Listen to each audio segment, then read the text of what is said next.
When Yimo suddenly woke up, he realized that everything around him seemed to have changed. He has been transmigrated into the modern earth where spiritual energy is scarce. His pretty master from his former world was nowhere to be seen. Most importantly, he found himself in the body of a young man who has been abandoned by his clan for an embarrassing reason. Chapter 401, I am Yimo. Zheng Ju looked at Xia Ziwei and said, because of Ziwei. As soon as my uncle sent me here, her sister knew about it immediately and told her to come with me. Yimo looked at Xia Ziwei and said coldly, Xia Ziwei, I'll give you one last chance. If you still don't speak up, then don't blame me. His business was involved here, so Yimo wouldn't be so easy to talk to. There was some killing intent in his words already. Xia Ziwei looked coldly at Yimo and said, the reason why Zhang Feng had to marry my sister even though she was pregnant was because my sister has a special body. In ancient martial art terms, she has what is called a lean body. What? Zhang Ju looked at Xia Ziwei in disbelief. The lean body was an open secret among ancient martial arts sections. This body only ever appeared in legends. No one had truly seen a lean body before. Xia Ziwei didn't even look at Zhang Ju and continued, ancient martial art cultivators who dual cultivate with a woman having a lean body can reach at least the earth level, and they even have a chance of reaching great heaven state. Zhang Feng found out about my sister possessing the Liang body and tried his uttermost to marry my sister. However, there was a huge problem. The woman must wholeheartedly cooperate with the man or else it won't work. My sister had her heart set on Mo Kong already, so Zhang Feng married only my sister's body. Yet not her heart, so that's how it was? Mo Kang's heart tightened. He suddenly hated himself for not even being capable of protecting the one woman he loved. What was the point of having this much money? He would rather have nothing if it meant he could live with Xia Rou forever. Xia Ziwei looked at Mo Kong in contempt. She looked down on him from the bottom of her heart. He couldn't even protect his own woman. The reason that Zhang Feng didn't dare kill Mo Kong was because he was scared my sister would close her heart completely. If she did, then he would stand no chance. However, after all these years Mo Kong still lived in the Xiao family. Hence, he thought of a wretched way of sealing Mo Kang's meridians. Turning him into something that would never wake up. If my sister still wants Mo Kong to live, she wouldn't be able to reject his will. Xia Ziwei wiped the sweat from her head and said, my sister knows Zhang Feng's character, and she knows his means. Turning people into a vegetable like this entails that even if you don't die of old age, you will still die due to constantly reflecting on your most painful memories.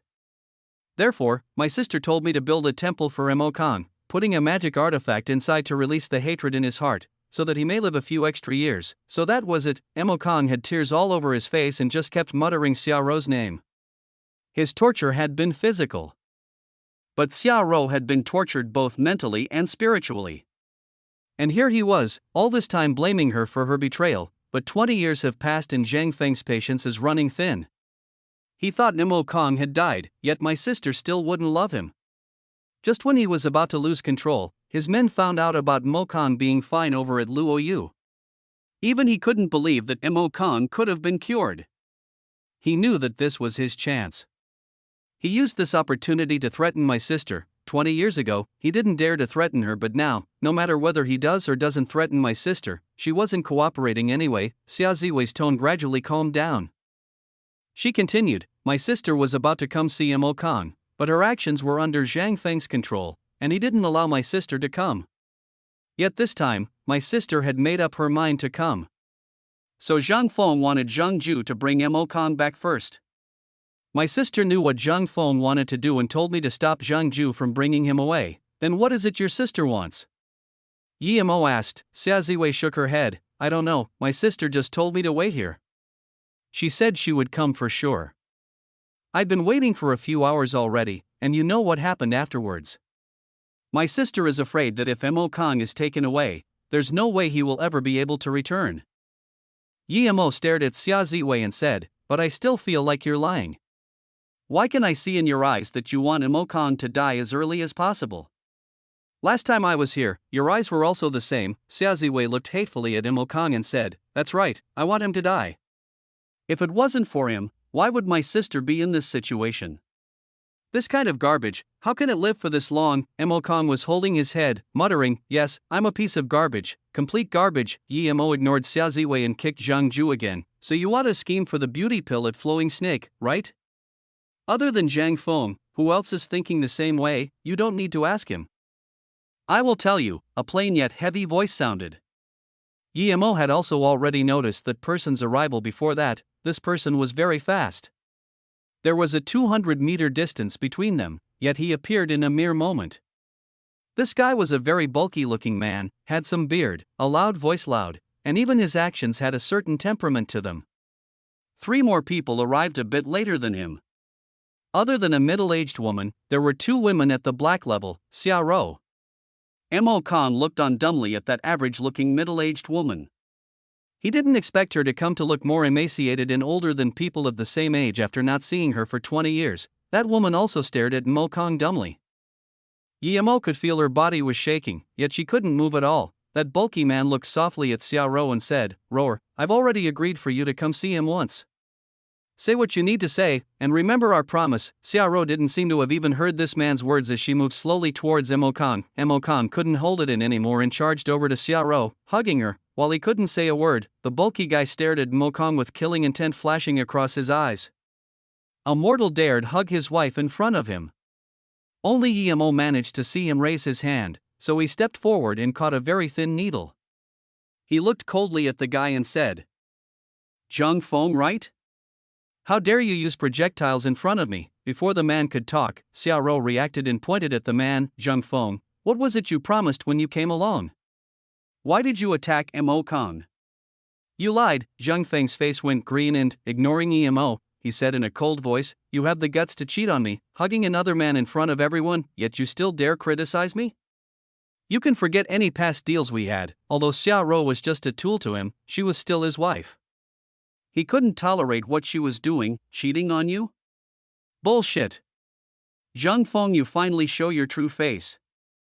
Let me tell you, I never thought about going back alive today. I've already long since married Mo Khan. Look at this. You've imprisoned me for 20 years. Now, I will die with Mo Khan, and what can you do to keep imprisoning me?" Xiao took out a red booklet and waved it in front of Zhang Feng. Zhang Feng saw the marriage certificate and almost spat out blood. Although it was a marriage certificate of the mortal world and trash to him, he couldn't tolerate Xiao had kept it for all these years. "Xiao. Mo Khan called." Xiao smiled sadly. "Mo Khan, although I haven't lived with you, we can still be together after we die. I brought this on you all these years. I promised I was going to come out and find you, but I wasn't able to." Mo Khan finally came to his senses and shakily pulled out a sealed marriage certificate from his pocket. "Xiao, I have mine here too. We can be together forever now. Don't worry, Brother Yi said he will help me." "Brother Yi?" Xiao repeated. Mo Khan nodded and pointed at Yemo. "Yes, this is Brother Yi.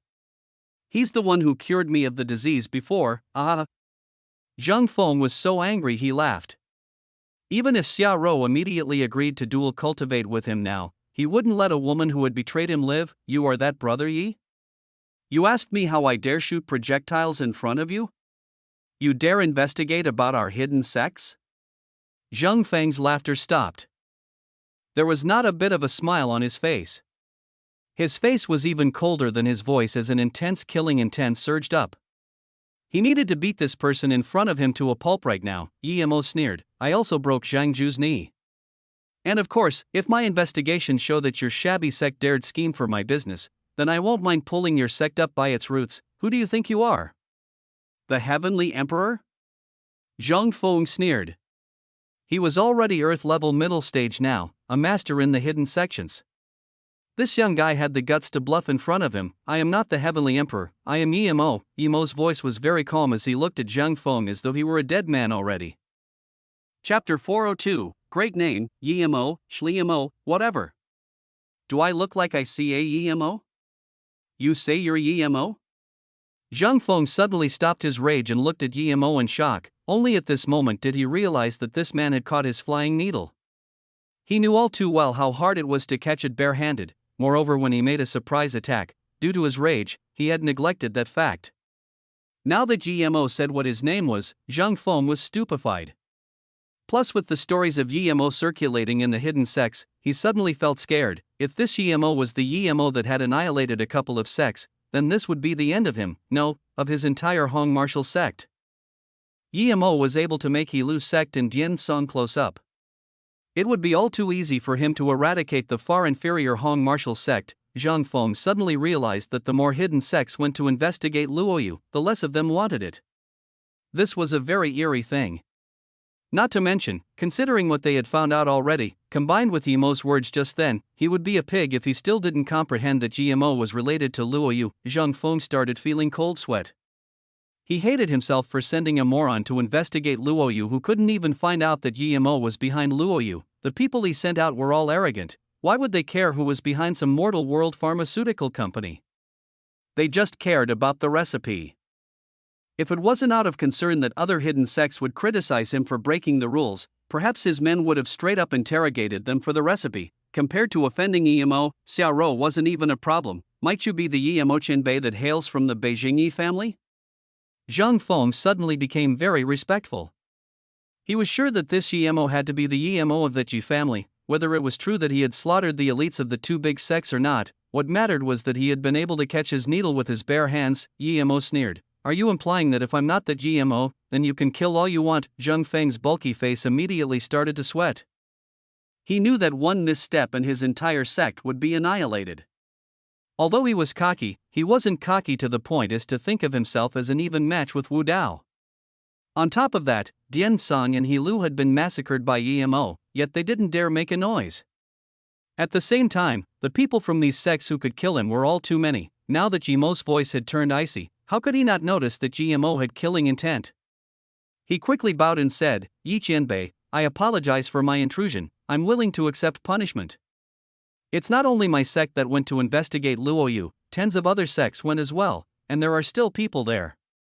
I'm willing to provide Qianbei with intelligence as to which sects are investigating your business and will gladly compensate for Qianbei's losses. Yemo flicked the needle in his hand. Zhang Feng didn't even have time to react before he felt the pain in his chest.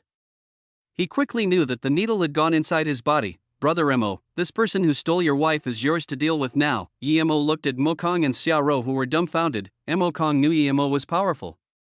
Otherwise, he wouldn't have been able to subjugate Zhang Ju and Xia Ziwei, but he didn't expect Yemo to be powerful to this extent. Zhang Feng was a top 3 master in Hong martial sect, but he couldn't so much as defend himself against Yemo. Xiaorou was also at a loss.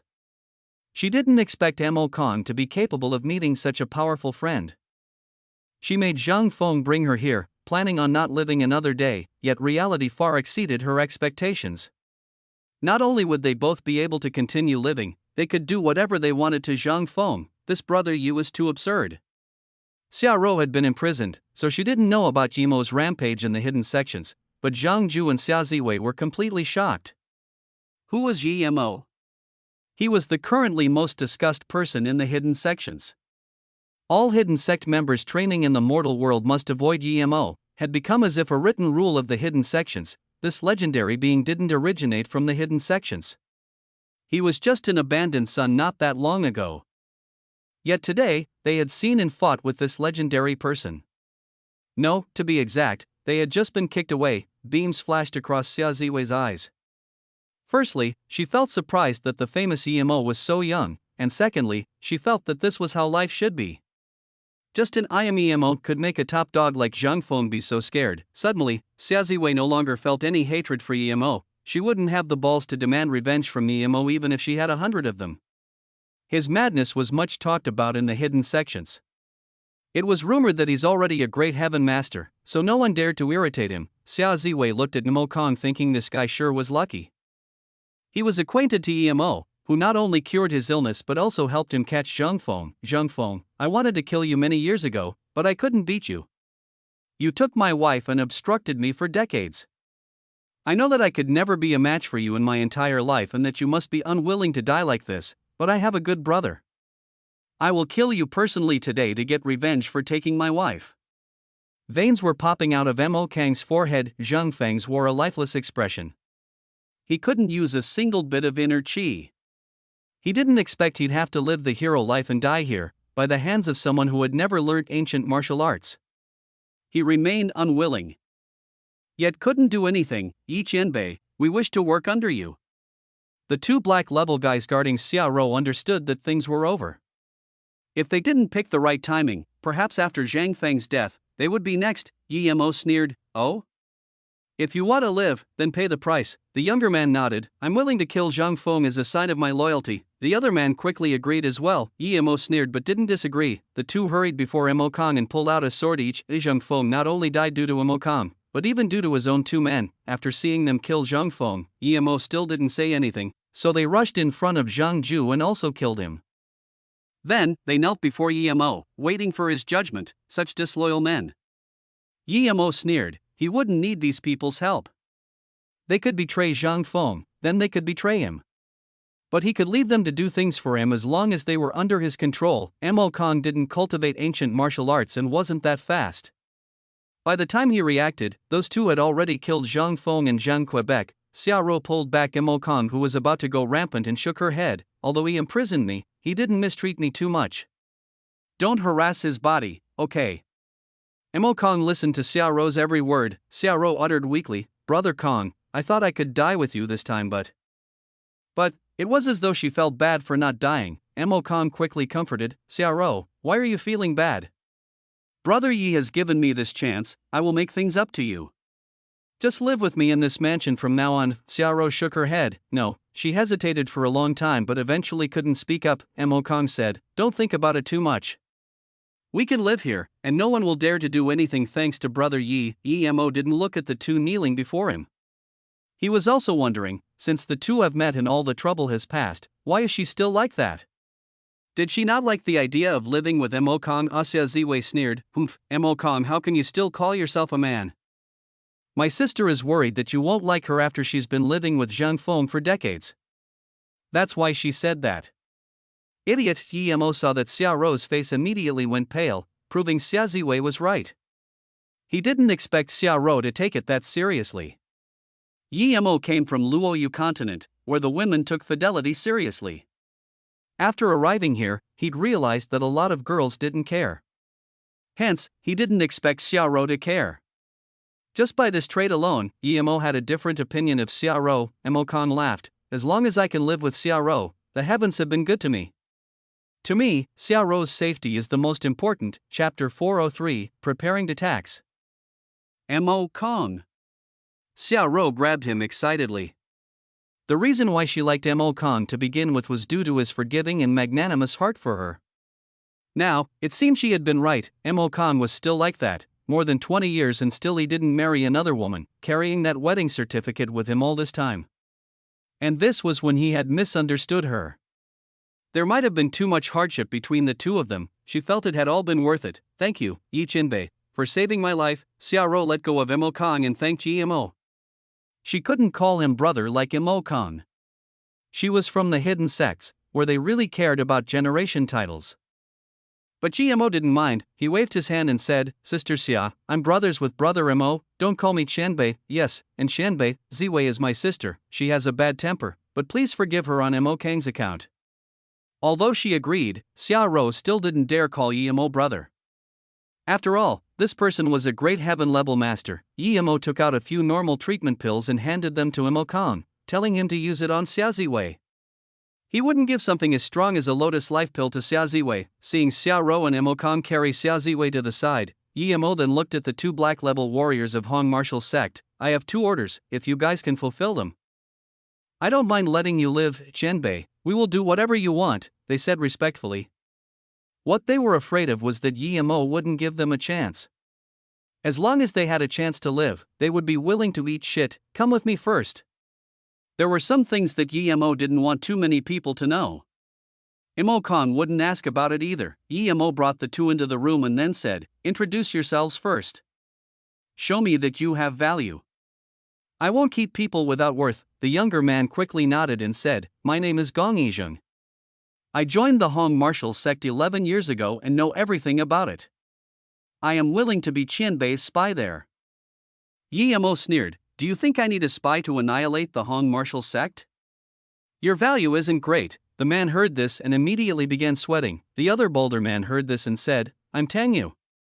I've been in the Hong martial sect for 19 years, and not only do I know the sect very well, but I also know about many other sects and their members.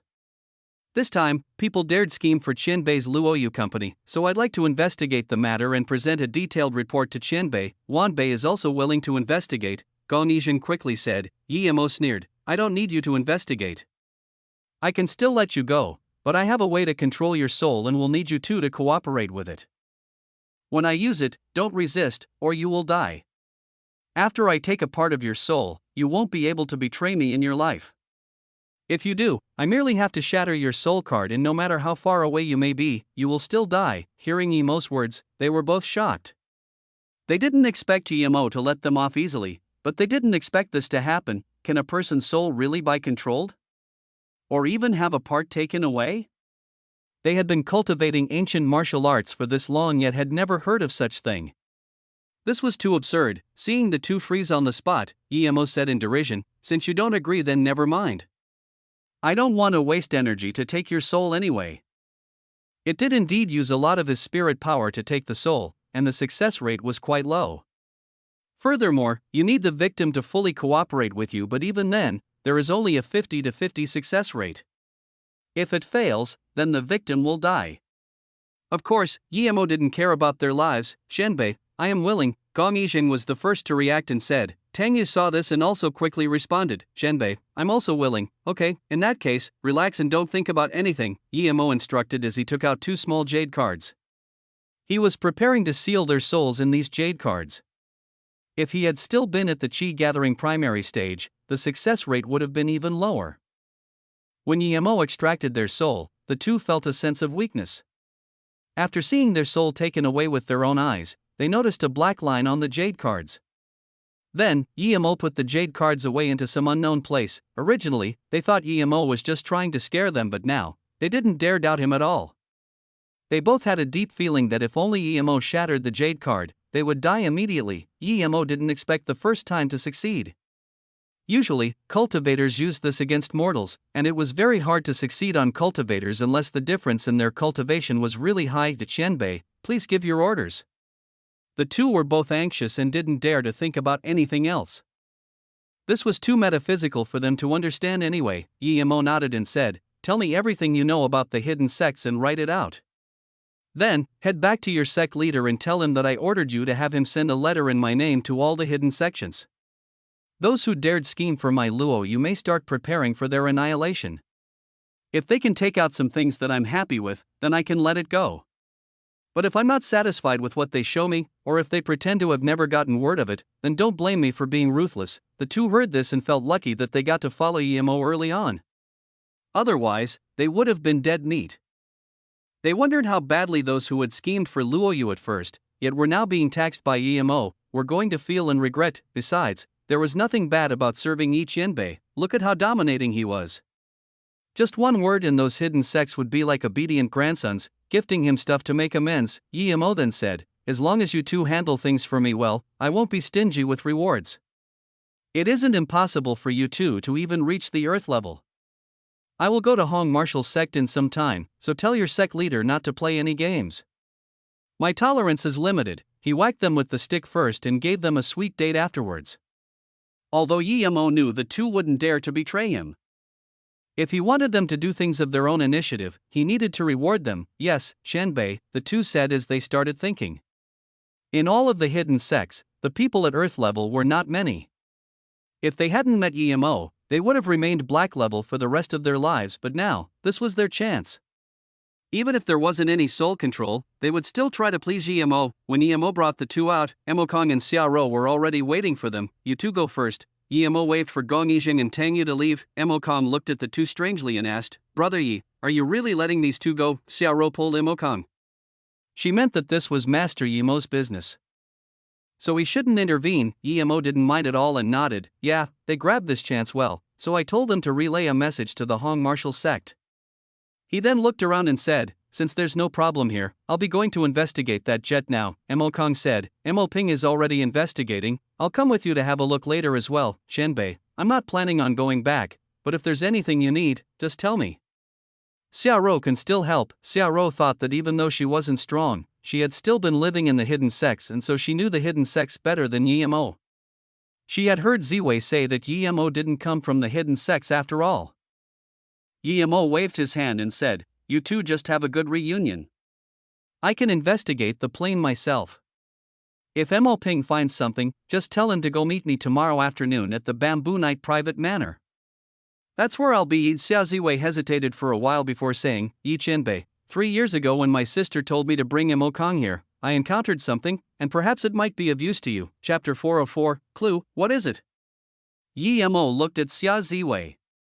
She was a meticulous person in his opinion, so what she wanted to say would surely matter to him. Xia Ziwei organized her thoughts and recounted, 3 years ago, I was sending Mo Kong back, and because it was far away, Mo Kong called a helicopter over. When we neared the fishing island next to Hong Kong, I saw a civilian jet being a bit shaky as it almost fell into the ocean. But soon it seemed under control again, hence I didn't mind it much. But 2 days later, I saw on the Hong Kong news that a plane flying from Australia to Korea had gone missing. At the time, I guessed it was probably that plane I had seen, but I didn't really care about it then. Now when I heard Mo Kong say that a plane from Hong Kong to San Francisco had also gone missing, it made me wonder, could it be because of the same people? Xia Ziwei was also very curious. Yi Mo's wife had actually been on the missing plane. Also, Yi Mo had married a mortal woman. She wondered what this girl would be like. She could even make someone like Yi Mo, famous among all the hidden sects, fall in love with her. Hearing Xia Ziwei's words, Yi Mo frowned. These two events might actually be linked. Do you remember anything else from that time? Yi Mo asked. Xia Ziwei shook her head. Not really. Yi Mo knew that for someone from the hidden sects, even if World War III were to break out, they wouldn't care about it, much less about some plane going missing. Yi Mo spoke to Mo Kong. "Brother Mo, I'm going to investigate it. If Mo Ping has some news for me, then tell me. If not, never mind." Watching as Yi Mo left, Xiao sighed. If Mo Kong hadn't known a magical person like Yi Mo, they would have been over today. She knew all too well what Zhang Feng would have done. That Yi Mo is really that strong? Xiao subconsciously muttered. Xia Ziwei replied, "He isn't merely strong, I was just casually kicked twice, but the rumors say that he can kill Earth levels like chickens. I also heard about the Yilu sect which tried to rob him of his blood coral. That not only did GMO kill everyone who participated, those who sought revenge on the Beijing family also all died. Out of the fear that GMO would try to get revenge on them, they even sealed their sect." Mo Kong nodded and continued, "At that time, Brother Yi came to this place and cured me of my disease. I already knew back then that Brother Yi was a person of significance. And now, he has indeed become a dragon. Just seeing Zhang Feng, this bastard, acting like a coward in front of him made me feel good." For the first time, Xia Ziwei agreed to Mo Kang's words. She said, "His Luo Yu is very incredible too. I heard of the effects of the beauty pill. You can tell by the pill he gave out today that he's a pill master. However, the beauty pill is too short on supply. I wanted to buy a few bottles last time but wasn't able to." Mo Kong waved his hand. "Of course, Brother Yi is amazing. Before his Luo Yu had even started up, I invested 200 million. All I really wanted to do was to repay him for saving my life. I gave him a small creek, yet he gave me back an ocean. Now, Mo Family Corporation is a partner of Luo Yu. If other people knew of this, they would be willing to invest even 2 billion. For the first time, Xia Ziwei didn't look at Mo Kong contemptuously. She felt that Mo Kong had a pretty keen eye for judging people. Thinking that he was a partner of Luo Yu now, Xia Ziwei for the first time spoke to him nicely as she asked, "Then, could you get some beauty pills?" Mo Kong looked at Xia Ziwei in dissatisfaction. "I'm the CEO of Mo Family Corporation, our corporation partners with Luo Yu. So, do you think I can get my hands on some beauty pills or not? I can get a few hundred bottles. Much less a few, really?" Xia Ziwei had a surprised and joyful look and quickly called out, "Brother-in-law, you must help me get some." She didn't even realize the change in title. Hearing her sister call Mo Kong brother-in-law, Xiao looked at Mo Kong softly. Although they had experienced so many years of hardship, she had chosen the right person. He was a man worth loving. Yi Mo had been in Hong Kong a few times but wasn't really familiar with the place. Each time he came here he had had a clear purpose. Yi Mo remembered Uncle Pei's rice noodle shop, which had cost him his life because of the Detang people. Although Yi Mo had annihilated Detang, Uncle Pei could never live again. So this time, Yi Mo wanted to check out his shop and reminisce about the man. At the same time, He wanted to see if he could find some clues in the most chaotic place of Hong Kong. If not, he would just go to the airline company. Niapu was indeed the most chaotic place in all of Hong Kong. As soon as Guillermo got there was a youth with his body full of blood charging out with two men with hacking swords chasing behind him. It was obvious they wanted the youth's life. Guillermo shook his head. By the time the police would be here, the youth would already be dead. Of course, Guillermo wouldn't care about such a thing. He just walked towards the streets of Miaopu but showed no intention of moving aside. Many onlookers looked at Guillermo as though he was an idiot. In Miaopu, fights happened every 3 to 5 days. Normal people would all dodge away. It wouldn't affect you normally, but if you were an obstacle to their fight, then no matter what, there was always a chance they would get mad at you. Yi Qianbei, save me. This youth suddenly stopped in front of Guillermo and bowed down asking for Guillermo to save him. Guillermo looked at this youth who had been hacked quite a few times and asked strangely, "Who are you?" "I don't seem to know you," the youth breathed and quickly said, "I'm from the Ocean Gang. Because I was investigating the missing plane dash." The youth couldn't finish because the two had already caught up. They came in front of Guillermo and didn't say anything. They just raised their hacking swords, chopping towards the youth, while another person pulled out a triangular spear and stabbed towards the youth's back. They were going to kill him disregarding Guillermo's presence. Guillermo kicked out, and the two men were kicked to the ground. They both spewed blood and couldn't move again. The reason he had been so merciless was because this youth had been investigating things for him. The youth who was bathed in blood looked at what happened in shock. "What's going on?" Guillermo asked coldly, bringing him back to attention. The youth gasped and quickly explained, "Yi Qianbei, not too long ago. My gang leader asked me to investigate the missing plane incident and the passengers on it. All of our gang members moved out. I happened to hear these two talk about a missing passenger on the plane in a park, and after noticing them, I followed the two to a private mansion. I was caught then, and they started hunting me." Guillermo stopped the youths from talking, hoisted the two men from the ground and said, "Call a taxi and take me to that old mansion." "Yes." The youth immediately stopped a taxi. Although the young man was covered in blood, the taxi still stopped and seemed to know that if he didn't, the consequences would be very serious. Guillermo flung the two inside and ordered the youth. "Continue." The youth told the taxi driver the address and continued, "As soon as I got there, I heard a couple of Japanese talking. Just as I was about to show my head, I was caught. They started to hunt me, but luckily I was trained in athletics. Otherwise, I would have been caught up by these two bastards. My gang leader had showed me Yi Qianbei's picture, so that's why I recognized you. Thank you for saving my life." Guillermo nodded and understood. Using the gangs was much more efficient than the government. How many people were involved in gangs? Even those who had a proper job were secretly in triads. With an order like that, it was like ordering the entirety of Hong Kong. This was different to some government search notice. Even if some civilians did know a couple of clues, they might not dare say it, but those in triads didn't really care. This wounded youth had been lucky and happened to hear the right news. It wasn't that far away and soon, they had arrived. Guillermo took out a recovery pill for the youth and went on to hold the two men in his hands as he walked to the old mansion. Chapter 405, Burning Worry. As soon as Guillermo entered the mansion, he knew it was empty. "When you came here before, were there a lot of people?" Guillermo dumped the two men to the side and asked. The youth replied, "I saw 4 men at the time, including these two." "4? So there were at least 2 who ran away." Guillermo kicked the two awake and was ready to interrogate. The two said something, but it was in Japanese.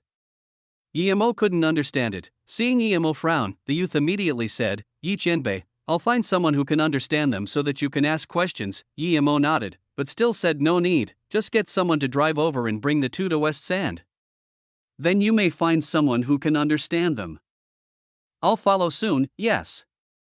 "Rest assured, Yi Qianbei, I, Wang Xiaoxi, promise to finish the job," the youth said in excitement. Hearing that it was a personal order by Yi Qianbei, the Ocean Gang's car came very fast. Wang Xiaoxi and another youth carried the two men into the car and went to the Bamboo Night private manor. After the two left, Guillermo went inside the mansion himself. This old-styled mansion wasn't common in modern-day Hong Kong anymore. It had a few rooms and was very tidy. Guillermo walked around and saw nothing suspicious. After searching a few rooms though, he found a small black sun symbol in a very hidden place. Other than that, he found nothing. Guillermo scanned his spirit sense into the ground and quickly found an underground bunker. There seemed to be a lot of things in there that hadn't been taken away. Just as GMO wanted to go in, his spirit sense revealed some timed bombs at the corners of the bunker. There were just a few seconds left before explosion. Although this ordinary kind of bomb couldn't take GMO's life, it wasn't a simple matter being blasted by bombs all around him. He might get hurt. The moment he saw the bomb, GMO quickly charged out of the old mansion, rumble. As soon as GMO came out, the old house went up in flames. GMO's face looked bad. He suddenly realized he had made a mistake. He had underestimated this entire thing. What Wang Xiaoxi had discovered wasn't some minor hideout. Yet they just didn't care. These people were resolute enough to immediately retreat and blow up the mansion. What did this mean? This meant that these people knew he had rescued Wang Xiaoxi and was coming back. As soon as GMO understood this much, he knew things were bad. Wang Xiaoxi was in danger. The two Japanese guys he was bringing along were probably in fact two timed bombs as well. GMO quickly turned invisible, speeding on his flying sword towards Western Sand. Not too far away, GMO noticed Wang Xiaoxi's car and felt a little relieved. Just when he was about to stop Wang Xiaoxi's car, he sensed some danger.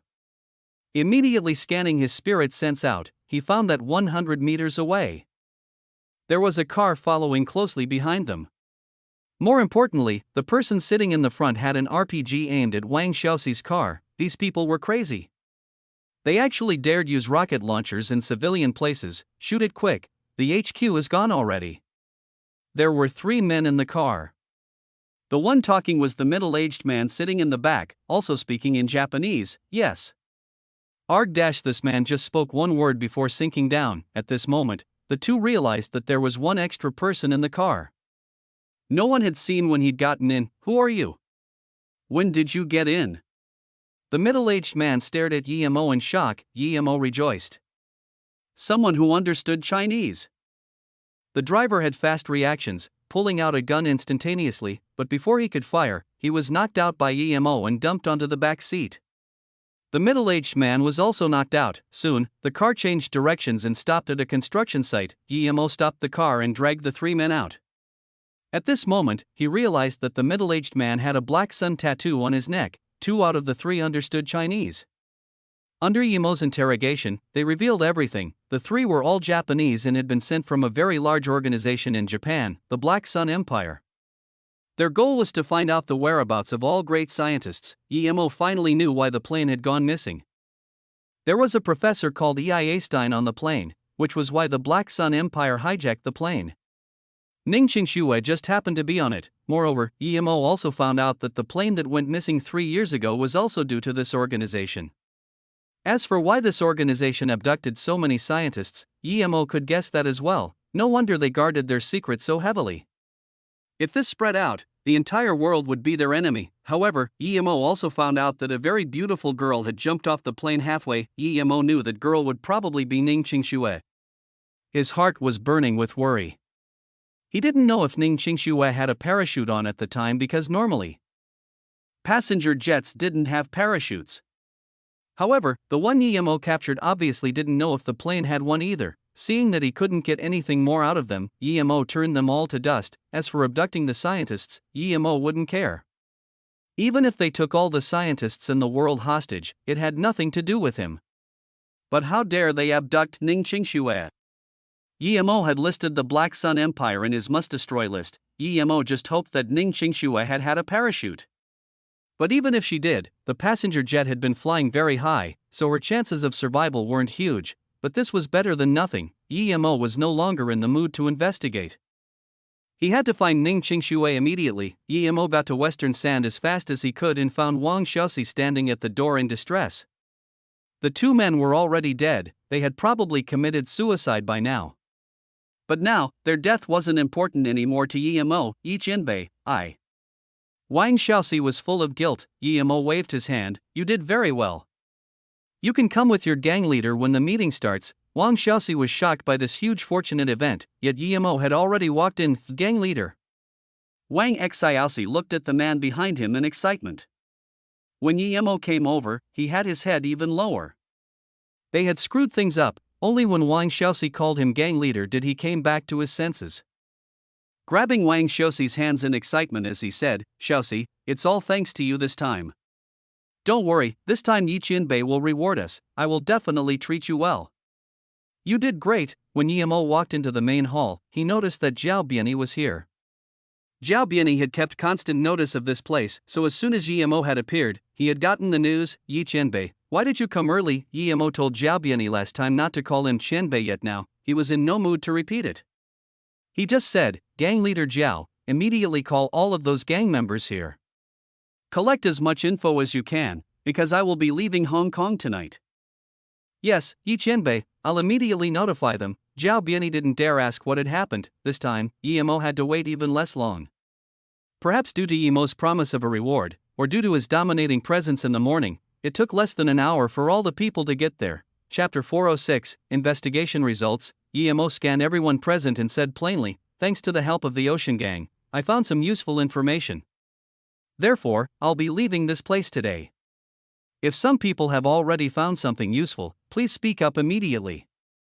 If not, then I will be counting on you guys the next time I need help. As soon as Yemo finished speaking, almost everyone looked at the big brother of the Ocean Gang full of envy. The Ocean Gang was strictly put not a mob. They were fishermen who happened to also do some illegal trades. Yemo didn't care about what everyone was thinking. He took out a jade bottle and said, this is a chi increasing pill. Whoever is the Ocean Gang's leader, come up and take it. You can eat it right here. However, Wang Xiaoxi helped me out a lot this time, so I hope you will treat him well. Yes, Yi Qianbei.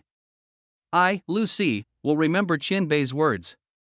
While having everyone's jealous eyes directed at him, Lu Si walked up to Yemo in excitement. He bowed first and then shakily took the bottle. As soon as he ate this pill, he would reach yellow level. Lu Si took the bottle to one corner of the hall, decisively consuming it. Even if Yemo hadn't told him to eat it here, he wouldn't have dared take it outside. If he did, he would be killed instantaneously. Yemo had allowed him to eat it here clearly because he had taken that into consideration. Looking at the way Lu Si ate it, Yemo knew that the guy must not have a cultivation method. He sighed, without a cultivation method, eating this pill was no different from eating rice, a waste of food. He wouldn't even be able to absorb the pill without a cultivation method. How could he turn the pill's power into his own? Yemo walked over and patted Lu Si on the head, helping him digest the power. When all the pill's potency had turned into inner chi, he went back up. Yi Qianbei, I also found out some things. These are my results, please have a look. Qianbei, a woman walked up this time. Yemo knew this woman. When he came here last time, other than Zhao Biani, this woman was the first to subdue to him. Yemo remembered she was called Su Yuehua and had the nickname of Black Widow. This time too she was wearing black clothes. Since she was able to procure some results in such a short time, it meant that this woman wasn't simple. Furthermore, she was one out of the mere 3 yellow levels present, yellow level peak at that, having the highest cultivation out of the 3. She probably had her own story, but Yemo didn't care about it. Yemo took the data from her and gave it a look. If it turned out to be worthless, he wouldn't be giving up his chi increasing pill that easily. Yemo saw that there was actually a lot of info. This woman was meticulous indeed. This was precisely what he needed. What she had found out was that the model of the plane was a USMM 871, and the info even described its max speed and altitude. This model had an escape cockpit which could be opened and came with a parachute. Yemo felt relieved. This was what he wanted indeed. But this wasn't even all. She had gotten a hold of the names of almost all the passengers on board. Ning Qingshue's name was among it. Other than this, it also noted that there had been at least 4 people who worked for Yuan Bay Corporation on the plane. Their goal had been to abduct Ning Qingxue and take her to America. The mastermind behind this was the young CEO of the corporation, Yuan Qibing. Slap. Yemo slapped on the round table. The solid granite table had a huge crater smashed into it. The scene was quiet, no one dared make a sound. Yuan Qibing, you're asking for an early death yourself, so don't blame me, Yemo said to himself. From Su Yuehua's investigation it seemed that even if nothing had happened to Ning Qingxue on the plane, she would have been abducted by Yuan Qibing. Yemo looked at Su Yuehua. You did very well, being able to find so much useful intel in a mere few hours. If you had had more time, perhaps you would have found out even more. Thank you for your compliment, Qianbei. This is simply what Wanbei should do. Su Yuehua quickly stood up. Yemo nodded. Su Yuehua wasn't old. She was at most in her 30s, and having been able to reach yellow level middle stage, this meant that her talent was quite good. Her origins weren't simple either. He wondered how someone like her had started working in the mafia. TL note: yes, I know it was said before that she's yellow peak, and now that she's yellow middle. This is the original text of the author. He probably meant peak of yellow level middle stage. She said that this was what she should do, and not that it had been her luck. This meant that she truly was a capable woman. Her power in Hong Kong far exceeded your average gang level. Someone like her would be useful to him. Ah! At this moment, Lucy suddenly yelled. He jumped up and punched. The solid stone floor had a bowl-sized dent punched in by his fist. Even the house started shaking. Everyone was shocked once again. Lucy could make such a big hole in the solid granite floor. This meant that his power had increased to an incredible level. Yemo nodded. Not bad. You have yellow level power now and some energy too. You just need to learn a few moves and you'll truly have become a yellow level. There was something Emo didn't say. Lucy's foundation was too shallow. He had never trained systematically before. Although he had brought him up to the yellow level, only his reaction speed and power was at the yellow level. There would still be some difference compared to someone who had trained to the yellow level by himself. Seeing Lucy became yellow level in such a short time and his power shocking everyone at the scene, people's eyes were red as they cursed for not having gotten this opportunity. But after that, everyone turned their eyes to Su Yuehua. From Yemo's words, they knew that the next one to get the pill was Su Yuehua. Su Yuehua also stared at Yemo nervously. Ever since she'd reached yellow level middle stage, she had sunk into a bottleneck. 5 years had gone by, and she was still yellow middle stage. This was due to her lacking cultivation time and environment, but also due to not having any good herbs to her disposal. She had never doubted her potential. If her potential wasn't good, she wouldn't have reached yellow level in her 30s. Thank you for everything, Shenbei. Only now do I realize how pitiful I was before. Lucy walked up to Yemo and knelt down. Before he'd reached yellow level, he had had no concept of ancient martial arts at all. He just knew that yellow level was stronger than him. But now that he reached the yellow level and had some faint energy in his body, he realized how ridiculous his thoughts were before. He also grasped that if a normal martial artist were to fight with a yellow level warrior, then no matter how good they were, they would die for sure. He hadn't even dared dream about his current power before. From this, one could see how terrifying Yemo was. Yemo waved his hand and said, "No need to thank me, this is what you deserve.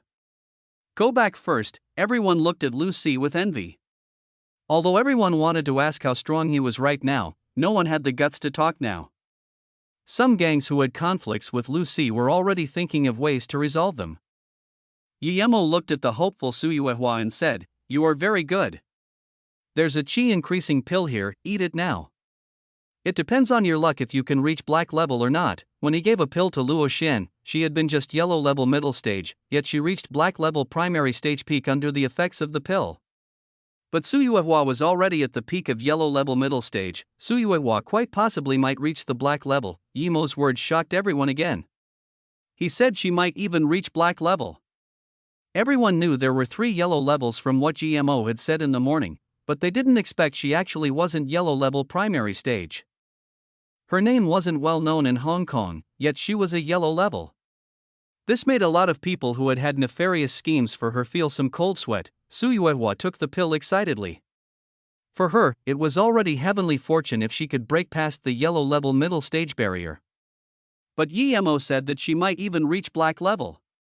She almost couldn't contain herself from excitement. Black level. She had never even dreamed about it before. Chapter 407, Black Widow Su Yuehua. Seeing Su Yu consume the pill and digest it, Yemo nodded. Su Yuehua did have her own cultivation method. But even the yellow level middle stage Su Yuehua didn't dare to bring the pill outside and chose to take it here. With everything done, Yemo stood up. "Thank you everyone for your help. I will gift everyone a recovery pill." "Then, the meeting ends here today, you may leave after taking your pill." Yemo took out a big porcelain vase and gave it to Zhao Biani, making him give everyone one. This pill wasn't very precious but could treat wounds much better than normal medicine. Although only 2 people got the chi increasing pill, everyone was happy that they got the recovery pill. Even if Yemo hadn't given anything, no one would have dared to go against his orders. Seeing that everyone had left, Yemo took out a normal ancient martial arts cultivation method for Zhao Biani and said, "You've helped a lot this time. Here is an ancient martial arts cultivation method. What degree you reach will depend on your own fortune." If Yemo had taken out something else, he might have been polite and tried to reject it, but an ancient martial arts cultivation method? This was something even the great families of China might not have. How could he reject that? Although it was useless to Yemo, it was worth more than millions to Zhao Biani. Zhao Biani took it excitedly and swore loyalty to Yemo. Yemo waved his hand. He didn't even take Zhao Biani's words to heart. Zhao Biani was afraid because he could kill him in an instant. If his power were weaker than his, Zhao Biani might just kill him immediately. The reason he gave everyone a pill and Zhao Biani a cultivation method was because he might need their help in the future. He couldn't just come when he needed help and leave when he didn't. If things were to continue like that, then even if they didn't dare to not come, they would do things half-heartedly. "I have a friend called Mo Ping. If he comes tomorrow, tell him that I'm already gone." Mo was afraid Mo Ping would come looking for him. Mo Ping? Zhao Biani repeated, "What? You know him?"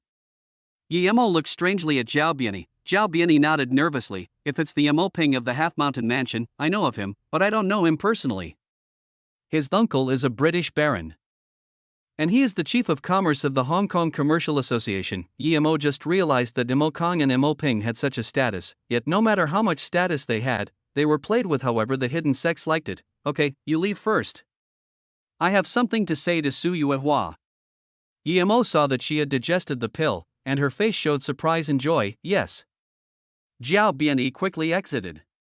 Today's events had been like a dream. Even now, he didn't dare to believe that he had acquired an ancient martial arts cultivation method. Walking outside, Zhao Biani thought of something.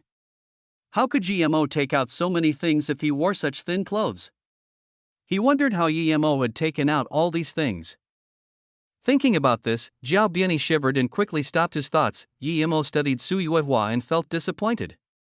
Her cultivation ability was far less than her investigation capabilities. Su Yuehua had only reached half-step black level. Still, she couldn't be blamed. This was due to her potential and cultivation method. Luo Xin came from the inner hidden sections. Her cultivation method must be the top of the top. Also, not everyone could become a core member of the inner hidden sex like her, so since she could, it meant her talent was first grade. If it wasn't due to Ning Qingshui, Mo wouldn't take out the precious qi increasing pill.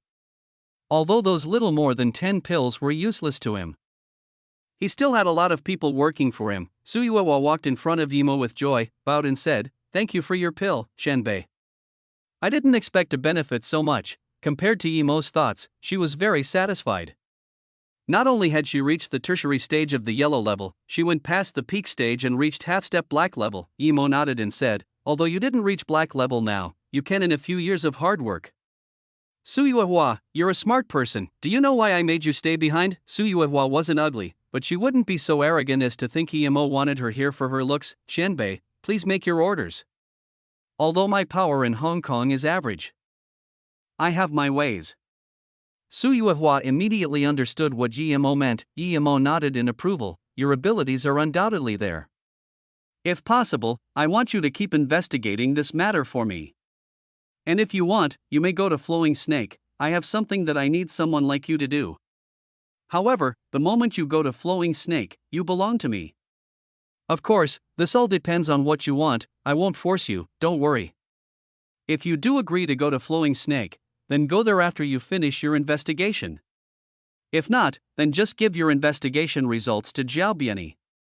You don't need to reply to me now, you can think it over first." "Flowing Snake?" Su Yuehua exclaimed. That was Luo Yu's territory. She quickly understood though, she was really stupid. If Luo Yu didn't belong to Yi Qianbei, how would Fei Yu have been able to get the spot? Furthermore, Mo taking out that many pills had to mean that he was a pill master. Indeed, Mo confirmed, "Luo Yu is my asset, but you probably figured that out already." Mo thought that if Su Yuehua were to join Luo Yu, they wouldn't have people investigating them yet know nothing about it anymore. Neither Su Ping nor Fong Nan could be intelligence officers. They lacked the brains and a kind of meticulous thinking. Su Yuehua could fulfill this job and, more importantly, if she joined Luo Yu, Yemo planned for her to investigate North Sand. He wanted to annihilate them, but he didn't know much about them. After Su Yuehua left, Yemo called Yu Miaodong, Sister Yu, use all means at your disposal to bring down Yuan Bei Corporation. As for the Yuan family people, I will go for their throats after I come back, okay? Even without Yemo making this call, Yu Miaodong was planning to do just that. How dare that Yuan Qibing scheme for Ning Qingxue, is Yiling still alright?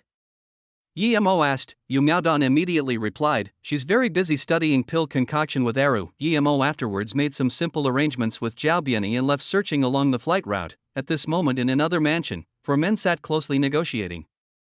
The 4 of them had a name, the Hong Kong 4 Strange Looks. However, people only dare whisper this name, because those who've said it in front of them have been killed. The 4 were all brothers and were the cruelest out of the entire Hong Kong mafia. Even the police felt fear for the 4. Although they were brothers, they didn't look like each other at all. That's why they were called the 4 Strange Looks. The tallest man was the big brother, called Fu Eugene. He was yellow level.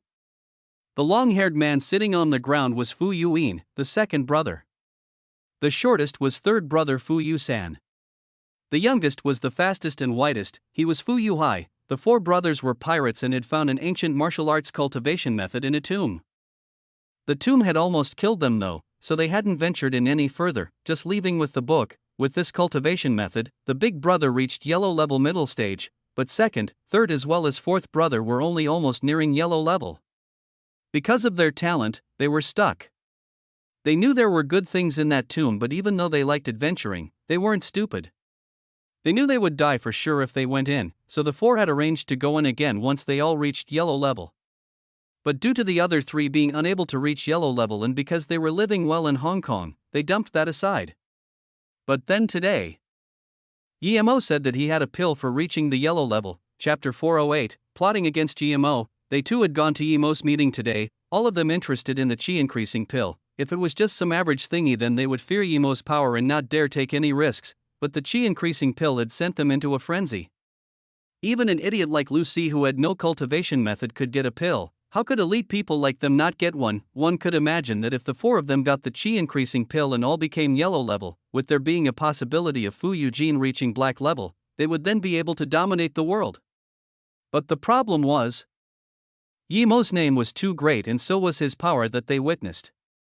They didn't know whether they should make a move or not. Big brother, Yemo is only by himself, and you're yellow level. If we ambush him, there's a high chance that we will succeed, Fu Yuin said. He really wanted to reach yellow level and go explore that ancient tomb again. The third brother shook his head. Second brother, big brother is right to hesitate. We saw for ourselves today, although he's a little weaker than us, that Li Baoya was not bad, yet Yemo killed him so easily. And that fireball is very strange too, Fu Eugene nodded. Third brother is right, if Yemo was really that easy to attack, that old fox Zhao Biani wouldn't be so easy to talk to. His subordinate Pang Yang is no worse than me, why doesn't he attack then? Pang Yang fought with Yemo last time, and he was no match for him at all. Furthermore, do you think Earth Fiend is that easy to annihilate? I don't need to explain to you the terror of Earth Fiend, yet they were actually annihilated by Yemo. He's too horrific. If the pill was in anyone else's hands, I would charge up without a doubt. But this Yemo, he's too strong. Fu Eugene shook his head. The fat brother stood up now. He was the 4th brother and the most cunning one out of the 4. The reason they could have their current status today was heavily related to his work. Fu Yuhai shook his head. Let's not talk about who is right or wrong. The use of the chi increasing pill is too great for us. If we have it, then even if we go against the legendary hidden sex, we still might not have to be afraid. And this thing isn't something we can buy with money. Fu Eugene looked strangely at Fu Yuhai and asked, "You're saying we should attack?" Fu Yuhai nodded. "I support attacking. The only reason why we are where we are now is because we obtained that ancient martial arts cultivation method. What would we become if we got the chi increasing pill on top of it? But 4th brother, don't you know Yemo's power? Not only did he annihilate Earth Fiend, Nanchang and Metal River were defeated by his hands all the same." Fu Yusan frowned. Fu Yuhai sneered, "Of course we will attack, but the key is how we are going to attack. If he's really that powerful, Nanchang would be long dead and not remain the local overlord of Sina. Also, Earth Fiend was indeed strong, but that was in terms of assassination. They were assassins. Even a normal assassin would be able to assassinate a yellow level. YMO is strong, I never said he wasn't. His fireball has the capability to kill, sure, but why does he use it? To make us fear. If he really were strong to the point of killing us just by raising his hand, would he need us to fear him? Plus, Fu Yuhai scanned his brothers and said, I suspect that fireball of his is related to some high-tech tricks. Big brother, let me ask you, if you had such a fire weapon, could you slap and burn Lu Baya to death? This, of course I could, Fu Yuhai answered subconsciously. Fu Yuhai nodded, that's right. I think that YMO should be about black level. We know how hard that is to reach. The book said that if you are talented, you can reach black level in 50 years. How old is YMO? So, we'll definitely treat him as a genius, but he's at most black level nonetheless. But fourth brother, I heard that Daoist Xian of Metal River also died by his hands. Daoist Xian was black level, Fu Yusen commented. Fu Yuhai said confidently, let's not talk about whether Daoist Xiao was black level or not. Even if he was, can't YMO have ambushed him? That's why, if we want to kill YMO, we can't fight him head on. We're no match for him. We need special means to kill in one strike. This chi increasing pill is worth the risk, Fu Yuin said. I agree with fourth brother, his analysis is very sound. Fu Yujin was obviously convinced and asked, fourth brother, what's the plan? Fu Yuai smiled. I think we should give him a taste of his own medicine. Explain, Fu Yuin said. Fu Yuai had a cruel look on his face. We'll get someone to make a huge bomb, maybe even an incendiary one. I heard that there's an organization in Southeast Asia that is able to make laser bombs. It's tens or even hundreds of times more powerful than normal bombs. But it's pricey. Still, I believe that compared to the chi increasing pills, money means nothing. Seeing that the others didn't speak up, Fu Yuai continued, of course, we need to choose a good ambush location so that we manage to kill him in one go. Okay, let's negotiate how we're going to act out the plan. It's a pity we don't have any special bombs ready. If we did, tonight would have been the best timing. YMO sent us away, but he kept that sexy Black Widow. Perhaps they're doing it. I really didn't expect her to be a yellow-level warrior. What a shame, if only I could have a go on her. Fu Yuin commented in disappointment. Fu Eugene shook his head. Second brother, we're talking about a serious matter here, this concerns our lives. YMO would never keep Black Widow for sex. Actually, perhaps he has already left Hong Kong. Big brother is right. If YMO was someone like that, we wouldn't need to be so careful. But if second brother wants Black Widow, it's really a simple matter. Even if she reached black level, we could still capture her. However, we shouldn't try her before we have YMO. I think the reason YMO kept her was due to her intelligence gathering abilities, Fu Yuhai warned. Fu Yuin laughed awkwardly. It was just a joke. Su Yuehua was also being hesitant. She was considering whether she should follow YMO or not. YMO had stated very clearly that he wanted her to work for him. Su Yuehua believed that even if she disagreed, YMO wouldn't go back on his words and trouble her. But she had her own hardships too. No one knew that she actually originated from an annihilated hidden family. Only she had escaped the massacre of her family. Her father had given her an ancient martial arts cultivation method, and it took her almost 20 years to stumble to the yellow-level middle stage. She knew that with that kind of progress, she would never be able to get revenge in her entire life. She thought that since YMO had formed such a big company, had connected with Hong Kong's high-profile people and had even annihilated Earth Fiend. This meant that he had great ambition. If she were to get involved in it, she would be affected for sure. She was used to her current life. Although she had no hope at getting revenge, she felt that her current life was peaceful. Even though she was in the mafia society, she never really went to fight and kill. She was doing proper business, which didn't mean that she didn't come into contact with the mobs. The reason why she was called Black Widow was because a medium-sized gang had wanted to take her in and seize all of her business. During the ensuing conflict, she annihilated the entire gang. Just like that, her name got big. That's why no one in the underground world dared do anything to her. She considered life to be better than before, but she understood that if she didn't follow YMO, her life would be just that. There would be no progress. She gave it a lot of thought and in the end decided to have a look and see whether Yemo was the ambitious person she thought he was. As soon as she came back to her hotel though, it turned out that there was already someone waiting there for her. Chapter 409, Ning Qingshui in Danger, Do you have some business with me? Su Yuehua noticed that the person who was waiting for her was Lu Si, the gang leader of the Ocean Gang. Such a minor gang wasn't worthy of Su Yuehua's consideration though. Lu Si knew his own status and knew that he amounted to nothing in her eyes. Seeing Su Yuehua, he stood up and said respectfully, Big Sister Su, I came to serve you. Su Yuehua looked at Lu Si confusedly, You want to follow me? Your businesses are all in the sea, while mine concern hotels and intelligence. Lu Si said seriously, Sister Su, I know that my Ocean Gang must seem worthless in your eyes. I was lucky that Yi Chin Bei gave me a chi increasing pill. I reached the yellow level all thanks to this pill. And after reaching the yellow level, I came to realize how lowly I had been before. Su Yuehua seemed to have understood where he was going with this. She sat down and told Lu Si to sit down first too. After sitting down, Lu Si continued, I know fully well that my meager abilities are worth nothing to Yi Chin Bei, but it's different for Sister Su. Yi Chin Bei wants to keep Sister Su due to Sister Su's capabilities. So I think if I follow Sister Su, then if Sister Su follows Yi Chin Bei, I can benefit a little too. Su Yuehua started looking at Lu Si properly for the first time. No wonder her father had told her to never underestimate anyone. Lu Si didn't have great fame and was just a small boss in the Hong Kong mob world, yet he could see that far ahead, imagining why Yi Chin Bei would keep her. He wanted to progress higher, which meant following Yemo. But he knew that Yemo didn't need him, so he came to her instead. This person was quite cunning. Although the Ocean Gang was a small gang, it was still a fat piece of meat. Also, he had managed to survive in between all those big gangs, which proved that he wasn't that simple. You're very smart, Su Yuehua applauded. She finally comprehended that she wasn't the only smart person around. She had still been thinking about whether or not to join Yemo, yet some people were already trying all they could in order to follow Yemo. Thank you for your compliment, Sister Su, but I don't dare to be called smart in front of Sister Su.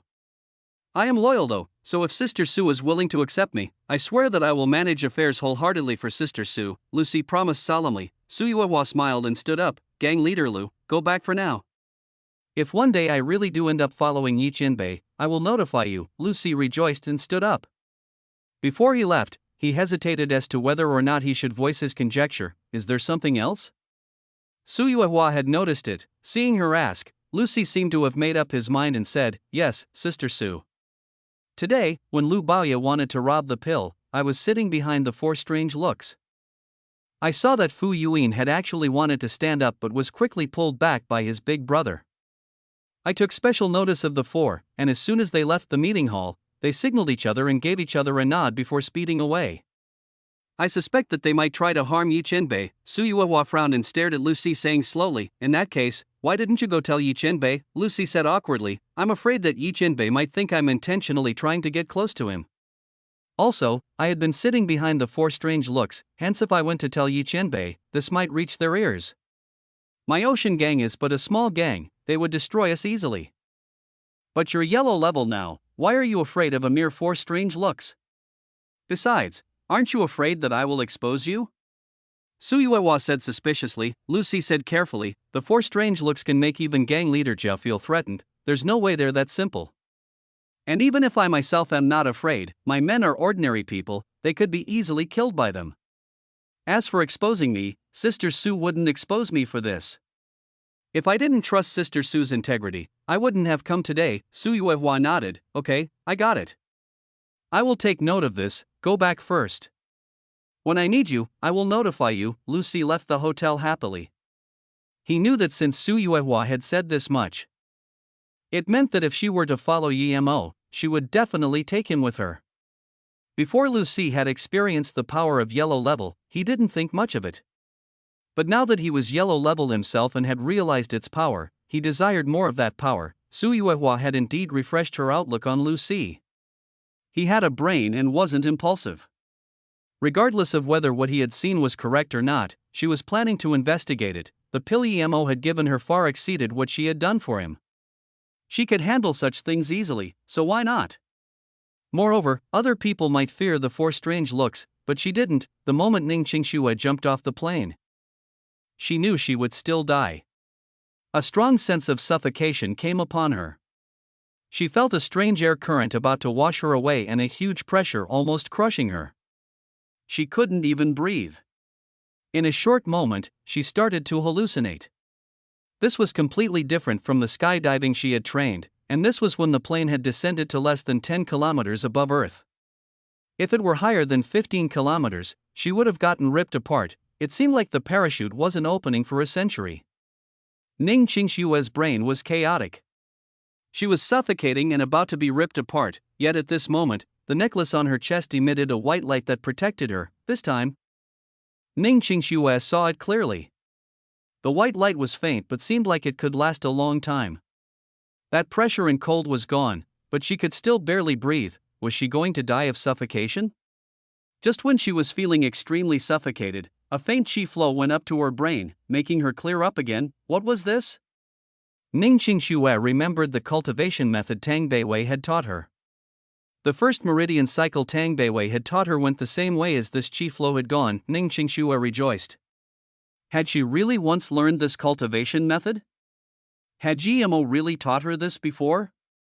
Still, that chi flow had been very weak, so without a second thought Ning Qingxue started to complete the meridian cycle Tang Beiwei had taught her. At a few thousand meters above the ground, the parachute opened by itself, but Ning Qingxue was still sunk deep into completing the meridian cycle. She didn't even feel the parachute open. After a long time, Ning Qingxue felt a piercing coldness on her skin as she woke up. She hadn't died. She had landed on the boundless ocean. Ning Qingxue immediately realized that she had landed in the Pacific Ocean. But if she wasn't going to be able to find land, she would eventually still die nonetheless. Ning Qingxue unbuckled the parachute and then remembered there should have been an emergency flotation hoop in the cockpit, but she hadn't considered that much at the time and hadn't taken it out. In her bag, other than some food, there was only some fire-starting equipment and medicine. Ning Qingxue shivered. Even if she didn't drown, she would be frozen to death or eaten by sharks. Ning Qingxue held onto the bag tightly. She couldn't throw this away. If she did, then she wouldn't live even if she did find land. The frigidness was permeating deeply into her bones. Ning Qingxue subconsciously started to run the meridian cycle again. She felt strange about it. As long as she cultivated, that coldness would go away. She even felt a little bit warm. Time passed slowly, and when Ning Qingxue woke up again, it was already night. In front of her there was a white glacier reflecting the moonlight. Ning Qingxue rejoiced and started swimming towards it. She felt lucky that she still had so much stamina after such a long time. However, she was quite hungry. When she came to this glacier, Ning Qingxue started feeling cold again. The wind blew as she cowered into a crevice within the icy mountain. The freezing temperature forced her to keep up the cultivating. She opened up a can and ate it, all the while continuing with her cultivation. She knew that the moment she stopped, she would freeze. Currently, Ning Qingxue started to believe more and more that she had practiced the cultivation method Tang Beiwei taught her before. She understood a lot of the directions of the meridian cycle and completed it as if by habit. Chapter 410, The Eerie Skull Flag. By the time Ning Qingxue woke up again, the sun was already up. Ning Qingxue found that the clothes on her body had already dried. However, her necklace's light seemed dull. Ning Qingxue took it out and looked at it worriedly. When she saw the protection of the necklace, she felt an emotional attachment to it. It was like her friend, sacrificing its lustrous appearance to protect her. Was it really just as Mume had said the last time? Had this necklace also protected her in danger? Did the necklace turn dull last time as well? And as time went by, it recovered its sheen. Putting the necklace down, Ning Qingxue investigated the situation her own body was in. There seemed to be some extra power in her dantian. She could use the power inside of it however she liked. Was this the qi Tang Beiwei had spoken of? Or the qi of ancient martial arts? Master Wu Guang had said that in order to cultivate qi, even a talented ancient martial arts practitioner had to spend at least 5 years or more. Normal people needed 10 years. And some would never be able to get it in their entire lives. She'd only cultivated for 20 or so hours and gotten inner qi. Suddenly, Ning Qingxue's face changed. She remembered something else that Master Wu Guang had said. If she really had had such power, then in 1 year's time, she should have been able to use her power to envelop her memories before she died. Had that really been the case, if it was all true, then this indicated that Mume hadn't lied to her and Wu Guang's words had also been true. That would mean that she really had fallen in love with Emo. How could this be? How could she fall in love with Emo? Who was Emo? She had already investigated him, some rich second-generation kid that was a trash to society. She believed that no matter what, they would have never been together. Wait, hadn't she ignored something? According to Mume, Emo had changed a lot. When Emo came to U State to find her, he really did seem different from the Emo she knew. Other than still being obsessed with her, everything else was different. That day, he had said that he was going to help her recover her memories, yet she told him to leave, to piss off even. The reason she went as far as to use the words piss off was because she saw her mother kneel to him, and that had made her angry. His face had turned very pale at the time as he took out that pill he claimed to be a face-preserving pill, yet after she ate it, she still told him to leave. He even spat blood then. Her mom had been even worse of, saying that the spot Emo was standing in was her home, and she had made Emo leave through the window. Ning Qingshu suddenly imagined the desperation and pain Emo's heart had to have been in at the time. She had indeed felt the changes in her body after eating the pill. Had that face-preserving pill been for real? Didn't that mean that it was worth a fortune? She thought Emo had been bullshitting, yet after seeing the effects of the defensive necklace and the Luoyu beauty pill, she ended up doubting those thoughts. Beauty pill, face-preserving pill. Ning Qingshu suddenly came to realize that both pills were related to beauty. Didn't that suggest that the two pills were related? Concluding this, Ning Qingshu shivered. She understood now, considering how Feiyu had gotten chosen and CEO Yu's attitude towards her, as well as the mysterious big boss of Luoyu. If she still didn't deduce that Luoyu was related to Emo, she would simply be too stupid. If it weren't Emo's company, why would Luoyu have chosen her corporation? If Emo wasn't the big boss, why would someone as capable as Yu Miaodong have been so respectful to her? If not because she was Emo's wife, why would Yu Miaodong have been so rude to Yuan Qibing, going so far as to even target him? After all, Luoyu was a new company. They couldn't just randomly offend Yuan Bei even if they really didn't want to cooperate with them. How come Yu Miaodong hadn't sent representatives to other companies but just to hers? So that's it, Ning Qingshu murmured. She had come to realize a lot of things. She guessed that what GMO had told her was probably true. Ning Qingshu grabbed her hair. Although she believed these things now, she still couldn't believe that she'd fallen in love with Emo. Ning Qingshu sighed and cast these thoughts aside as she walked out from the crevice and found a place to sit. She took out some things to eat before realizing she was short on water. If she couldn't find land as soon as possible, she would die all the same. But before she died, she wanted to know why she would fall in love with Emo and even preserve their memories when she had been moments from death. After a long while, she stood up dazedly. Countless thoughts flashed across her mind. She wondered how her parents were. They must be really worried. Ning Qingshu sat there for a whole morning. Then, Ning Qingshu decided that she needed to find land and couldn't just be wasting time here. The sun was covered by clouds with the temperature getting colder again. Ning Qingshu looked around. She figured that since she wanted to leave the glacier, she'd have to find a place to go on land. She really didn't like swimming in the ocean. In the far off distance, Ning Qingshu actually saw a black shadow getting bigger and bigger. It was a ship. It really was a ship. Ning Qingshu's heart started thumping. This meant that there were people there, which in turn meant that she was saved. She stared at the ship as it held course towards her direction.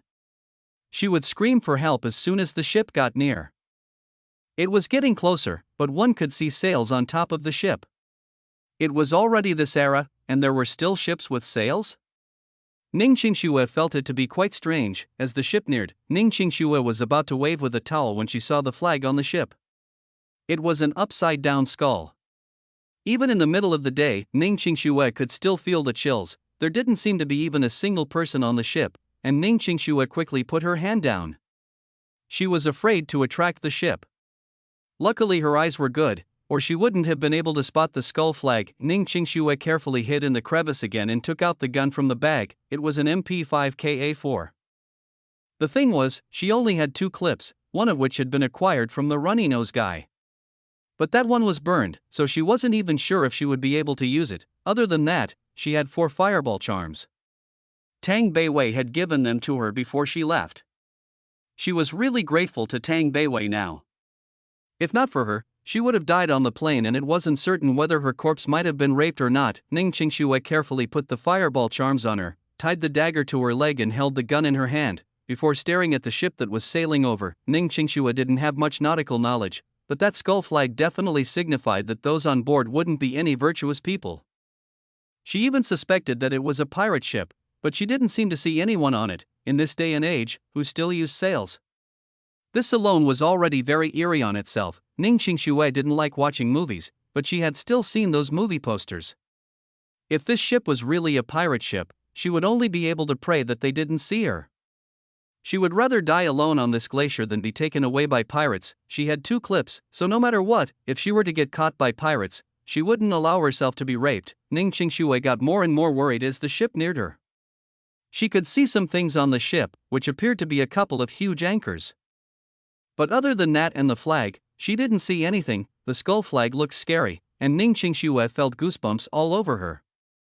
She stuck closely inside the crevice as she held the gun, not daring to move a bit. Chapter 411, Island with Sulfur Smell. The ship barely skimmed past the glacier Ning Qingxue was on. It was as though the people on the ship didn't care at all if it would crash. Ning Qingxue didn't even dare move. This ship seemed too quiet. There wasn't any sound at all. Ning Qingxue had a sudden thought: was the ship moving on its own? Or was it indeed a pirate ship that had had a fight with another group and had everyone on the ship died? But even then, there should be some battle scars at least. What she was seeing was a perfectly fine ship. The sails even looked brand new. If this really was an empty ship, then wouldn't she have greater chances of survival? Ning Qingxue rejoiced and didn't give it much further thought. Just as she wanted to get up and check the ship out, a sudden boisterous sound came from it, as though people were partying and drinking. There are people on the ship? Ning Qingxue quickly bobbed her head down, but the sound seemed to have disappeared again. Hold on, this wasn't right. The sound had come suddenly but also left just as suddenly. Ning Qingxue even wondered if she hadn't heard wrong. But no matter what, she didn't dare go on the ship anymore, nor did she dare even enter the water. This ship was too eerie. If there were people on it, they wouldn't let it brush past the glacier and still be drinking loudly inside. If there weren't people on it, the ship seemed to be moving a bit too fluently, right, ghost ship? Ning Qingxue once again felt goosebumps. She had received a high level of education and was an atheist. If it had been before, perhaps she would have gotten on the ship already, but after having experienced the defensive artifact, the fireball charms and all those things, her atheism had gotten a bit shaky. Perhaps there really were ghosts in this world. The ship was scraping past the glacier without a stop, but Ning Qingxue didn't dare move and hid within the ice, listening carefully. Even after the ship had gone a long way, she didn't hear any sound. Had it just been her imagination? The sea surface got colder once again due to the sun being covered in clouds, and fog was also starting to form. While the ship disappeared from her sight, Ning Qingxue shivered. She didn't dare go into the water and search for land anymore. She might as well just stay on this glacier. In order to resist the cold, Ning Qingxue cultivated nonstop. When she got tired, she would eat a bit. During the day, as the sun came out, she stood on the glacier looking around in hopes of finding a normal ship, yet Ning Qingxue grew more and more disappointed. The only fortunate thing was that the necklace had recovered some of its luster. She believed that it could indeed auto-repair as long as it didn't break. However, Ning Qingxue realized that her glacier was getting smaller and smaller. In some time, it would melt. Once the glacier melted, she would fall into the ocean again. Ning Qingxue looked around the ocean but didn't find another glacier. She reached her hand into the water and felt that it was a bit warm. What was this? Ning Qingxue climbed to the top of the glacier and looked around. Suddenly, she saw a black figure far away. It was an island. Ning Qingxue jumped around excitedly. If it wasn't for the fact that she didn't like being around a lot of people originally and that she had a cultivation method at her disposal, she might have gone crazy staying on a glacier by herself for days on end. She fretted whether the glacier she was on would somehow float over to that island. She was afraid of getting in the water again and swimming over if it didn't. Luckily, Ning Qingxue saw after a while that her glacier was indeed floating towards the island. She rested easy. Even if she wouldn't be saved by people in the end, she would rather die on land than being engulfed by the ocean. She hated the salty seawater yet had to use it to wash herself every day. Ning Qingxue packed her things. The bag was already almost empty, so other than the slightly heavy gun, everything else was very light. Around the time it was getting dark again, the glacier neared the island. Only now did Ning Qingxue notice that this island wasn't small. She estimated it had to be more than 10 square kilometers. She rejoiced at seeing vegetation on the island and even seeing a few seagulls fly over the island. This meant that it was habitable. There was a smell of sulfur, and as Ning Qingxue looked up, she could see that at the center of the island, there was a spacious area. Ning Qingxue frowned. This island might be a volcano. If this volcano erupted, she would have nowhere to run to, but even if she knew this volcano could erupt, she would still go on it, because she had nowhere else to go now. When Ning Qingxue scanned around the island, she was dumbfounded. An eerie ship with sails had stopped by the island. Ning Qingxue didn't dare stand at the highest point of the glacier anymore. She quickly climbed down as the glacier was getting closer and closer to the ship. Ning Qingxue could see clearly that although the ship had stopped at the island, it hadn't thrown out its anchor. Ning Qingxue was sure that there was indeed no one on the ship, but she was still scared and prayed for the glacier not to get close to the ship. But the glacier still kept nearing the vessel, and with its current direction and speed, it would definitely crash into it. Should she jump into the water? Ning Qingxue hesitated. If there wasn't this eerie ship, she would. But with this ship around, she was all the more afraid of jumping into the water. After all, on the glacier she could still look around. Once she was in the water, however, who knew what could happen in there? A gust of wind blew and Ning Qingxue shivered. She suddenly came to realize that the glacier's course was being changed a little by the wind. This way, the glacier might not crash into the ship after all. Ning Qingxue felt a little relieved but still held onto the gun tightly, hiding on one side of the glacier. As the glacier brushed past the ship, Ning Qingxue subconsciously wanted to become aware of what was on the ship, and as soon as this thought rose up, the scene inside the ship was immediately projected inside her brain. Ning Qingxue was astonished. What was this? The moment she got startled, that image in her brain disappeared, but Ning Qingxue could clearly feel that there really was no one on the ship. Though in the largest room of the ship there was a table which even had meals on it, Ning Qingxue grew scared. She didn't understand how an image of the ship could have appeared inside her brain when she thought about it. Although Ning Qingxue was cultivating a Dao cultivation method, she still didn't know about spirit sense. She had mobilized her spirit sense just then and checked the inside of the ship, but had gotten so scared, not knowing how to use it, that she'd subconsciously retrieved it because of it. Ning Qingxue pondered, there is no one managing the ship, yet it didn't crash into any glaciers or corals and managed to sail to this small island. If this isn't eerie, then what is? As she thought this, Ning Qingxue didn't dare even move anymore. She felt her hands sweat from holding the gun. If she had a choice, she would never want to get on the island due to this eerie ship, but she didn't. Suddenly, Ning Qingxue felt goosebumps all over again, as if a bleak wind had blown from the crevice of the glacier towards her. Ning Qingxue could clearly feel that before the bleak wind could near her, it was blocked by the necklace and disappeared. There was a warm flow of energy coming from the necklace that flowed through her body and calmed her down. Ning Qingxue grabbed the necklace and murmured, "Did you save me again?" "Thank you." The glacier finally touched the island. Ning Qingxue was afraid of staying on it, not because it was getting smaller, but because the glacier was right next to the ship. Ning Qingxue jumped onto the island.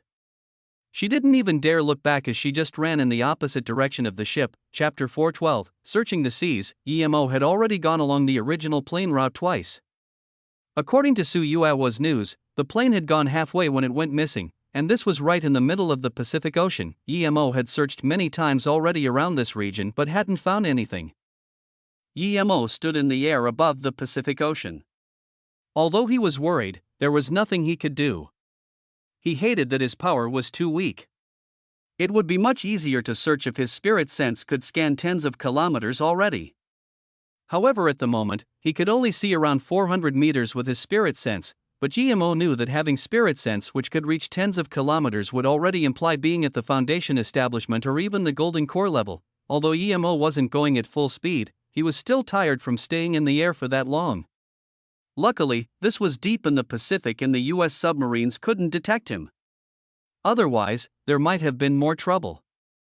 It looked like there were no more clues, but GMO wouldn't give up just like that.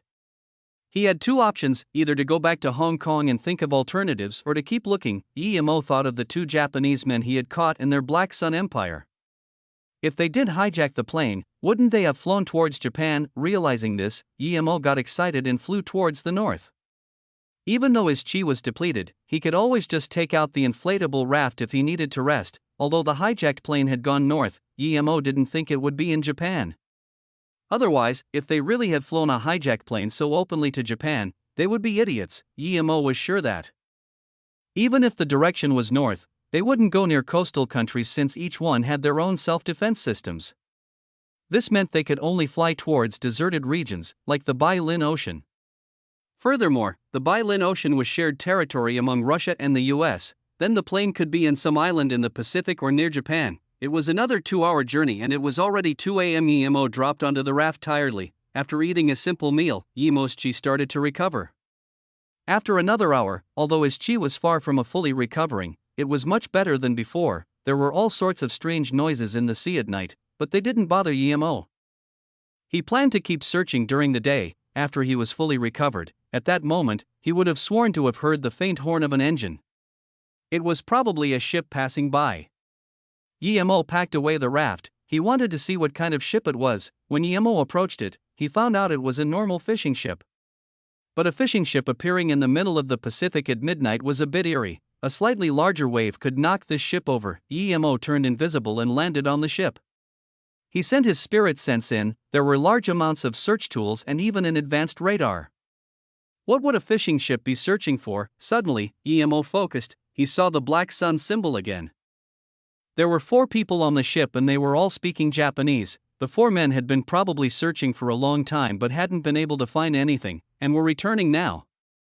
Emo didn't disturb them. He knew that he wouldn't be able to ask them anything, nor could he search their souls. So, he could only follow them and see what their final destination was. The ship had 2 engines and went very fast.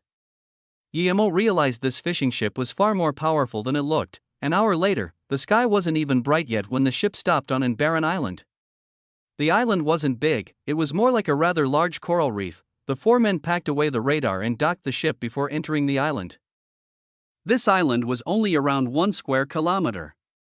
The 4 men got off and headed to the center. Emo followed them. He found out there was a wooden house in the center and also a small pond not far away from it. If this coral island wasn't in the middle of the Pacific Ocean, Emo really would have thought it was a temporary home made by fishermen, but now he was certain that the 4 men weren't fishermen.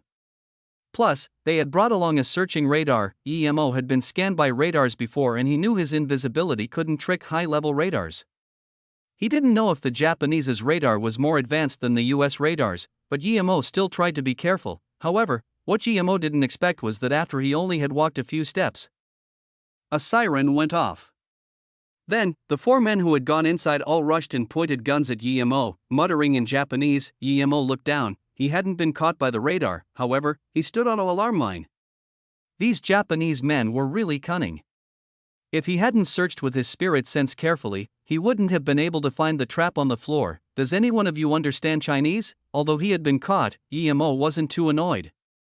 If he couldn't discover anything hidden, then he would show himself and interrogate them. After hearing Emo's words, the 4 men looked at each other and then scanned the open sea. They wondered how Emo had got on the island. But they soon gave each other signs and shot at Emo's legs. They didn't want Emo's life, they just wanted to capture him. But after the first gunshot, they immediately realized that Emo was gone. Emo only needed to look at their expressions to realize none of them understood Chinese. At the same time, a few wind blades were shot. He left one alive, and the other 3 men were cut into many pieces. The remaining one saw that in an instant his 3 team members all turned into bits of flesh. He couldn't even understand how Emo had attacked. He took a few steps back subconsciously and uttered something. He could see that Emo only kept him alive to interrogate him. Emo had realized that he didn't understand Chinese and it would be hard to ask him anything.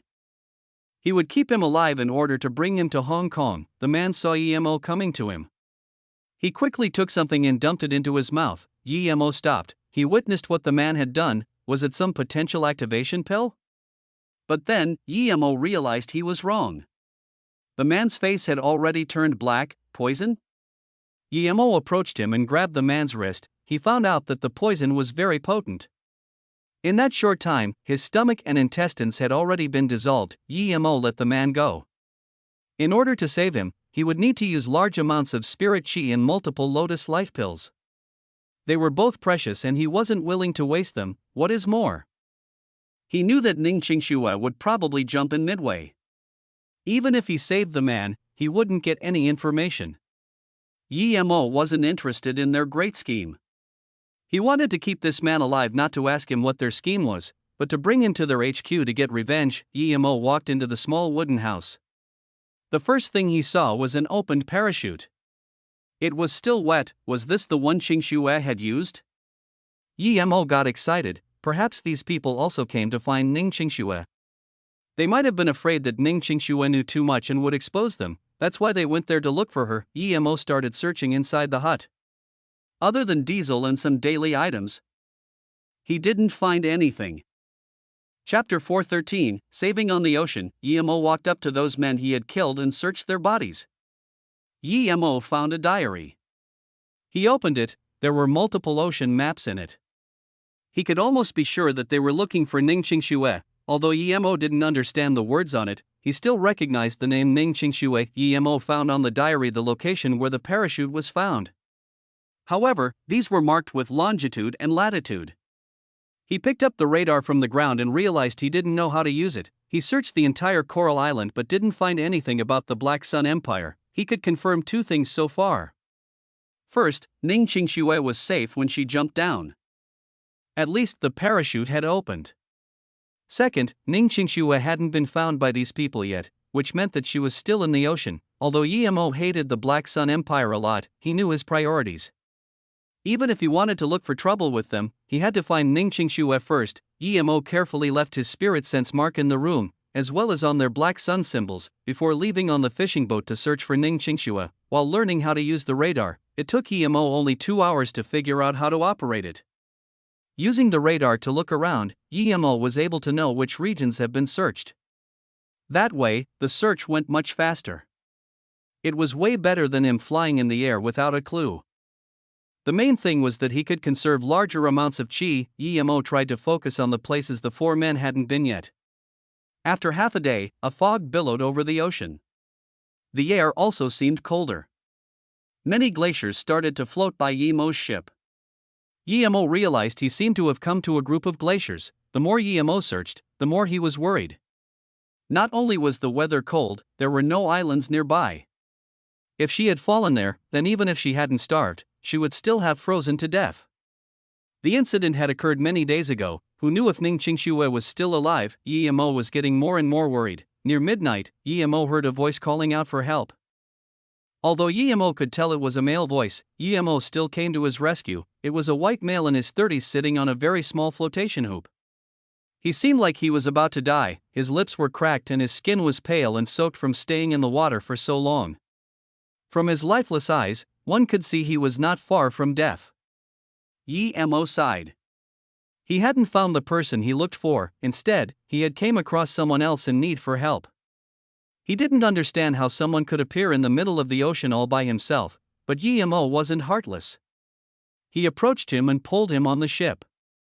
He gave him a pill before tossing him food and water. He could see this person was in this state due to dehydration.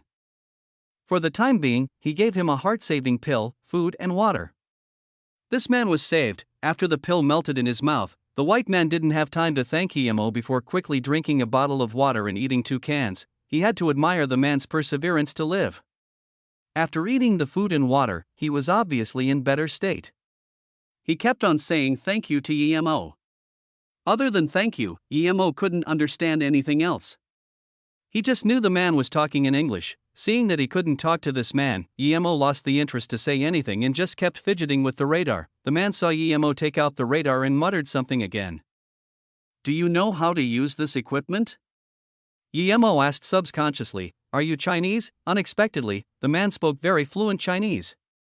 Then he said excitedly, "I thought you were Korean or Japanese. I didn't expect you to be Chinese." As though the man thought his sentence had made Yemo unhappy, he quickly said, "Sorry, this is the Pacific Ocean. Chinese people rarely come here. But once again, thanks for saving my life." I'm Eden, American, but I like Chinese culture. After finding out that Eden could speak Chinese, Yemo was interested. He really wanted to know how Eden had got to this situation. As though he knew what Yemo wanted to say, he started telling his story without Yemo having to ask. Eden was a professional US golfer. He fell in love with a wealthy man's daughter, Daphne. However, Daphne didn't have feelings for him. Eden was a very persistent man. When he changed from a sprinter to a golfer, no one believed he would succeed, but he managed to make a name for himself through his talent and hard work. Although he wasn't really famous now, he believed he could reach the level of Tiger Woods. However, his sports career didn't bring him much wealth, and Daphne was the daughter of a wealthy US businessman. Eden found it hard to even go to the same venues she did, much less pursue her. But Eden didn't give up. He had found out that Daphne was taking the luxury cruiser Bima from Los Angeles to Canada. He immediately used all his savings to buy a ticket. He wanted to copy Jack from Titanic and get Daphne's heart on the Bima. It's said that the Bima was the most advanced luxury cruiser in the world. But contrary to the Titanic, this was already the Bima's third journey. Those who have taken the Bima all believe it could beat any 8-star hotel in terms of comfort. However, the ticket price was also absurd. Only someone like Eden would use all his savings to get on it. Originally, this cruiser was very safe, but on the 6th day after leaving from the US, for some reason, it suddenly changed direction. Its original route was very safe, but an incident had happened to the Bima.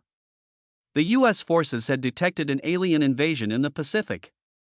The aliens had even taken out a US submarine.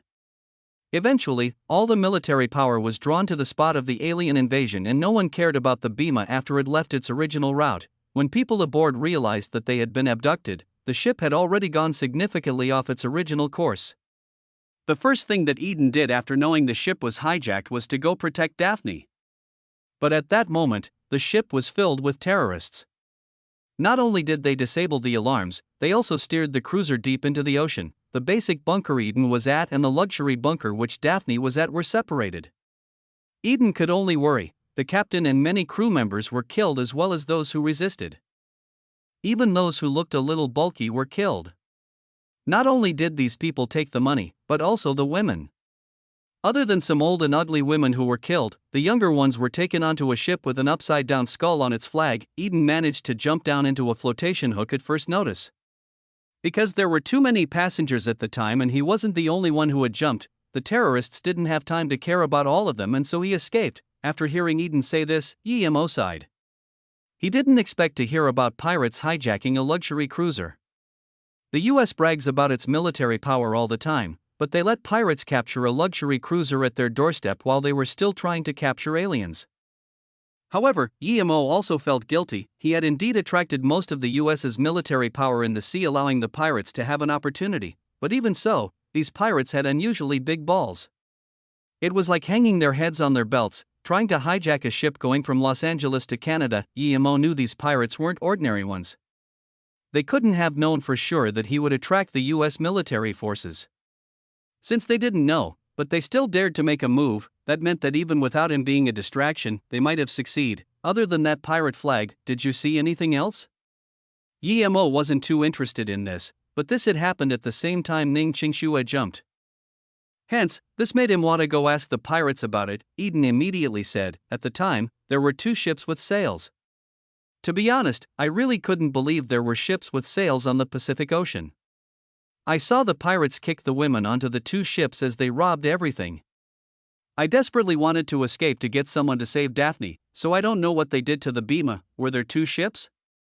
Yemo repeated, Chapter 414, People on the Island. Because Yemo asked, Eden thought Yemo doubted his words and added reassuringly, yes, there were 2 ships with sails, and there was a huge upside-down skull at the head of the ship. Yemo picked up the radar and asked, do you know how to use this? Eden nodded, yes, this radar is a US military radar SY-923. I used it when I served the army. It's a bit old, but it's not bad. Yemo didn't expect Eden to have served in the army. He tossed the radar to Eden and said, take me to where the Bima was hijacked, I want to see it. What? Do you want us to go to that place? Eden looked at Yemo in shock. It was suicide. They didn't have a single weapon. Death was the easy way out if they were to look for those cruel pirates. Yemo could tell what Eden was thinking from his face and said, if we go there now, the pirates will be long gone. What are you afraid of? If you're afraid, then do as you wish. I have food on the ship and you can take with you as much as you can carry, but I'm going. Eden looked at the small hoop. He knew that no matter how much food he had, that flotation ring wouldn't save him. At most, he would live a few days more. Okay, in that case, I'll take you there. Eden said, helplessly. Guillermo nodded and gave him a look of approval. Eden was not a bad person. He was 1.9 m tall and large, but he hadn't tried to force Guillermo off the fishing boat. Guillermo could tell that Eden hadn't even thought about it. He was a good-natured person. If Guillermo were in his shoes, he wouldn't have killed him, but he would have at least knocked him out. If it had been a cultivator from Luoyu continent, he would have killed Eden and taken the boat for sure. Guillermo gave the radar to Eden and let him drive the boat. He saved his life. Now Eden needed to prove his worth. Luckily, Eden didn't disappoint Guillermo. On the sulfur island, Ning Qingshui kept running. A huge lake appeared in front of her eyes. The water was very clear and there was steam coming off the surface. It was like a hot spring. Ning Qingshui looked back. That eerie bone ship was blocked by things and couldn't be seen. She stared at the center of the island. The smell of sulfur seemed to be getting stronger and stronger there. Ning Qingshui's heart stopped for a second. It was an active volcano indeed. Living there was like living on a bomb. But she didn't have any choice. Ning Qingshui put these thoughts aside and walked towards the lake. She felt the water. It was lukewarm. She tried drinking it, and it was fresh water. The joyful Ning Qingshui was no longer scared. She quickly took off her clothes and jumped into the water. These last days on the glacier had been very uncomfortable for her. She was a hygienic person, and a few days without showering made her very uncomfortable. After taking a shower, she washed all of her clothes and cultivated some more meridian cycles by the lake. The water on her clothes evaporated on its own. Ning Qingshui felt very light after taking the shower. She picked up her bag. She wanted to find a place to live by the lake. Although she could go find some other places beyond the lake, a hot spring caught Ning Qingshui's interest. If she couldn't find another place with fresh water, she would have to come over and get water every day. Ning Qingshui walked nearby the lake for a long time, and finally found a small cave by the hills. Ning Qingshui didn't know what kind of animal had made this, but it was rather clean and spacious. There was a huge rock next to the cave. The cave was very well hidden. The only thing was that Ning Qingshui could still see the ship from the cave. That ship was the thing Ning Qingshui hated the most, but other than that cave, Ning Qingshui hadn't been able to find a better place to live. Thus, she could only clean the cave and cut some branches with her dagger to block the entrance. After everything was ready, she lied down on a big rock inside. She hadn't slept in days. If she hadn't been able to cultivate, she might have gone mad. Ning Qingshui soon fell asleep after lying down. She had been really tired these last few days. After sleeping for a long time, she thought she had seen a black figure dash in front of her, but her vision was blurry. This woke Ning Qingshui up immediately. She grabbed the gun next to her, and that black shadow disappeared from the cave in an instant. Ning Qingshui was no longer tired.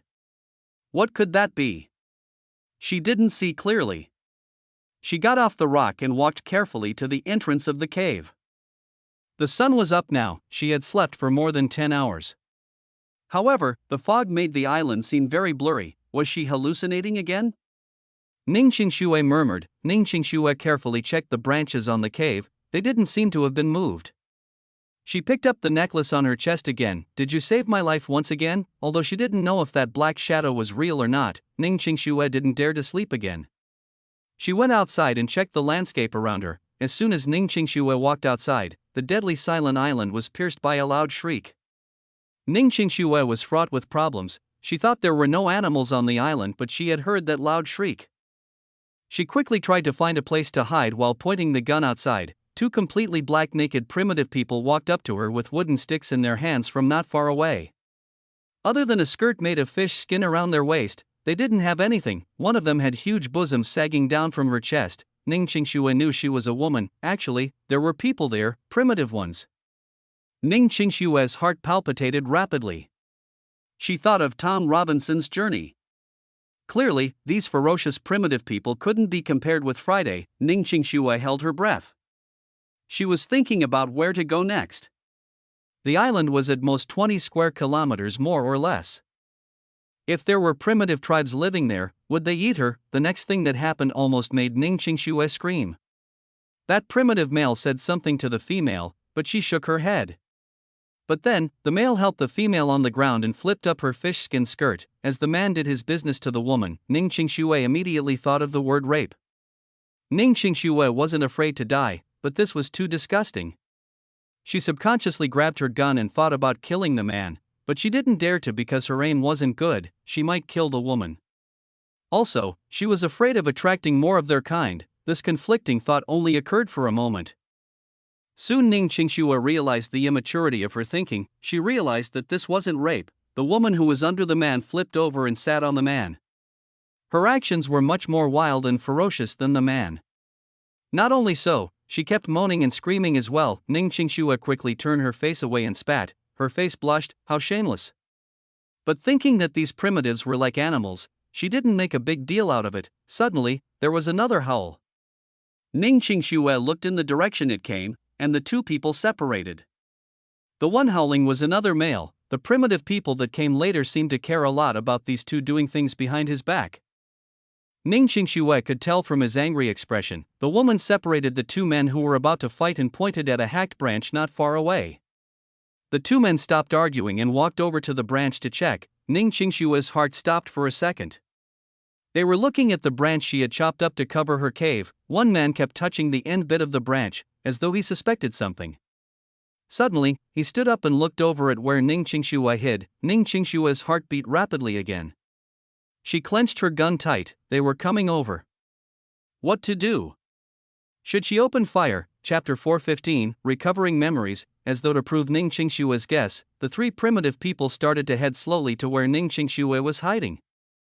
They walked carefully, using their sticks to push aside branches. They knew someone was hiding there. However, they were afraid of getting ambushed. Ning Qingxue realized that if they got a few more steps looser, they would be able to see her. She didn't know whether to shoot or not. Although she wanted to, shooting would mean death. Even though they were primitive people, it was still too much for Ning Qingxue to handle. It was different from when she used the fireball to kill the Japanese man. He had tried to rape her. However, now, she didn't know what to do about primitive people who hadn't hurt her yet. She thought of how the primitive man treated that woman, and felt scared. If the man saw her, she didn't dare to think of the results. Just when she was hesitating whether or not to shoot, the three of them suddenly stopped.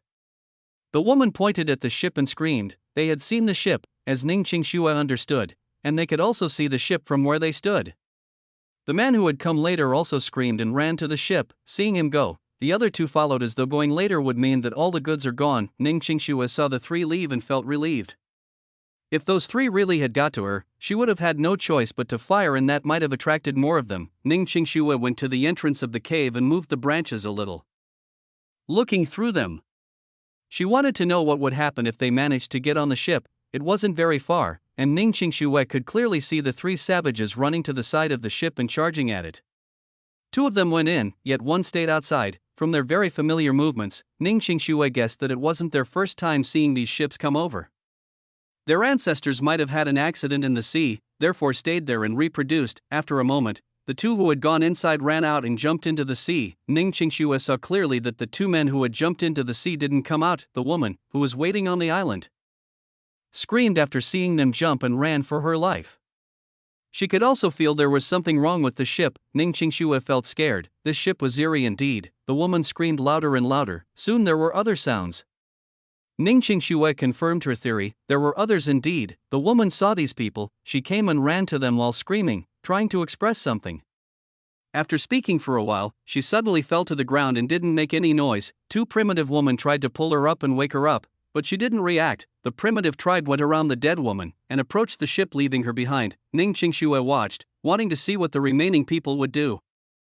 However, the woman who had dropped dead on the ground suddenly got up.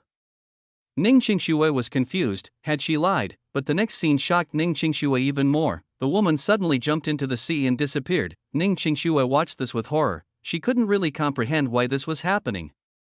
Was that ship really a ghost ship? After thinking about this, Ning Qingxue decided not to go near it. She suddenly thought of her necklace. Did she not got into the sea like that woman thanks to it? As soon as Ning Qingxue grabbed the necklace, she felt her chi going out of control. She didn't dare to keep watching and went back to the cave. The chi inside her body was reacting to it and made her shiver. It was like she was being burned alive. Ning Qingxue knew something wasn't right, there was a problem with her cultivation. She quickly blocked the entrance and sat on the huge rock, while running meridian cycles again. This time it was different than the previous cultivation. She felt the bustling of her qi as though it was trying to find a breakthrough point. Ning Qingxue didn't understand much about cultivation. After a while, Ning Qingxue felt suffocated. She was scared. It was like that qi had no place to go. If she didn't keep running the qi in meridian cycles, her meridians would burn. But as she cultivated, the qi in her dantian was getting more and more dense, rumbling in her brain. She suddenly felt that the dense qi had a place to go as it burst open more meridians. Ning Qingxue didn't open her eyes, but rejoiced at feeling finally well. She felt relieved, as though she had broken through something. Suddenly, there was new qi rising in her dantian that immediately charged up to her Changlin chakra point and into her head. That sense of comfort surged. It felt comfortable, and Ning Qingxue subconsciously moaned. She didn't open her eyes. She seemed to have gotten a lot of memories back. Ning Qingxue was shook. Was this what Master Wu Guang talked about? That when her power reached a certain level, her memories would recover on their own. More and more things rushed into her brain. She immediately realized that she really had recovered her memories. The memories of her with Emo flowed back like the tide. From how she went to Ninghai to celebrate Su Jingwen's birthday, each scene flowed back clearly. That medical case and the receipts, that unused bank card, those bottles, the multiple times she asked for money from Emo. Ning Qingxue's face grew pale. So that's how she had began with Emo. Ning Qingxue's heart felt more and more pain. She didn't even dare to open her eyes now. She now understood why she didn't want a divorce with Emo. She remembered when she found Emo in the desert with Qi Wanqing, and Emo followed her aunt, leaving her alone in the desert. When she saw Emo leave, it was like her soul had gone empty, and that's when she completely fell in love with Emo. Ning Qingxue didn't dare to open her eyes. She was afraid that she would lose her memories if she did. But her tears uncontrollably were flowing down her smooth white face. Chapter 416, Heart longing for return. She remembered when Emo finally accepted her at the bottom of the cliff in Shenongjia and how happy she had been at the time. She had gone to the flowing snake desert in Shenongjia for Emo. Emo had done a lot for her, so she felt that what she did was necessary. Also, she was in love with him, the man she married. The heaven had pitied her when she saw Emo about to die under the cliff. There, she had had the most wonderful time of her life. Emo ate with her, taught her cultivation, and even washed her and carried her out of the Shenongjia. He found the face-preserving fruit, and even though knowing that it was useless to eat it straight away, he still gave her such a precious fruit so she could eat. I still have many more, but even if this were the last one, I would give it to you if you wanted to eat it. Because, if you like it, I will give it to you. That was what Emo had said to her. Then she also said that she forever belonged to Emo. But why did she not remember him after she got hurt? Why had she been that heartless? Ning Qingxue suddenly hated herself. She hated the person who made her lose her memories even more. Her love was very important to her, it surpassed everything in her life, even her desire to live. However, when Emo had gone to find her, she told him to piss off. Did I hurt you? Ning Qingxue's heart was wrenching from pain. She wanted to appear before Emo immediately and tell him that that hadn't been what she truly wanted to say. She regretted that day. She shouldn't have listened to her mom and should have let Emo try to recover her memories. She finally understood why she had protected this memory in her soul when she had been about to die. If it happened again, she would do it without doubt. Whether it was one life or 10,000 lives. She was always going to remember Emo, how he treated her, and her love for him. Ning Qingxue opened her eyes, and tears covered her face. Emo was her everything. She was grateful to Li Mume for giving her the courage to get her memories back. She couldn't understand why her mother had stopped her from getting her memories back. That was the most precious thing in her life, Emo. Ning Qingxue murmured and stood up. She didn't want to stay on that island anymore. She desperately wanted to see Emo. To her, Emo was her everything. She finally knew about the spirit sense. The image that she had seen in her brain was real. She remembered that girl in Ninghai called Tang Beiwei who said she was Yemo's sister. She felt weird. She knew that Yemo's sister was Yi Ling, not Tang Beiwei. Ning Qingxue grabbed the gun and got out of the cave. She didn't want to stay there anymore. She needed to get back and find Emo. However, Ning Qingxue stopped walking. she realized that she had seen before about 20 savages going inside the ship. She didn't know how long she had spent recovering her memories, but from the gray sky, she could guess it had been less than 8 hours. At that moment, she looked back at the ship but didn't see anyone. Did those primitive people get killed by the ghost ship? Ning Qingxue subconsciously felt the 4 fireball charms on her. Ning Qingxue knew that if she wanted to leave, she needed to use that ghost ship. Without it, she couldn't leave the island. She checked all her weapons and forced herself to calm down. Her desperation to see Emo made her not fear the ghost ship. She believed that with her gun, the fireball charm and the necklace, her chances of survival were greater on the ship than on the island. There were primitive people and an active volcano on the island. Q, a piercing shriek made Ning Qingxue, who was extremely focused, shiver. She looked up and she saw a white figure perched on a branch that was staring at Ning Qingxue. It was a strange bird, like a condor. It was quite strange to see such a rare condor in the sea, however. Ning Qingxue could see intelligence and emotions in the condor's eyes. Ning Qingxue rubbed her eyes. She thought she must have seen it wrong. Could a bird have such emotions? The condor-like bird circled around Ning Qingxue and stood on top of the tree. Seeing this figure, Ning Qingxue suddenly remembered she had seen a shadow yesterday when she had been sleeping. So it was the condor. But why did it fly into the cave? Had it tried to harm her? Ning Qingxue shook her head and stopped thinking about the bird. She looked at the ship and made up her mind to go on it. Even if she didn't die here, she didn't want to live like this. After remembering her memories of Emo, she would go crazy living by herself. Seeing Ning Qingxue walk towards that ship, the bird followed her. Ning Qingxue stopped and looked at the bird with curiosity. She muttered to herself, "I'm leaving here, why are you following me?" As though he understood Ning Qingxue's words, the bird mourned and flew around Ning Qingxue again. Ning Qingxue saw pleading in the bird's eyes. Ning Qingxue was sure she saw it. This bird was so humanistic. Ning Qingxue rubbed her red eyes and headed towards the ship. Seeing Ning Qingxue leave, the white bird yelled again and followed Ning Qingxue, circling around her. Ning Qingxue finally understood that the bird was trying to tell her something. "Do you want something from me?" Ning Qingxue asked. But then, she realized, how could a bird understand her words? But then, the bird nodded its head vigorously. Ning Qingxue was frozen. Could a bird this smart exist? What did it want with her though? Ning Qingxue took out a can from her bag and put it in front of the bird. "Do you want to eat this?" The bird flew down and grabbed the can with his mouth. He put it back on Ning Qingxue's hand and flew around her again. Ning Qingxue understood this time and looked at this bird in shock. "Do you want me to take you with me?" As soon as Ning Qingxue said this, the bird nodded its head again. Ning Qingxue frowned. "Is this island not great? There are also people living here. Furthermore, not even I know if I can survive in the ocean. Your survival is uncertain." The bird heard Ning Qingxue's words and opened its wings, circling on the top of Ning Qingxue's head. It yelled while flying to the center of the island, and then returned back to Ning Qingxue.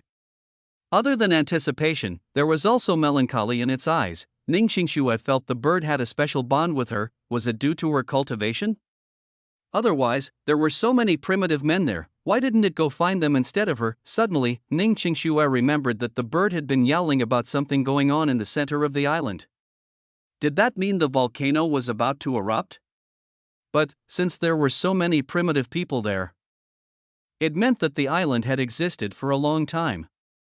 How could the volcano coincidentally erupt at that moment? Thinking about this, Ning Qingxue asked, "Are you saying that this island's volcano is about to erupt?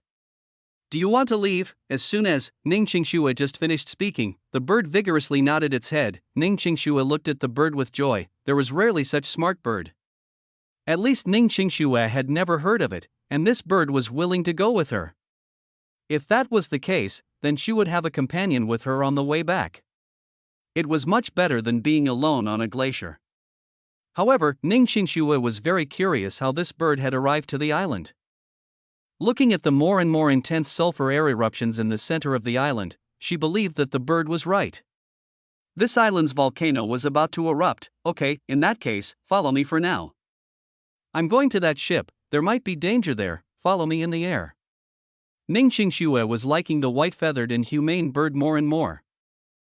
Chapter 417, Boarding the Ghost Ship. Ning Qingxue saw that there was a silver plum tree leaf pattern under the bird's neck and had a sudden idea. "I'll give you a name, I'll call you Silver Plum Leaf." This name is a bit long, I'll just call you Silver. The bird seemingly understood Ning Qingshua's words and chirped. This sounded different to the yowling, it was a happy sound. She could tell that it didn't really understand what Ning Qingxue meant with that name. After all, it was just a bird. Normally, animals have premonitions to sense danger. Since Silver had had this premonition, this meant that the volcano really was about to erupt, although she had Silver by her side. Silver was a bird after all. Ning Qingxue approached the ship. The hand which held the gun was sweating a lot. Sometimes, the unknown was the most terrifying. If she had been facing a lion or a tiger, she might have not been that scared. After all, it was something she could see. As she got closer to the ship, Ning Qingxue had an uneasy feeling. She couldn't just charge at it like the primitive people had done. Her surroundings were eerily silent. If there weren't clustered footprints, Ning Qingxue couldn't have been really sure that they had all gone on the ship. Ning Qingxue jumped aboard and immediately felt a bleak wind attacking her. The necklace on her chest emitted a light barrier and pushed the bleak wind away. Ning Qingxue could even faintly hear a scream. Silver flew to the top of the boat behind Ning Qingxue. Its expression was worried like hers. Ning Qingxue looked at the necklace. She knew it had saved her once again. She subconsciously looked back at Silver and felt a little assured. She said to Silver, "Stay behind me." Silver immediately jumped down and followed Ning Qingxue closely. Ning Qingxue looked around the ship. It was empty. Ning Qingxue stopped on the deck and her spirit sense scanned inside. It was the same as yesterday, a table of food and wine, mostly cooked food, but she couldn't see a single person. Suddenly, she felt her spirit sense scan a black shadow, but immediately after, it was gone and it looked like it had gone into the bottom bunker. Ning Qingxue stopped. She felt goosebumps. She hadn't expected her spirit sense to be able to detect that shadow. So, the spirit sense could see things the eyes couldn't. She was scared of what she couldn't see. Once she saw it, she was no longer scared. Ning Qingxue walked into the ship's compartments. There were two levels, the surface level and the bottom bunker. Ning Qingxue remembered that the black shadow disappeared into the bottom bunker. At that moment, her spirit sense found a black shadow charging at her. Ning Qingxue subconsciously moved aside and sprayed her gun at the shadow. Bang bang bang. It had been an extraordinarily clear sound in the silent boat, but Ning Qingxue could see the black shadow retreat back inside unscathed. Her gun had no effect on the shadow. It was really a ghost. Ning Qingshue's hands shook. If Silver didn't chirp from time to time, she would have gone crazy by then. Being in the depth of a boundless ocean on a spooky boat, she remembered the shriek in the heaven pit at Shinnongjia. If Emo hadn't left her a protection charm, she would have died, but that day, she seemed to be facing an even stronger ghoul. From what Emo had said, they weren't afraid of bullets. If Emo hadn't given her the necklace, she would have ended up like those primitive men. Thinking about this, Ning Qingxue shook again. Were all the people aboard this ship killed by the ghoul like the primitive people? Why was the ghoul doing this? When the ghoul had charged at her, she felt as though it was trying to devour her soul. Did these ghouls devour people's souls? She wouldn't have believed in these sort of stuff before she started cultivated either, but there were many things in this world that science couldn't explain. Ning Qingxue looked at Silver, who was following her closely, and she felt a little relieved. She put the gun away, took out a fireball charm and walked into the bottom bunker. She knew that the gun was useless. It was a pity Emo wasn't there. If he were there, he could see that the ghoul was similar to the one he had annihilated at Chunnan. However, the ghoul had been purposely raised by the red-robed woman from the Nine Moon sect. Normally, people's spirits disappeared naturally from the world after death. That some spirits condense and don't dissolve must be due to some special reason. Ning Qingxue kept her spirit sense open. As soon as she went into the bottom bunker, she found the black shadow hiding on the side. However, with her power, she could only see a black figure. If it had been Emo, he would have been able to see that the spirit had a solid, not mist-like, shape. He would have immediately realized that there must be a ghost keeper behind that ghoul, just like the red-robed woman. When Ning Qingxue saw the ghoul, she felt scared but still gathered up courage and walked towards it.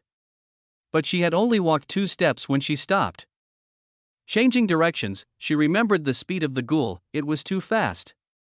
And she was sure the ghoul would be able to see her if she walked over. She wouldn't be able to ambush it for sure. As soon as Ning Qingxue changed directions, the black figure that was about to move stopped. Food and water splashed everywhere. Ning Qingxue avoided these things and neared the shadow. When she was just about 3 meters from it, Ning Qingxue threw out her fireball charm and yelled Lin.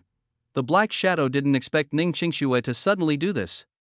In that instant, it got consumed by the fireball. There was a loud shriek, then, the fireball disappeared and so did the black shadow along with it. Ning Qingxue breathed, relieved. Finally, the ghoul had been annihilated. The fireball charm was stronger than a submachine gun. But Ning Qingxue immediately realized it wasn't that the fireball charm was stronger than the gun, but more like the fireball charm was more effective against ghosts. Ning Qingxue searched the bottom bunker again and couldn't find anything strange. She didn't know how lucky she had been this time. This ghoul was a ghoul that escaped after Emo killed the red-robed woman. Somehow, it was taken to America and went on the Bima. When the pirates took the women, it also followed them. Those people had made it stronger. However, its master was killed by Emo. It fed following basic instincts. If Ning Qingxue hadn't had the necklace, she would have died countless times. Or, if that red-robed woman was still there, Ning Qingxue still wouldn't have been able to escape, as though it knew that Ning Qingxue had annihilated the ghoul. Silver chirped, celebrating her master's victory. Ning Qingxue wiped some sweat off her forehead and waved to Silver. They walked up to the surface.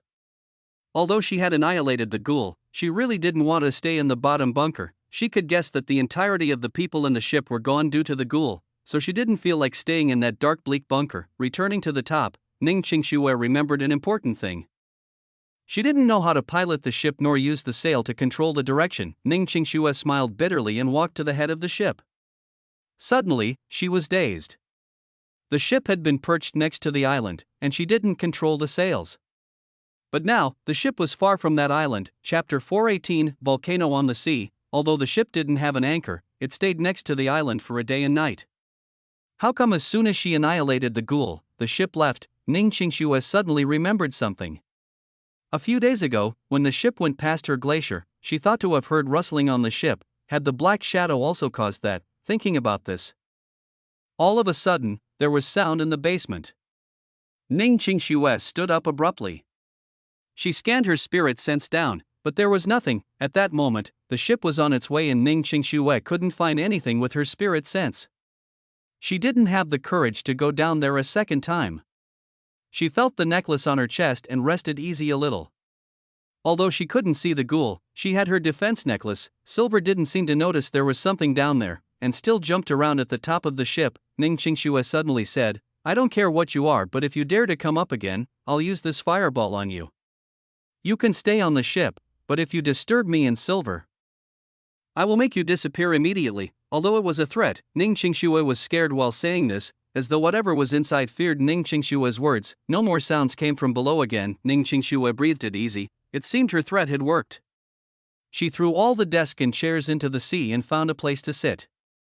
The thing probably wasn't afraid of her, but afraid of her necklace. Silver saw Ning Qingxue sit down and jumped next to her. Suddenly, there was a rumble. Fire crossed half of the sky. Hence, Ning Qingxue stood up and walked to the head of the ship, where Silver was. She noticed that the sulfur island was in flames. Lava burst into the air with dust and smoke. It even splashed the ship Ning Qingxue was on. The volcano had erupted. If she had hesitated before, she would have been turned into dust on the island. Looking at the strength of the eruption, Ning Qingxue knew the island was gone and so was the primitive tribe on it. Although she didn't know them, Ning Qingxue still felt sad. Human life was this weak in the awakening of nature's power. At that moment, Emo was on the fishing ship. He had stopped where Eden first escaped. Other than wind, there was nothing else. There were no signs of the incident. Eden saw that Yemo's face wasn't happy and said, "I think those pirates are long gone." Yemo sneered but didn't say anything. At that moment, there was a huge explosion in the distance and then a burst of lava into the air. "Oh my god, it's a volcanic eruption. This is amazingly grand, yet terrifying." Eden exclaimed. Was it some active volcanic island? This was the first time Emo saw a volcanic eruption. He felt uneasy. "Eden, drive the boat over to the volcanic eruption." Eden was dazed. The eruption had just started.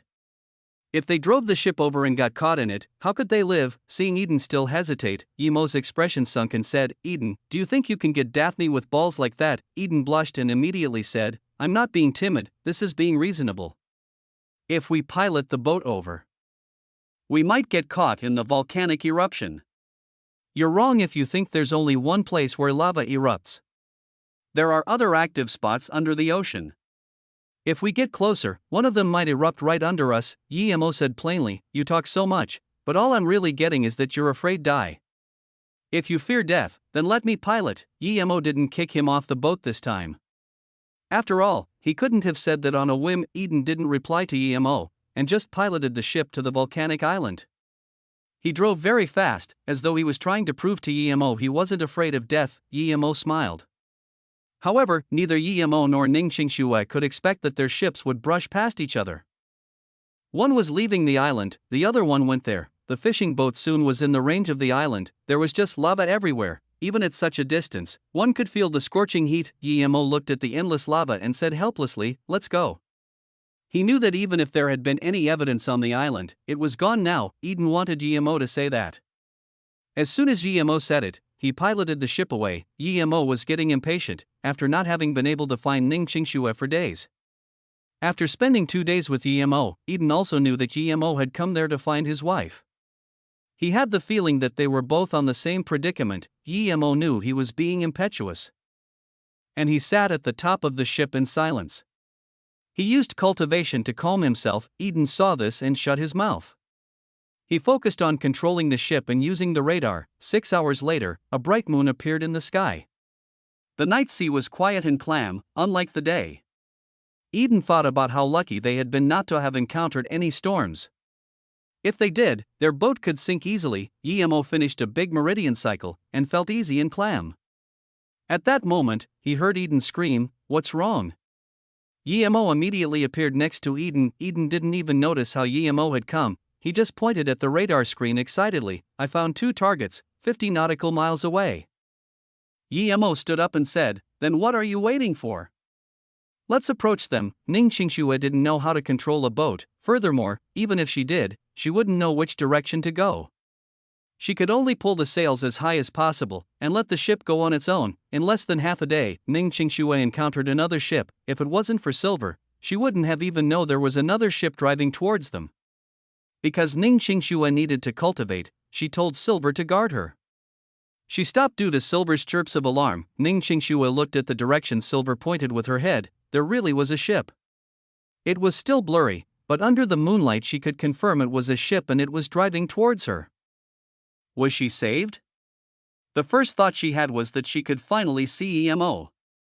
As long as a ship brought her on land, then no matter which country it was, she could get back. When the ship got closer, Ning Qingxue saw the flag on that ship. Her face immediately went pale. Her new hope was gone. Now she felt horror. The ship was exactly the same as hers and one could see the upside-down skull. The owner of this ship was probably from the same group as that ship. Now that those people had caught up, what could she do? The ship was clearly heading towards her. Ning Qingxue grabbed her gun. She could see the people on that ship. There were at least tens of people on it. Ning Qingxue wouldn't naively think that a proper ship would have such a flag. This was obviously a pirate ship. Ning Qingxue really wanted to put her sails down and go on another direction, but she didn't know how to pilot the ship. Chapter 419, The Fishing Boat That Didn't Avoid. Seeing the ship near her, Ning Qingxue gave up on trying to control the ship with sails and grabbed her gun. As the ship appeared before her eyes, the tens of people on it stared straight at Ning Qingxue, their eyes like those of ravenous wolves. It was as though they couldn't see the gun in her hands at all, but only the goddess like Ning Qingxue. There were about 10 meters in between them, but Ning Qingxue actually heard them gulping from that distance. Her heart sunk. She wanted to open fire, but she wouldn't be able to kill this many pirates with her gun. God, such a beautiful woman. I must have her. The leading white man sighed. Although it was English, Ning Qingxue could understand it. "Sean, that is our leader's ship. That woman is there, but how come I don't see our leader?" At this moment, the bulky man next to that white man remembered their purpose. They came to find their lost leader, not pretty women. However, this woman was too beautiful. These words made everyone on the ship refocus. They didn't see their leader on their leader's ship, yet saw an insanely beautiful woman. In this boundless sea, this seemed a little creepy. She's actually holding a gun, huh? There was laughter everywhere. No one took her gun seriously. "Put your gun down and come to our ship," A man yelled through a horn to Ning Qingxue. Ning Qingxue could hear their words clearly, and as she understood English, she now knew what her fate would be were she to fall in their hands. Ning Qingxue suddenly saw the leader raise his hand, and a white light came howling at her wrist. Flying dart? Ning Qingxue reacted instantaneously yet didn't manage to dodge it. Before the dart could strike her, it was blocked by a white light. Ning Qingxue knew it had to be the necklace protecting her again. She looked down at it. It had gotten a lot dimmer. Ning Qingxue felt very angry. She didn't expect these foreigners to be so good at using projectiles. She immediately grabbed the gun and started shooting at them. Those pirates were experienced though. The moment Ning Qingxue raised her gun, almost everyone squatted down. Other than one unlucky guy who was struck by a bullet, everyone else had dodged it. She knew that the reason she was even able to fire her weapon at all was because these pirates didn't want to kill her and wanted her alive. Ning Qingxue quickly hid inside the ship as the pirates just kept sailing forward. After a few gunshots, she noticed the sails on the ship were down, and it had stopped its rapid speed. Ning Qingxue suddenly felt sad. Not because she was about to die to pirates, but because she didn't get to see Emo. She wasn't afraid of death, but she didn't want to die like this. She didn't even get to see Emo to say sorry and make up for what she did. Ning Qingxue changed the clip. She only had 2 in total. Silver snuck up to Ning Qingxue as though feeling Ning Qingxue's helplessness. It could only whimper every now and then. Woman, put down your weapon and walk out. We promise we won't hurt you, but if you resist anymore, we will blow up your ship. The voice sounded again. Ning Qingxue bit her lips and ran out from the crevice spraying bullets once more. This time, she hit 2 people. The remaining people seemed to have been angered by her. Despite their anger though, they still didn't shoot.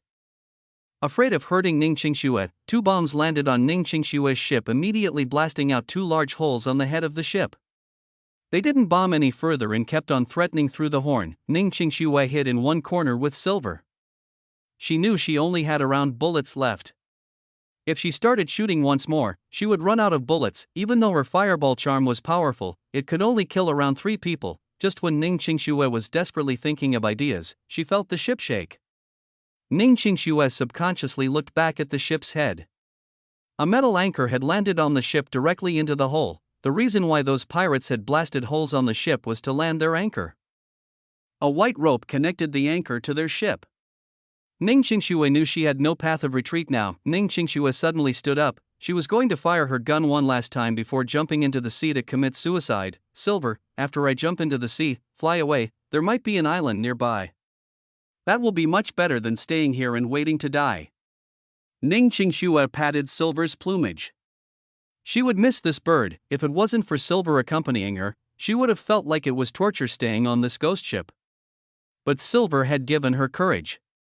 With Silver's company, she was even able to cultivate. Silver could clearly understand her as it started whimpering. But suddenly, it stopped. It started chirping instead and pulled Ning Qingxue's sleeve with its beak, as though wanting her to take a look at something. Ning Qingxue subconsciously looked in the direction Silver was pointing with its beak. She saw another boat come over. Silver intended for her to get on that boat and escape. Ning Qingxue smiled bitterly. That ship was fast indeed, but she could see that it was merely a fishing boat. She stopped paying it any heed back and patted Silver's feathers. That's a fishing boat. The people on it can't even protect themselves. How can they save us? The other ship's people also noticed the fishing boat and pointed their guns at it. Once the boat got in their shooting range, they would fire at it. The reason they didn't deal killing blows to Ning Qingxue's ship was on one hand because it was their leader's ship, and on the other hand because Ning Qingxue was such an otherworldly beauty. When it came to pirates, they only pursued 2 things in life, money and women. However, what they didn't understand was that this fishing boat didn't avoid them yet, actually accelerated as it sped over. What they didn't understand even more was how there could be a fishing boat this deep in open water. Eden saw from far away that the 2 ships he'd detected with his radar had skull flags on them. He wanted to change course right away, but Yemo stopped him. Eden didn't know what Yemo's name was, so he could only call out desperately. Those 2 ships are the ones I talked about. Those are pirate ships. They have weapons. It's suicide if we go there. Yemo walked slowly to the head of the ship and said, "Wasn't your Daphne taken by them?" Eden said without hesitation, "Yes, they were the ones who took her away. They killed countless passengers on the Bima and took all the women aboard. They're demons, Yemo sneered. Even though these demons took your Daphne, you're not going to save her? Instead, you're going to run away? I don't think your love for her was genuine at all. In that case, you can run away, but I need to go over and have a look. Of course Yemo was going over. He wouldn't let anyone he saw in this region of the sea go just like that. What if these people knew where Ning Qingxue was? No, it's suicide to go there. I will go back to call for help to save Daphne. Otherwise I'll die for nothing. With Daphne still not being saved, Eden saw that Yemo was misunderstanding him and quickly explained. Approaching it from Eden's perspective, Yemo knew that he was right. It would mean suicide for him to go there if he were alone. Yemo smiled. Eden, if you trust me, then come with me to save your Daphne. If you don't, then get on your hoop and flee. These pirates are no threat to me, but you need to choose fast. Our ship is nearing theirs. Eden's face changed rapidly and eventually, he sighed. Even if he didn't trust Yemo, it was too late now anyway. He was only a couple hundred meters away from the two ships. Even if he did jump now, he would be seen and caught by the pirates. If he was going to die either way, he might as well go along with this bold Chinese guy and fight. Rumble, a bomb landed at the rim of the boat. Eden felt the boat shake. He knew it was over now. The pirates were firing without an ounce of hesitation. Eden tried to control the boat to go a little further. Then, he yelled to Emo at the head of the boat, "Get in quickly, I need to change direction dash." But as soon as he finished saying this, he realized in shock that the Chinese guy was gone. He had still been standing at the head of the ship a moment ago. Yet after that cannon blast, he was gone. Chapter 420, Encounter like a dream. The moment the bomb fell on the ship, Emo was already flying to the pirate ship, but he only got halfway. What he saw with his spirit sense almost made him fall in the water. Ning Qingxue, it was Qingxue. Emo would have never thought that he would see Ning Qingxue at that moment. Emo soon came to his senses. He really had found Ning Qingxue. He changed directions immediately and flew onto Ning Qingxue's ship. Emo was so fast that no one even saw him. Ning Qingxue was as if she had been hit by lightning. She stared dumbly at Emo, who gradually descended on the ship. Crank, the gun in her hands, had fallen on the ground, but she didn't even notice. Emo, is it really you? Have I died? Why am I hallucinating? Ning Qingxue murmured to herself. She couldn't believe that her yearning had touched the heavens and had allowed her to see Emo before she died. But seeing Emo then, other than an illusion before death, what else could it be? How could Emo appear on the ship for no reason? Seeing Ning Qingxue's expression and emaciated figure, Emo's heart ached. He knew that Ning Qingxue had recovered her memories. Otherwise, she wouldn't be like this. Emo walked over and reached out for her, gently hugging her. "Qingxue, it really is me." Emo suddenly was full of satisfaction. His endless killing intent was gone the moment he put his arms around Ning Qingxue. It was his greatest satisfaction to be able to meet Ning Qingxue in that immeasurable ocean. He even thanked those Japanese men for giving him the radar. If it hadn't been for that radar, he still wouldn't be close to finding Ning Qingxue. Emo, it really is you? Ning Qingxue stood up excitedly and hugged Emo tighter. In that moment, she was so blissful that her heart was about pounding like crazy. There was only one voice in her mind, and it said, "This is real, this really is Emo." The dream was so real that she couldn't to believe it. In that instance, they only had each other in their hearts, everything else was extraneous. Or perhaps, it was more than just having each other in their arms and feeling their existence. No words could express what they were feeling at that moment.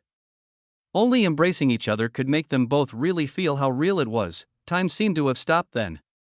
The ocean waves paused. Other than the old diesel engine on the fishing ship that was still working, everyone looked dumbly at Emo and Ning Qingxue. No one on the pirate ship realized how Emo had jumped a few hundred meters to get to Ning Qingxue. They were just thinking, these two dare to embrace each other in front of all these guns like nothing. Are they dumb? However, it was just a moment, then the pirates woke up. What made them angry was that a goddess-like woman such as Ning Qingxue was in another man's arms. When they didn't even get to touch her, kill him. Sean was the first to react, and pointed at Emo with fury. In his eyes, Ning Qingxue was his. How dare someone embrace his woman? Eden was still nervously controlling the ship, trying to move out of their attack range, but all of a sudden noticed that the cannon had stopped attacking. It was a brief moment of silence. Immediately after, he saw Yemo hugging a white-clothed woman. That woman was from the Skull pirate ship. Eden rubbed his eyes to make sure he was seeing right. Is this woman his wife? Was she also taken by the pirates? How come the pirates still haven't attacked him yet? Eden was very confused. Bang! The sound of a sniper rifle shook Eden. No, the Chinese man who saved him was being attacked by the pirates. It was the sound of a sniper rifle. Eden got worried, so much that he forgot the fact that Yemo was on the Skull ship. Yemo raised his hand and instantly caught the bullet. Then, he looked at Ning Qingxue and said, "Qingxue, are these people harassing you?" Ning Qingxue didn't feel any of Yemo's killing intent. She was already immersed in Yemo's arms, nothing else mattered. She hadn't even heard what Yemo had said, nor realized that Yemo had caught a bullet. Did I miss it? The sniper on Sean's ship looked at his hand in disbelief. There was no way for him to miss at such short range, but the fact was that he did. He couldn't have possibly imagined that Yemo had caught his bullet. Yemo was fine, so, other than his shot having missed, what else could it be? Just when he wanted to shoot a second time, Yemo had already placed Ning Qingxue behind him. "You won't need to shoot twice, I will send you into the sea." Then, Yemo kicked and the sniper, who then was getting ready for his second shot, was thrown in the air and into the sea. However, before he had landed, he was already dead. Sean reacted. He had his projectile skills and was much more proactive than his companion. It was a 20 meters distance. How had that man managed to get there in an instant and also bring a woman with him? Then, he remembered what happened before. Yemo had been on that fishing boat 300 meters away from the ship, but he somehow got there. Before he could think these two things through, Yemo kicked away more than 20 pirates. All of them were thrown into the sea, and no one could even struggle. This was only in a matter of a second or two. Looking at the remaining 7 or 8 people on the ship, Sean started to sweat. He knew he was done. He had offended someone he shouldn't have offended. His men couldn't even fire, they were almost all dead. He didn't bother to shout fire, he knew there was no difference whether he did it or not. "Shenbei, have mercy." Luckily, Sean understood a bit of Chinese culture. Yemo couldn't understand what he was saying and, while he spoke, he knocked out another 4 pirates who had tried to fire. Including Sean, there were only 3 pirates left on the ship. Ning Qingxue was woken up because of this. She looked up and found she was still in Yemo's arms but not on the same ship. Ning Qingxue was aware of Yemo's power. She scanned Sean's ship. She saw the 3 remaining pirates looking at Yemo in terror, as though he was a demon from hell. Yemo's expression sunk as he said coldly, "You wanted to attack my woman, yet you still beg for mercy. Keep dreaming." Then, he kicked the 2 remaining pirates. Now, Sean was the only one left. Ning Qingxue heard Yemo's words and blushed a little. Although Yemo's words were dominating, she didn't feel annoyed at all. Instead, she felt warm inside, but immediately, she thought about the fact that she wasn't his woman yet. A few hundred meters away, Eden finally managed to control his ship and looked up, catching Yemo kick those ferocious pirates one by one into the sea. Eden was stunned and uttered, "Oh my god." He guessed that Yemo was no ordinary person for daring to search for his wife alone on a fishing boat, but Yemo's power far exceeded his expectations. How could he be this ferocious? Those ravenous beast-like pirates were like toys in his wake. They couldn't even so much as raise their guns. Eden was no idiot. He immediately wondered, when did Yemo leave the fishing boat? It seemed to have been at the same time as a cannon landed on the boat. He had still been worrying for Yemo, yet this Chinese person had already appeared on one of the Skull ships. The next time he saw him again, the Chinese guy had appeared with his woman on the other ship. God, this is too magical. Eden couldn't understand how Yemo had moved around like that, but he sure was in a good mood now. No wonder he'd told him to steer the ship to the place of the incident. He had nothing to fear. Comprehending that, Eden directed the fishing boat towards the pirate ship. Sean had wanted to pull out his gun as he hesitated countless times, but eventually he didn't dare to. He knew that the person in front of him had left him alive not due to mercy. This person must have something to ask of him. Chapter 421, Pirates. Sean was a pirate, sure, but he wasn't the kind of pirate that doesn't understand anything. He only needed one look at those people that were kicked down to notice that not even one of them was swimming in the ocean. That could only mean they were all killed by this person. Compared to pirates, this man killed much faster. Them pirates would first show off a bit and try to scare those whom they were about to kill, yet for this man killing seemed as easy as taking a breath. His face didn't even change one bit, as though killing was completely normal to him. Thinking about this, Sean kneeled to the ground uncontrollably. He was a pirate and sure, he could kill people. But that didn't mean he didn't fear death. Yemo didn't bother with Sean and nodded at Eden, who climbed up. Then, he looked back at Silver, who appeared. Qingxue, why do you have a big bird following you? Ning Qingxue woke up from her joy of the reunion with Yemo and recounted what had happened at the Sulphur Island. Yemo was shocked listening to this. If Ning Qingxue hadn't acted so fast, then she would have been dead because of the power of nature, and he wouldn't even be able to get revenge for her. Seeing Yemo worry, Ning Qingxue quickly grabbed his hand and said, "Those things are over. My greatest fortune now is to be able to see you again. Sorry about last time, Yemo smiled and stopped Ning Qingxue from talking. He didn't blame her. He knew Ning Qingxue well, and he couldn't blame her for that, seeing how she'd lost her memories. Ning Qingxue was actually more emotional than him. He could tell from how she went to the flowing snake desert and to Shenongjia. Once she was in love, she wouldn't even care about life.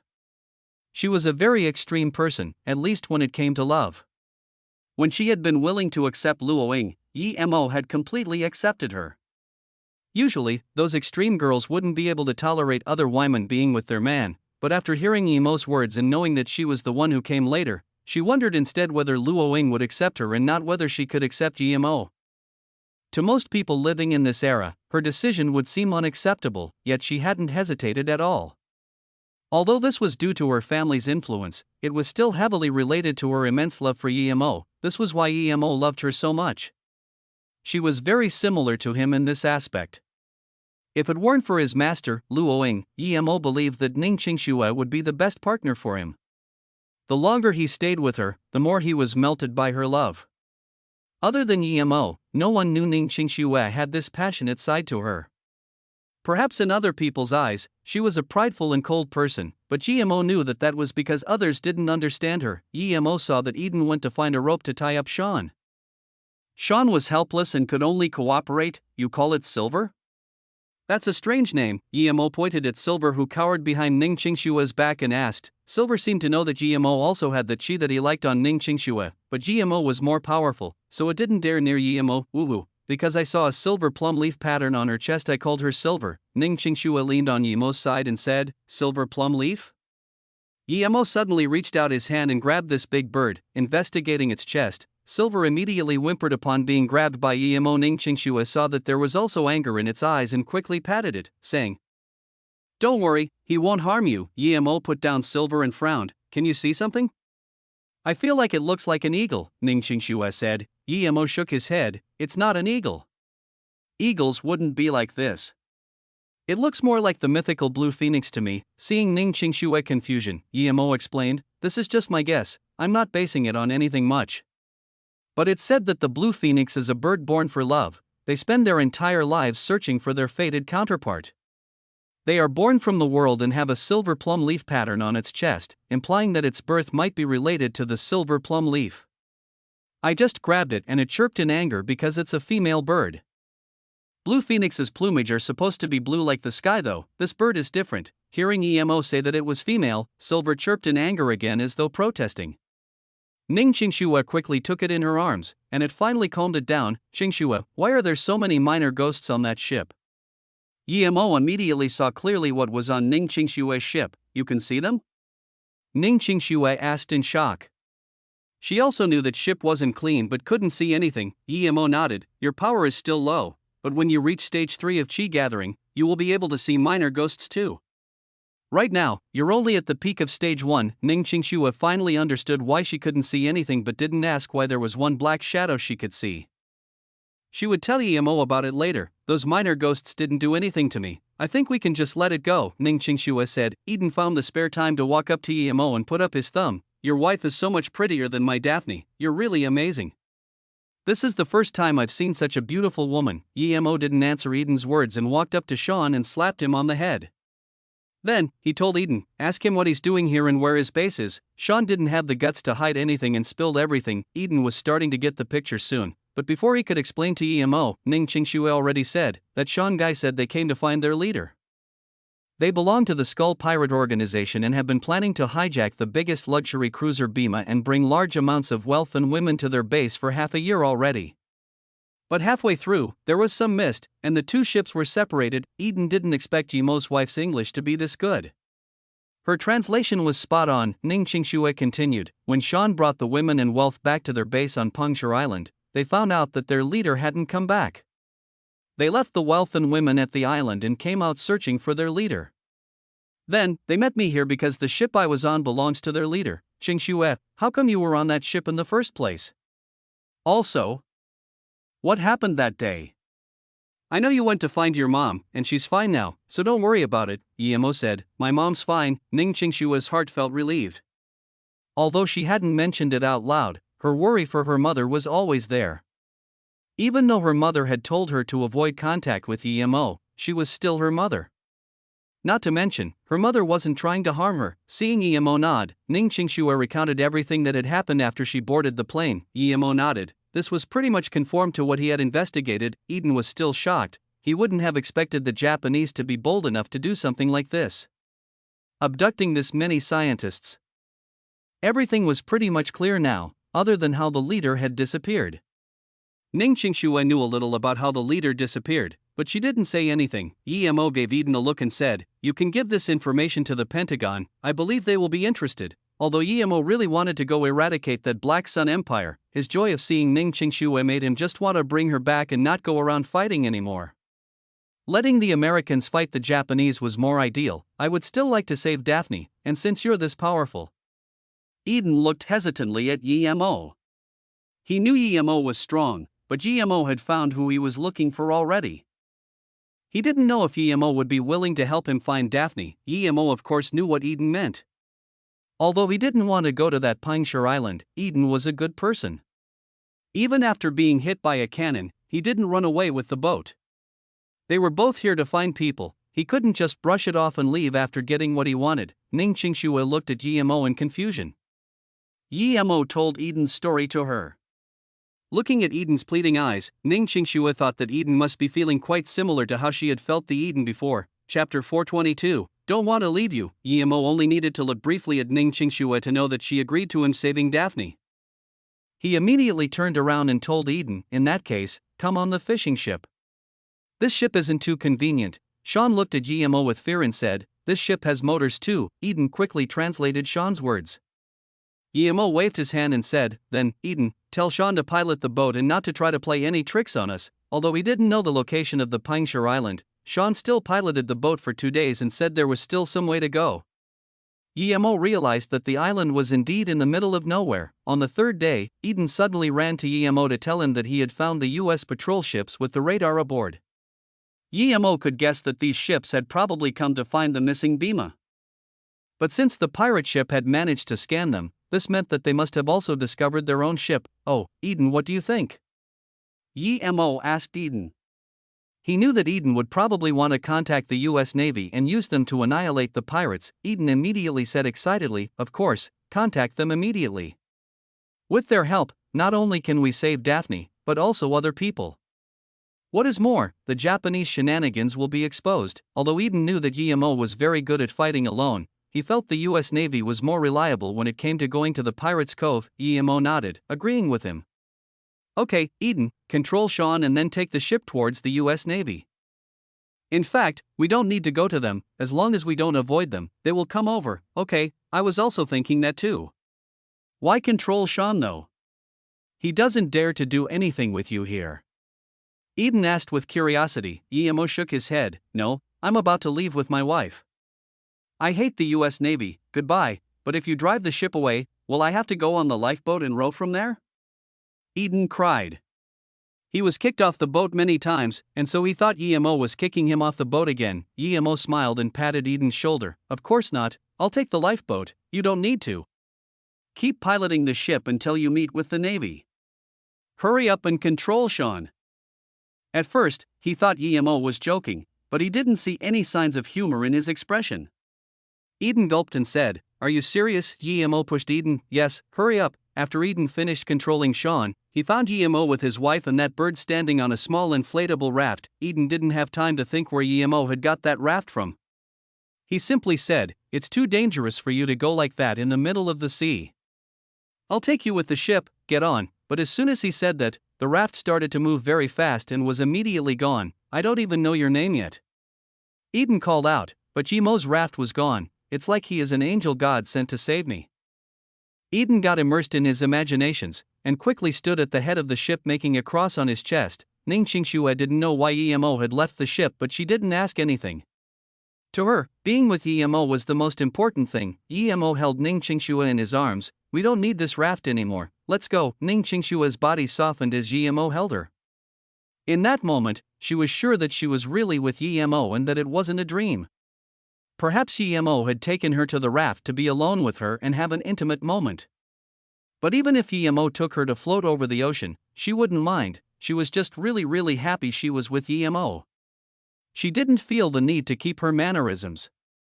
She felt she could rely on Emo. She put her arms around him. In that moment, she actually thought of the two primitive people she had seen on the island and her body started to warm up. However, Emo grabbed Silver, summoned his flying sword and took off into the sky. Silver saw that Emo could fly and immediately laid on Emo's shoulder, chirping crisply. Ning Qingxue was woken up by this loud and clear chirp. She looked up and saw she was still in Emo's arms but standing on a huge sword. This sword was flying in the air at a very fast speed. "Ah!" Ning Qingxue exclaimed subconsciously. The fire in her body went away. Was she still dreaming? Otherwise, how could she be flying? If she was dreaming, she hoped that she would never wake up. Emo felt Ning Qingxue's changing positions and shaking, so he held her tightly. Then, he said slowly, "Qingxue, don't worry, I'm at the chi gathering middle stage and I was lucky enough to gather the materials for making a flying sword. That's why I can fly, so don't be scared." Ning Qingxue stared at Emo with surprise and joy. "Are you saying this isn't a dream?"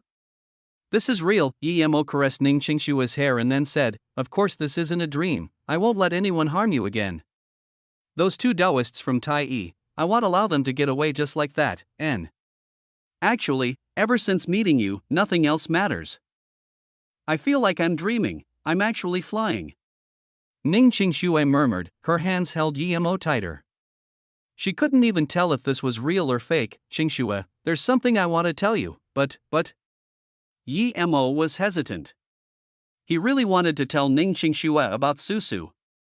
Although he had told her that there was Luoying from his past life, but he didn't expect her to be Ning Qingxue's aunt.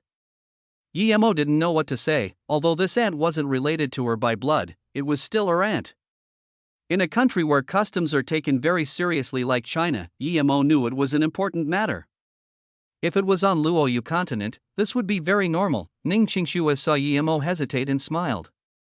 She kissed Emo on the cheek and said, "You already say I'm your woman, why are you still hesitating?" Seeing Ning Qingxue like this, Emo made up his mind. "Last time I told you I have someone I love from my past life, she's called Luoying.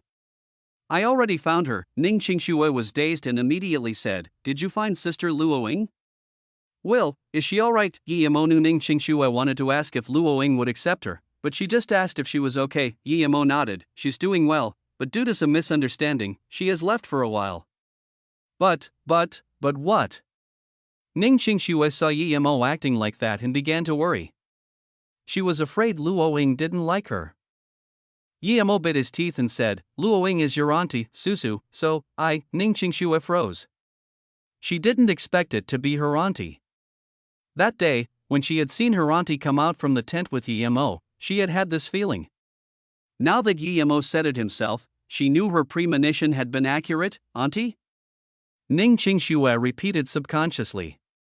Her mind was a little chaotic. Although her auntie wasn't blood-related, she didn't know how to feel about having married the same man as her auntie. Looking at Ning Qingxue, Emo sighed, "Sorry, Qingxue, I really didn't expect things would be like this. There are many things that I can't tell you now, but those things really can't be controlled by humans." Seeing Emo say this with heavy expression, Ning Qingxue suddenly felt better. Why should she worry about this? Susu wasn't her biological auntie. When she had been about to die, she had made up her mind that no matter what, as long as she could see Emo, she would give up everything. In that case, why should care about this small thing? Thinking about this, Ning Qingxue suddenly put her arms around Yi Mo's neck while she reached her tongue stiffly into Yi Mo's mouth. Yi Mo got happy because Qingxue's reaction, he could see that she didn't even care about it. His reply was also a little stiff.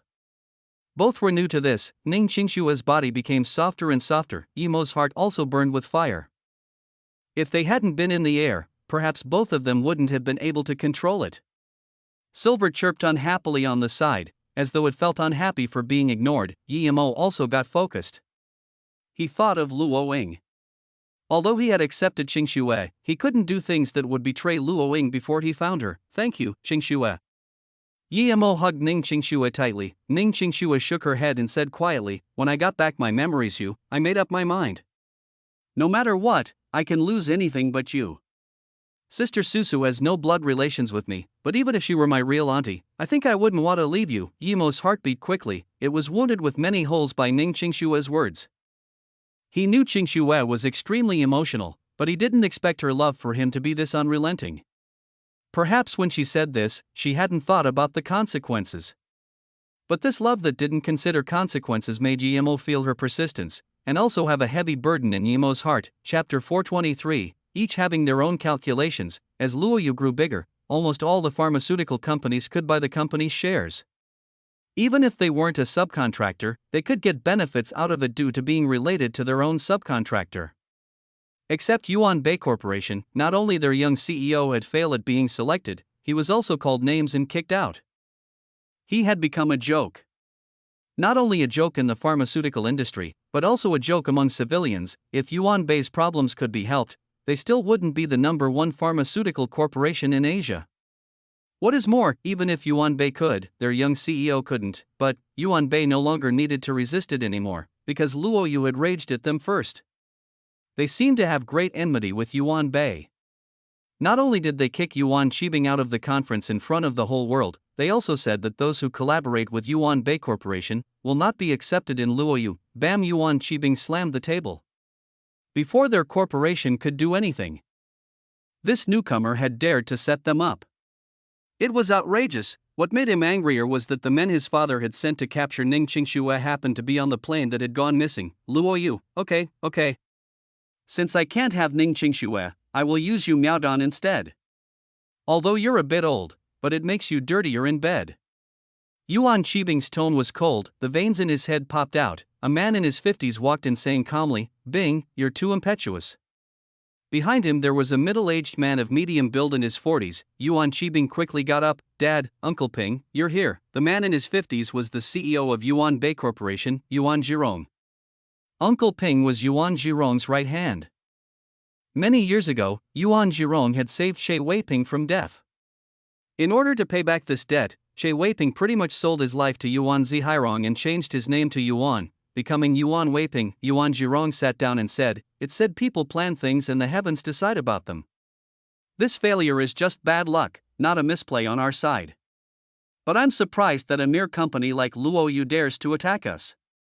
They are just newcomers, how dare they attack us? Dad, do they have very strong support? Yuan Qibing calmed down. His annoyance was truly due to the loss of Ning Qingxue. Yuan Zhirong shook his head. I told Wei Ping to investigate. He didn't find any strong governmental support. There are two CEOs in Luoyu, one is Zhang Jiayan, a retired soldier. However, Yu Miaodong's origin was a bit strange. Up until now, I still haven't found out where she comes from. The only concern is that recently Yi Ling of the Yi family appeared in Flowing Snake. This Yi Ling might be related to Luoyu's higher-ups. Perhaps the reason Fei Yu was chosen was because of Yi Ling. Yuan Qibing was dazed. Beijing's Yi family? They are supporting Luoyu. Doesn't that mean we can't get revenge on Luoyu? He was thinking that if the Yi family protected Luoyu, then it would be hard to get Yu Miaodong to bed. Although the Yi family wasn't as big as before, it was still significant. Yuan Zhirong shook his head. Yi Ling is nothing to worry about. She can't represent the Yi family. She's representing herself. What is more, the Yi family can't even cope with themselves, much less with Luoyu. If the Yi family was involved in pharmaceutics, then we would need to be careful, but they aren't. Yuan Qibing nodded. He understood what his father meant. It said that there was an internal conflict going on in the Yi family. Yi Weiqi and Yi Weijin, who both had high positions in Beijing, had been kicked out. Yi Wenqi died in less than half a year. Plus, the old man, Yi Beirong, had retired and the Yi family has no successful younger generation. They could only push Yi Zifeng, who was in his 20s, to be the new family leader. So, although the Yi family still had the name of the five big families of China, it was declining. But even so, they weren't something the Yuan family could compare with. Luo Yu is acting like a little kid, saying that those who cooperate with us will be excluded from cooperation with them. Do they think that they can win like this? Yuan Zhirong sneered. Yuan Qibing opened his mouth. He was about to make a statement saying that those who collaborate with Luo Yu would also never be considered by Yuan B. Now that his father put it like that, it was indeed immature, but then, Yuan Zhirong seemed not to see his son's expression and continued. Bing, you can also make a statement saying that those who collaborate with Luo Yu will never be considered by Yuan Bei. Dad, this way, won't we be as immature as Luo Yu? You just said. Although he wanted to say that, he felt his father's words were right. They can't deal with things immaturely like that. Immature? I will let them know that we're also as immature as them. I want to see who can be more immature. Yuan Zhirong sneered. Then, he continued, Weiping, spread immediately a few rumors denigrating the beauty pill, at the same time, also spread a few rumors saying that those who take the healthy pill will lose organ functions. We must have specialists prove this as well. I will contact the Department of Hygiene and Medicine. If can't destroy them completely, I won't need to do business anymore. At the same time, I will let journalists go promote for Luo Yu. Weiping, you need to remember, you must make the victim believe that it's due to the pills. We can't buy this favor. Dad, are you saying that we should pretend we're immature and that we want to fight with Luo Yu, but then secretly attack from behind? Yuan Qibing had a surprised look on his face. Although he also wanted to do this, he felt it was harsh. Father would use the government and the media together, and then use victims to step on Luo Yu. This was much easier. Then, Yuan Qibing suddenly thought of the Yi family. Although they were on decline, it still was something the Yuan family shouldn't mess with. Thinking about this, Yuan Qibing immediately said, Dad, if the Yi family, Yuan Zhirong waved his hand and said, Binger, just do as I tell you, Yi family won't help Luo Yu. Even if they do, they will be dealt with. Furthermore, the current Yi family leader, Yi Zifeng, is very conservative. It is highly unlikely they will intervene in this, but I really hope they do, Yuan Zhirong sneered. In him Yuan Qibing saw the face of being a mastermind. This gave Yuan Qibing a huge confidence boost. He felt he still needed to learn a lot from his father. Dad, last time you sent people to Flowing Snake. Then, Yuan Qibing thought of the two things his father had said last time and couldn't help feel his dad had planned this all along. Yuan Zhirong waved his hand. Your Uncle Ping will take care of this, you don't need to worry about it. Compared to Yuan Bei Corporation's schemes, Yu Miaodan seemed calm. Even if EMO didn't call back, she was planning to attack the Yuan Bei Corporation, and with more reason if EMO called for her to target them. So the day EMO called, Yu Miaodan immediately held a high-level meeting. Yang Zhou had accomplished a lot recently, and was allowed in this meeting. But as soon as he came, he said something that shocked everyone. It was that he and Han Zai would go kill the Yuan family father and son. To be honest, although Zhang Jiayan and they didn't like Yang Zhou's suggestion, Yu Miaodan was touched. It would indeed be a clean cut if they did it. She came from the mafia, so she didn't mind that. But Zhang Jiayan came from the military and he strongly rejected this. I feel that recently, there have been a lot of anonymous people appearing in Flowing Snake. They all seem to be investigating our corporate secrets. I think it's important to attack the Yuan Bei Corporation, but it's also important to protect our corporate secrets. Su Ping said carefully, he wasn't Earth level yet, only Black level middle stage. Although he had a chi increasing pill, he needed to reach Black level peak before he could use it. The reason he was this careful was that he had found a lot of ancient martial artists amongst the people who had come to Flowing Snake. He didn't mention this fearing to cause panic. Does Brother Su also feel this way? In fact, I've long been feeling this too. I feel like we need to establish a system in Flowing Snake. Otherwise, this is too chaotic. Random people can come in and out of Flowing Snake casually, said Yu Miaodan frowning. Zhang Jiayan sighed, establish a system? Flowing Snake is the borderland between three countries. 80% of our land belongs to Lu Se and 20% belongs to Vietnam. If we overtly rule there, then we're declaring independence. Neither Lu Se nor Vietnam would allow this.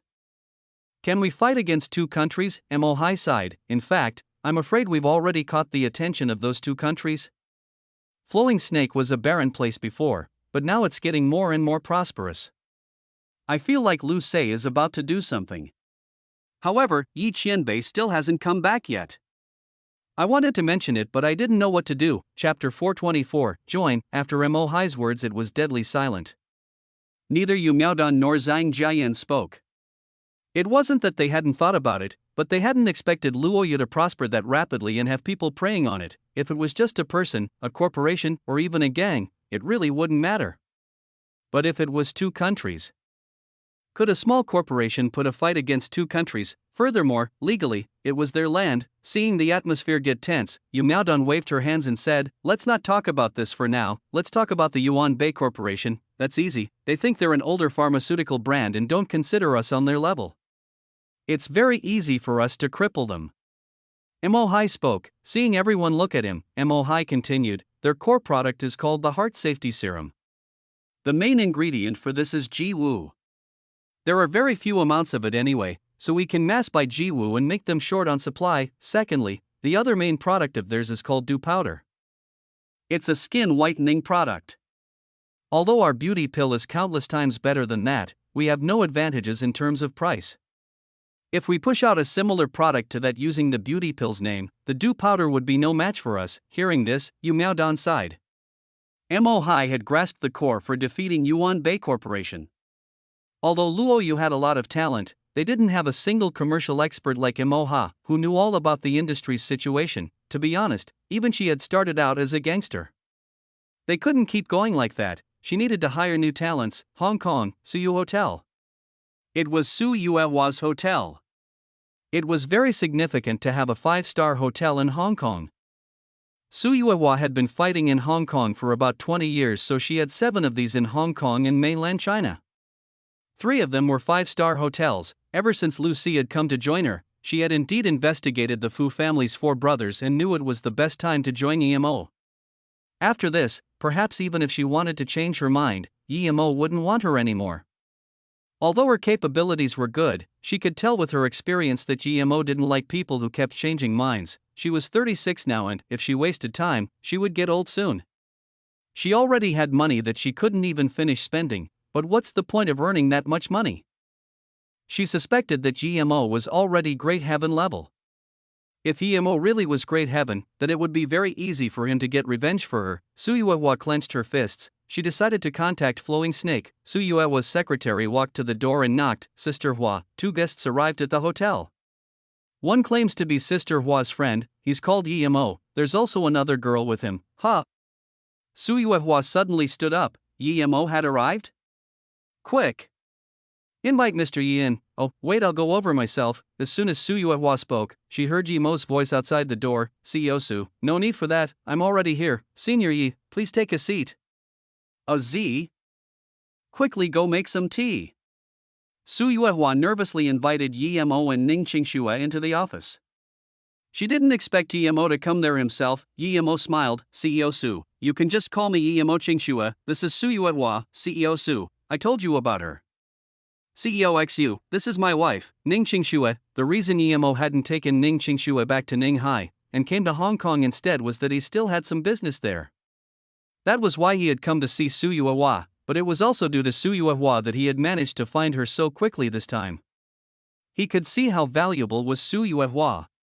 His company Luoyu had just started and he needed people like Su Yuehua. Ha, Yi. You found your wife. Su Yuehua didn't finish the sentence. She then saw Ning Qingxue. She had seen Ning Qingxue in pictures before. She was a very pretty girl, but when she met Ning Qingxue in real life, she was instantly shocked. She didn't know if EMO had been looking for Ning Qingxue because of her beauty, but Ning Qingxue was the prettiest girl she had seen. Su Yuehua wouldn't say about herself that she is beautiful, yet she was rather confident on her looks. But looking at Ning Qingxue, she felt she was just average. Ning Qingxue had changed into a blue dress, her silky black hair fell on her chiseled shoulders. With that jade-like skin and beautiful face, one couldn't help to feel enchanted by her upon sight. The milky white necklace on her chest still emitted a faint ray, making her seem serene yet out of this world. If her eyes weren't always on Yemo and she hadn't that heartfelt joy on her face, Suyuewa would have thought she was a goddess. There was actually such a woman. Even she, as a woman, got a great impression of her. She couldn't imagine what men thought. Suyuewa finally understood why Yuan Qibing thought that way. No wonder. Ning Qingxue smiled and shook hands with Suyuewa. She knew that people who saw her for the first time were astonished. But after looking at her for a long time, one would get used to it. Yet still, the workers in her company were always shocked from her beauty. That's why she just gave all the duties to Li Mume. To avoid awkwardness, Suyuewa smiled awkwardly and laughed at Herschel. Mrs. Ning is too pretty, I can't even help myself. Ha ha. Knowing this, she felt less shocked about the fact that Yemo had found Ning Qingxue. Sister Yuewa, just call me Qingxue from now on. Ning Qingxue knew that since Yemo had come here just for Suyuewa, she was no ordinary deal. Yemo sat down, drank some tea, and Suyuewa asked, CEO, I would like to join Luoyu Corporation. I've thought about it, but after investigating some things, I'm also a little confused. To Yemo, it was really good news that Suyuewa joined Luoyu. Her abilities had no match. She was much more capable than Western Sand, an entire organization, but no one had the power to use her. Yemo nodded. Tell me your concerns. Suyuewa organized her thoughts and said, I've sent people to investigate at Flowing Snake, but I found that I wasn't the only one. There were also a lot of people investigating Luoyu. Luoyu is too lucrative, it has caught the others' attention. Of course, the reason Luoyu could sustain itself until now means that there are people that can deal with this kind of people. Yemo nodded. Suyuewa hadn't disappointed him indeed. She hadn't even been to Flowing Snake, but she already knew people were investigating there. Indeed, Luoyu was too unprotected at Flowing Snake. But he could see from Suyuewa's tone that it wasn't just that. As expected, Suyuewa began speaking again. The main thing is that I found that Flowing Snake is situated between China, Vietnam, and Lucé. Hence, 80% of the land belongs to Lucé. Lucé has only been established there for 30 years or so. I think that once Flowing Snake flourishes, Lucé won't let Luoyu stay in Flowing Snake. Or, they will try to get benefits from Luoyu. If this is the case, I would rather the latter. But Flowing Snake is also a part of Vietnam's land. Yemo heard this and took her even more seriously. It's not that he hadn't thought about this, but as a cultivator, he never really considered this a big issue. Now that Suyuewa mentioned it, he had to think about it. If the military came to take Luoyu, should he give up or not? There was no way he was going to give it away, in which case, they would have to start a war. He could disregard a small country like Lucé, but if Suyuewa wanted to join Yemo, how could she not care? She also knew that no matter how strong Yemo was, could he face a whole country? Yemo smiled and looked at Suyuewa. Then, what is your opinion? Suyuewa said adamantly, I have two ideas. 1. The company moves away immediately. 2. We negotiate with them to buy the land. If it were before Luoyu had been set up there, it would be easier, but now it's harder. Chapter 425, You overestimate yourselves too much. Yemo nodded. You take this as a way of knowing that I was right about you. But don't worry about it. Since it was me who dared to open factories at Flowing Snake, I also have the ability to settle things. Is there anything else? Hearing Yemo's words, although Suyuewa was still doubtful, she could only suppress it and continue. There's an organization in Hong Kong called the Hong Kong Four Strange Looks. The leaders of this organization are 4 brothers, but these brothers are cruel and heartless. Even Zhao Biani does dare to easily offend them. I suspect these 4 brothers might try to harm CEO Yi. The reason is due to your chi increasing pills. Since the last time you left Western Sand, they have spent a fortune to get a Southeast Asian organization to make laser bombs, and they've been collecting information about you. Laser bombs? Yemo frowned. Thinking about it, he remembered when he killed Rinsha. If laser bombs were the ones Rinsha had thrown last time, then he might get hurt if he wasn't careful. If many of those bombs went off at the same time, the consequences would be serious, but Yemo thought there wouldn't be too many of those bombs. Seeing Yemo frown, Suyuewa continued, the Fu brothers might have a real ancient martial arts cultivation method.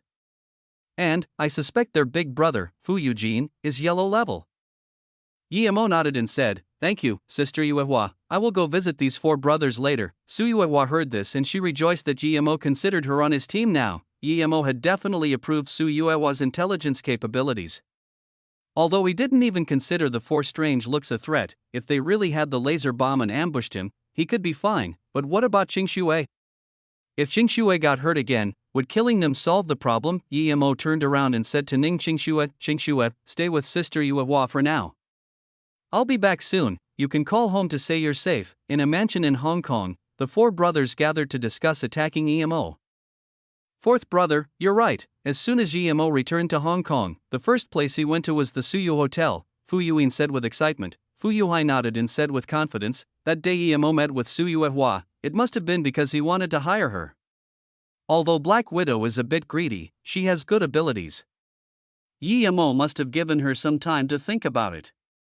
If he couldn't find that Ning Qing Shui at sea, the first thing he would do is to come see that Su Yuehua. Fu Eugene frowned and said, fourth brother, I have a bad feeling about this. I heard that he didn't come back alone this time, he brought a girl to Suyu Hotel. That girl is very pretty. I think he might have found Ning Qing Shui already. Big brother, that's impossible. The plane was gone and so many people didn't come back, how come did he find Ning Qing Shui? Is he a god? Is he stronger than the US government? Fu Yuin immediately said. Fu Yusan said, big brother, I also didn't agree to attacking Emo before, but since we made a decision, we can't keep changing minds. It's too early and we haven't prepared yet. Fu Yuhai nodded, it's a bit early indeed, and we only got one of those laser bombs.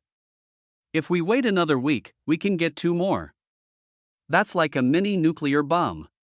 I think that even if Emo is Earth level, he wouldn't be able to escape. Do you think Black Widow knows about us buying the laser bombs? She knows everything in Hong Kong. If she hears about this and tells Emo, then it would get dangerous. Fu Eugene said with worry, big brother, you're worrying too much. Let's not discuss whether she knows about it. Even if she did, would she think we're trying to attack Emo? Fu Yuin argued, let's do this. But from the pictures we got, the woman next to him is just too pretty, I will have this woman. Fu Eugene said, making up his mind, big brother, are we lacking women? The first thing we should do is think about how to get the bomb to Emo's hands. As long as we do that, we will be successful. Fu Yusan said. Fu Yuhai smiled, it is very simple, we'll package the bomb and give it to Xiaolan. Let Xiaolan give it to Emo and say it's from Su Yuehua. Xiaolan is Su Yuehua's trusted person, I don't think Emo would question it. Yeah, the moment Emo has the bomb in his hands, we will detonate it immediately. This is a good method. Fu Yuin agreed, no. Fu Yuhai shook his head. The rest of them looked at him and he smiled bleakly, those who cultivate to Emo's stage all have a natural instinct for danger. I think we should let Xiaolan walk in front of Emo and then detonate it. With its power, anything within 10 meters won't be able to escape, Fu Yusan said hesitantly, but this way, won't the chi-increasing pills be gone? Oh, Fu Yuhai sneered, detonated a little further away and the pills might not be blown away. Even if they do, it's fine, how does that work, fourth brother? Fu Eugene asked. Fu Yuhai said plainly, I've investigated Emo Luoyu is probably his, and his chi-increasing pills are made there. Even if we annihilate Emo, why would the workers at the factory stop, big brother?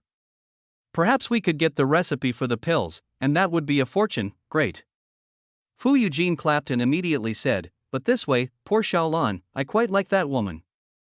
She's also always kept an eye on Su Yuehua, it's quite a pity for her to die, big brother, didn't you already say that the woman next to Emo is yours?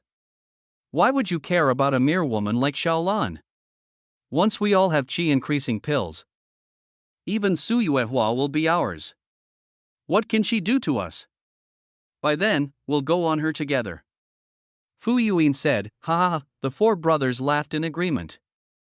Obviously, they were very happy with Fu Yuhai's plan, but before the four had finished laughing, there was a monotone clapping, not bad, the plan is very good but you overestimate yourselves. Even if you got the bomb in my hands, you would injure me at most, Yim Yichinbei. The four brothers stood up at the same time and looked at Emo in horror. They really couldn't understand how Emo had come in this meeting room. This was their most secretive place. There were many guards, and anyone who approached it within 20 meters would be found. The fact was Emo had appeared in front of them, but no alarm was set off. Xiaolan, is it you? You traitor, how dare you bring him in? Fu Yuan looked at the girl next to Emo and hissed in anger. The girl spat and said, I belong to Sister Yuehua. I stayed here just to help her investigate things. How am I a traitor? Furthermore, even if I didn't work for her, you animals want me to die with the bomb. Why should I listen to you? And, brother, ye brought me in today, not the other way around, ha? The four brothers looked at Emo all at the same time. They really didn't understand how he had come inside. Could he turn invisible or something? Emo thanked Su Yuehua more and more. If it wasn't for her reminder, he might not have avoided their plan. What if they had injured Ning Qingshui? What is more, Emo had seen the power of the laser bomb. It could indeed harm him. What made Emo the angriest was that they had schemed to take Luo Yi. Although Emo knew that with Su Ping, they all would be fine, these four still pissed him off, as though they knew this was their only hope. Fu Yuhai took out a black ball and raised it. Yi Qianbei, I know it's our fault for trying to attack you. We're willing to take back our words. If Yi Qianbei disagrees, we will all die together. Then, his other hand grabbed the controller. Emo sneered. What right do you think you have to negotiate with me? Fu Yuhai wanted to say something, but he suddenly felt his two wrists aching. He looked down subconsciously and immediately realized that both of his hands had been cleanly cut off. Chapter 426, Snow Mountain Ancient Tomb. Fu Yuhai only dazed around for a moment before the blood from his broken wrists shot out like a jet stream. Immediately, he fell on the ground unconscious. The moment Fu Yuhai fell on the ground, the other three came back to reality and all looked at Emo in shock. When they saw the bomb and controller in Emo's hands, their minds went blank. They'd tried to rate Emo as highly as possible, yet they eventually still underestimated him. They didn't even know when Emo made a move nor how he had taken the bomb and controller. Xiaolan even almost fainted. Due to the mind-blowing qi increasing pill, they tried to gamble, but before the gamble even started, they had already lost. Fu Yuan shivered. The first to stand up and talk was Fu Yuhai. He knew that in front of Emo, they were mere insects. Regret was the only thing they felt now. If it wasn't for the encouragement of second and fourth brother, he wouldn't have thought about ambushing Emo. With Emo's power, even if they had succeeded, they might have not been able to kill Emo. He was just too powerful. When they made their plan, they only had eye for the might of the qi-gathering pill but failed to calculate the might of Emo properly. Nor would they have expected Black Widow to plant Xiaolan next to them. Yi Qianbei, we had eyes but didn't see Mount Tai. We're willing to give all we have and merely begged Qianbei to have mercy on us, Fu Yuhai said. He knew he could only beg now. Emo sneered. You're the Hong Kong Four Strange Looks, aren't you? I really don't understand how your dog balls got so big. You saw me kill that Baoya, yet you still dared scheme for my qi increasing pill. Emo really couldn't understand. As long as they had at least a bit of brains, they shouldn't have risked it no matter how greedy they were, unless there was really something worth throwing away their life for. With their status, something that could attract them wouldn't be some ordinary thing. Hearing Emo's words, a sliver of hope appeared in Fu Yuhai's eyes. He immediately vowed, I'll gladly tell the reason why we wanted the qi-increasing pill as long as Qianbei has mercy on us. Emo sneered. You don't have the right to negotiate with me. You have 3 seconds to start talking, or else you can go ahead and keep it a secret forever. Yi Qianbei, please don't attack. We'll talk. Fu Yuan spoke before Fu Yuhai. Hearing this, Fu Yuhai sighed. He knew that whether or not they said it, they'd be goners this time. Emo's face remained unchanged, and he didn't speak, but he really did want to know why the four of them had been willing to plot against him. Seeing Emo not speak, Fu Yuan quickly explained, 15 years ago, us brothers started making a living out of tomb raiding. This career wasn't too bad, but because the country got too strict about it, and because there was too much competition, the job had got harder and harder. After doing it for a few years, just as we're planning to quit, a friend of Big Brother's told us that they found an ancient great tomb. Hence, we arranged to raid that tomb together with Big Brother's friend and his wife. It's unknown what era the tomb owner was from, but we found 2 skeletons at the entrance of the tomb that had been dead for an inestimable amount of time. On these 2 skeletons, we found an ancient martial arts cultivation method. The book was made of unknown material, managing to survive the times. We speculated that the 2 must have been fighting over something and ended up killing each other.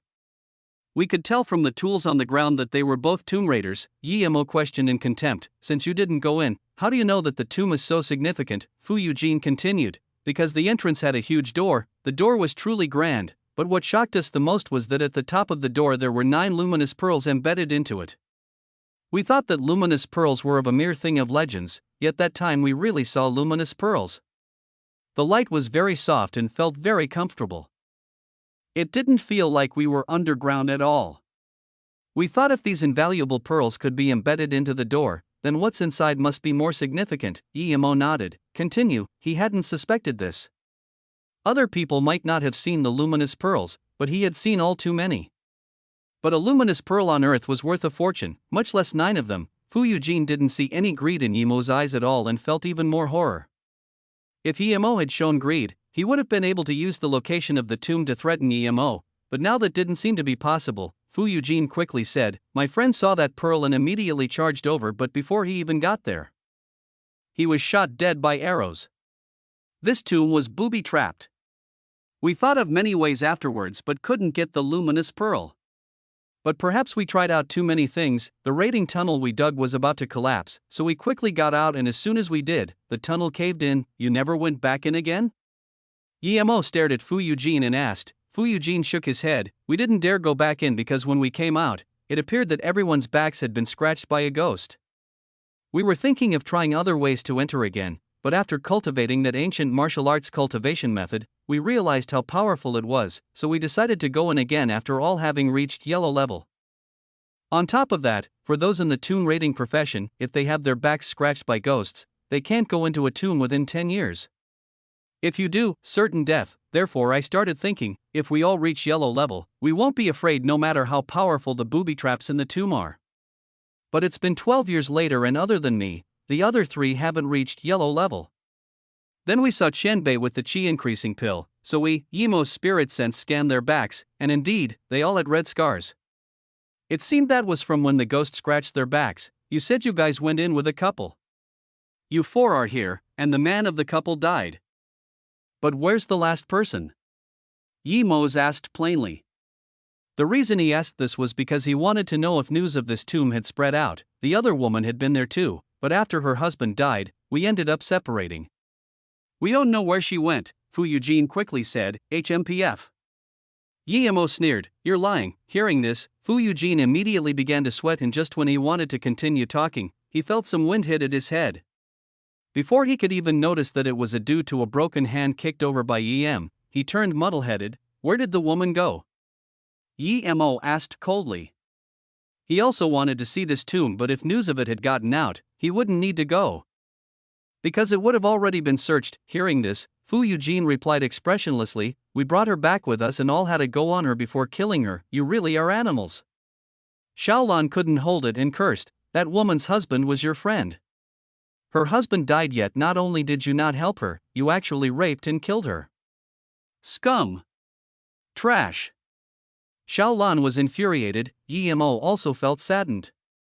People as cruel as this weren't common even in the cultivation realm. If they were afraid of this woman leaking the news, then they could have brought her with them and imprisoned her. Even that would have been better than what they did. Taking a step back, even if they had to kill her, they didn't need to rape her. After all, this woman's husband had been their pal. One really couldn't make the wrong friends. If anyone became friends with these 4 brothers, they had to be blind. "Shaolan, wait for me outside. I will be back soon." Emo didn't need Shaolan for recognizing the 4 brothers anymore, and there were some things he didn't want her to hear. Shaolan knew what Emo meant and walked out. Emo burned Fu Yuhai with a fireball and then continued to ask Fu Eugene, "Tell me the location of that tomb." "It's in Yunzhong Province, Snow Mountain." Fu Eugene replied without hesitation. Fu Yuan looked at his big brother in shock. He thought his big brother would use this as a protective measure. Yet he confessed it without hesitation. Fu Yuan had desperation in his eyes as he took out a small goatskin booklet and passed it to Emo, saying, "Yi Chenbei, this is the map of that tomb and our cultivation method." Chapter 427, caused big trouble. Shaolan didn't have to wait long for Emo to come out. He didn't let them live. Emo was no merciful person. Letting the 4 brothers live would mean bringing himself endless trouble. Even though Emo had transmigrated onto Earth and his usual means of dealing with things had become less aggressive, he still would kill those who needed to be killed without hesitation. That night, Emo had things to discuss with Su Yuehua. So Ning Qingxue went to sleep first. Due to the re-encounter with Emo, Ning Qingxue had been in some sort of state of excitement, but due to her constant worry and fatigue, when she finally relaxed, she fell into extreme fatigue, perhaps because of having Emo by her side. Ning Qingxue fell asleep on the bed immediately. Emo and Ning Qingxue agreed with Su Yuehua to have them together on the same room arranged. The two were already married and no longer had the conflicts from before. Furthermore, Ning Qingxue had already lived with Emo before, so in her heart Emo was already her husband. Of course, she wouldn't object to this. When Ning Qingxue fell asleep, Emo closed the door and started discussing about flowing snake issues with Su Yuehua. They started a video conference, allowing Yu Miaodan and Zhang Jiayan to participate. Yu Miaodan was already too busy with the company's managing, although she knew there were all sorts of people coming into flowing snake, she didn't have the time nor manpower to investigate. Even if Emo hadn't found someone to be responsible for this, she was planning to find someone. Now that Emo had found Su Yuehua, it was of great help to Yu Miaodan and the others. The people from Luo Yu could also tell from Emo's attitude towards Su Yuehua that she was valuable. When they finished planning the company's issues, it was already 12 a.m. Emo made Su Yuehua end the video conference and then asked, "Sister Yuehua, have you ever heard of the Northern Sand?" Su Yuehua nodded. "I have. It is a very mysterious organization, they have their branches all over the world. I heard their ambition is also very great, they want to establish a country more democratic than America." "I don't know anything else," Emo nodded. It was quite meaningful that Su Yuehua could even know that. After all, this organization was very mysterious and took every means necessary to achieve their purposes. Emo didn't believe at all that they wanted to establish a country more democratic than US. "Sister Yuehua, when you arrive at Flowing Snake, while you investigate those infiltrators, you must also investigate the Northern Sand. You can get the funding you need from Sister Yu," Emo said seriously. Emo was very uncomfortable with the existence of Northern Sand. Of course, this was related to Dongfang Shi. Although he had killed Dongfang Shi, he still had some unsolved matters with the Northern Sand due to the Space Sunflower blueprint. He had even promised Han Zixin that he would get the other part of the blueprint. Su Yuehua fell silent. She knew that with her power, it would be a joke to try to investigate the Northern Sands. Seeing this, Emo knew what she was thinking and smiled. "You don't need to intentionally send people to investigate, just keep it in mind in case you hear something. I believe that since you have an ancient martial arts cultivation method, you have quite an important origin.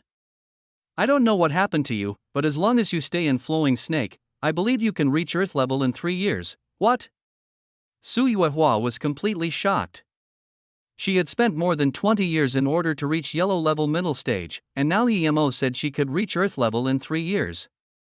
If this had been a week ago, she would think Emo was lying to her, but now she was sure that Emo wasn't. Su Yuehua stood up. Her abandoned thoughts of revenge had risen up once again.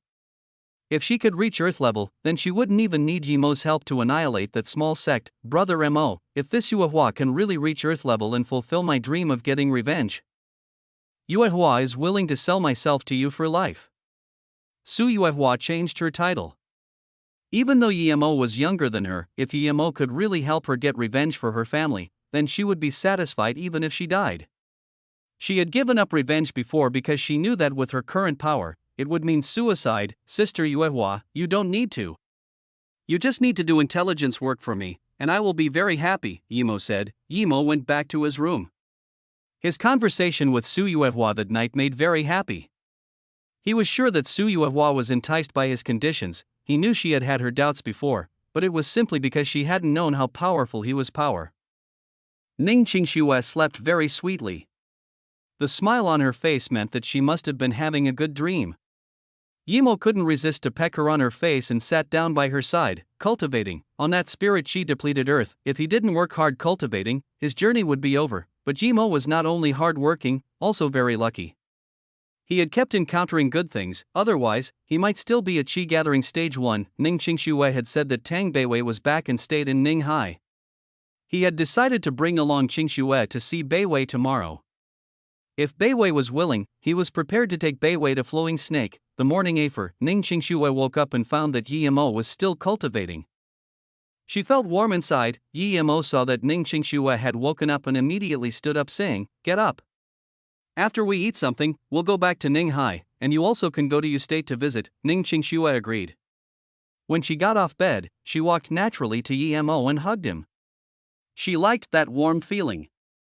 Emo had just finished cultivating, and because of being embraced by Ning Qingxue, who was still in her sleeping clothes, he felt fire at heart. Ning Qingxue's body was soft and aromatic, making him have an irresistible desire. As though she could feel Emo's reaction, Ning Qingxue blushed and buried her head in Emo's chest.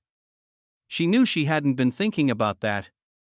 But by acting this way, had she been seducing Emo? It didn't seem to fit her character. Just when Emo wanted to say something to Ning Qingxue, someone knocked the door. Emo frowned. It was early in the morning and Su Yuehua was experienced in social conventions in this world. How come she disturbed him and Ning Qingxue? Unless there was something important. With these thoughts, Emo smiled. In his eyes, as long as everyone around him was fine, then everything was good. Unless the planet was about to explode, nothing can be too important. Su Yuehua had just met him and so she didn't understand his personality. Ning Qingxue separated from Emo and stood up, brushing her hair aside. And smiled. Yuehua's sister must have some business to talk about with you. You can go out first, I'll come out after I finish getting dressed. Emo opened the door and saw Su Yuehua standing nervously at the door. When she saw Emo come out, she immediately said, "Just now, CEO Yu has called saying she has something to report. Was it you Miaodan who had called?" She had called quite early in the morning. Was there really something? Emo immediately rung Yu Miaodan. As soon as the call connected, Yu Miaodan sounded worried as she said, "CEO Yi, this morning 2 men came to Flowing Snake. They are both heavily wounded. They said they were looking for you. One is called Guoqi. The other was called Feng Wei. I've taken care of them. I was planning to wait for you to come back first, but I just saw online a first-grade wanted post to capture those 2. They are both from the special forces. They killed 2 military officers and ran away. I don't know what their relationship with you is yet, so I didn't do anything to them." Guoqi and Feng Wei? Emo immediately remembered when he had been at the borderland forest. Both of these men were from the Eagle Squad. Their captain was a woman called Lu Lin, and Shi Wanqing was a part of this team. Emo had found them and saved them. It was due to this that Emo was friends with them. He had even told them that he was at Flowing Snake. But Emo was sure that those 2 hadn't come knowing that Luoyu belonged to him. What he didn't understand was that those 2 were in the military and were skilled men from the special forces. Why would they kill military officers? Emo had a good impression of Guoqi. He had even taught them some simple fighting techniques. Thinking about this, Emo said, "Tell them to stay in Flowing Snake. They're my friends. I'll come back in a while." In this moment, Ning Qingxue came out. She walked to Emo and asked caringly, "Is it about Luoyu?" Emo felt comforted and said, "It's not much, let's go back to Flowing Snake first." Chapter 428, Overlord Business. After notifying Su Yuehua, Emo brought Ning Qingxue to Flowing Snake. After Su Yuehua would finish dealing with some business in Hong Kong, she would be joining them there, returning to Flowing Snake again and seeing their environment. Not only Ning Qingxue, but also Emo couldn't believe what they saw. It had changed so much in such a short time. It had become a busy business district. The main streets were very wide and there were all sorts of shops and travel agencies everywhere. The only thing Emo wasn't happy about was that, although the streets were wide, it obviously wasn't meant to be like that, and they had been built casually. The biggest Luoyu outlet was in Flowing Snake. This had brought the attention of a lot of merchants. And these merchants had brought relative industries, starting a chain that moved forward different industries. Emo saw this inside. No wonder Su Yuehua was worried about the countries next to it. With the way Flowing Snake was looking now, it was almost a second-grade city. Emo frowned. No, if it went down to that, it would be an easy target. What made Emo troubled was that if he was by himself, he could just leave, but the truth was that he wasn't by himself. If a country was really going to attack Flowing Snake, then even with his stage 4 power, it would be like throwing an egg at a rock. No matter how strong his fireballs and wind blades were, he wouldn't be able to go against an army. Su Yuehua's worry was reasoned. He had to quickly resolve this issue, otherwise, the longer he took, the more trouble it would be. Although Flowing Snake was under Fong Nan and his men's control, the place was originally chaotic and, as Flowing Snake expanded, there were security issues. Emo and Ning Qingxue were just standing there and caught a lot of attention. Ning Qingxue was too attractive. No matter where she stood, she would be the most attractive person. "Big brother, do you need a hotel? We provide all sorts of service, we'll guarantee you'll be satisfied. Don't worry. I can bring you there now, just follow me. Before Yemo and Ning Qingxue could gaze at the scene, A middle-aged woman had stopped them, although she was trying to do business. From her tone it seemed that GMO had already agreed to it. And after she came, other people trying to sell stuff stopped around them. Ning Qingxue frowned and got closer to Yemo. Yemo said plainly, "No need, we don't need to stay in a hotel, move aside. Friend, how can you not live in a hotel at Flowing Snake? There aren't beauty pills every day, but as long as you live at out hotel, I promise you can at the very least buy the beauty pill, hee hee." Two other bulky men got in Yemo's way. Although the man was talking to Yemo, his eyes were on Ning Qingxue with pure lust. After he finished speaking, he started to play with a small knife. Yemo's expression sunk. He was angry. How had Flowing Snake turned into that kind place? Funny how he thought this was the safest place before. If Yiling wasn't his sister, would she be also harassed like this? This wasn't attracting business, this was threatening them to go stay at their hotel. Do you always coerce your customers like this? Are there no rules in Flowing Snake? Yemo's tone was sharp. This was no different from Flowing Snake 2 years ago. Or maybe even worse, he was completely shocked. Flowing Snake had these hoodlums, but it was still so populated. If it weren't for these people, then wouldn't there be even more inhabitants? It seemed he needed to quickly solve some issues in that land. Yemo's anger grew. How were Zhang Jian, Fong Nan, and Yang Jiu managing Flowing Snake? This was too ridiculous, but then, Yemo calmed his anger. These people had started from the bottom, they had no experience in managing cities and didn't have a system. It was not bad that they could still stabilize the situation with this many people. Huan Gue, how many times have I told you? Don't be so direct to customers. You're doing this again and it is making it hard for me. A young voice was heard. The bulky man called Huan Gue turned around and saw two young men. He immediately smiled. "Brother Huazi, please don't mind on account of Metal Brother. Come have a ciggy, our boss and Metal Brother are brothers." Although he looked polite, he didn't seem to take the brother Huazi seriously. Yemo stared at the young man walking over and his eyes sparkled with anger. He knew him, it had been him who had gone to Beijing to find him. This young man was called Xiaohua, a loyal man of Fong Nan. No wonder these people were so arrogant, they had support from someone. These gangsters couldn't really have authority. Once they did, they would think of ways to make profit out of it. He wondered who that Metal Brother's backup was. Okay, don't overdo it. Although Metal Brother is my brother, Flowing Snake isn't mine and it isn't Metal Brother's. You've always been like this and it makes it very hard for me. Xiao was said with a sunken expression. He felt that what many brothers were doing wasn't what Brother Yi had intended. However, Brother Nan had been focused on cultivation and rarely managed these matters. He had given his men to Rock and Xiao Metal. And now, this was the situation. Sorry, Brother Huazi, I must do this business this time. Then, Huan Gue stared at Ning Qingxue. Xiao shook his head helplessly. He looked up and then rubbed his eyes in disbelief. He was actually seeing Yemo and Ning Qingxue. Xiao's face changed immediately.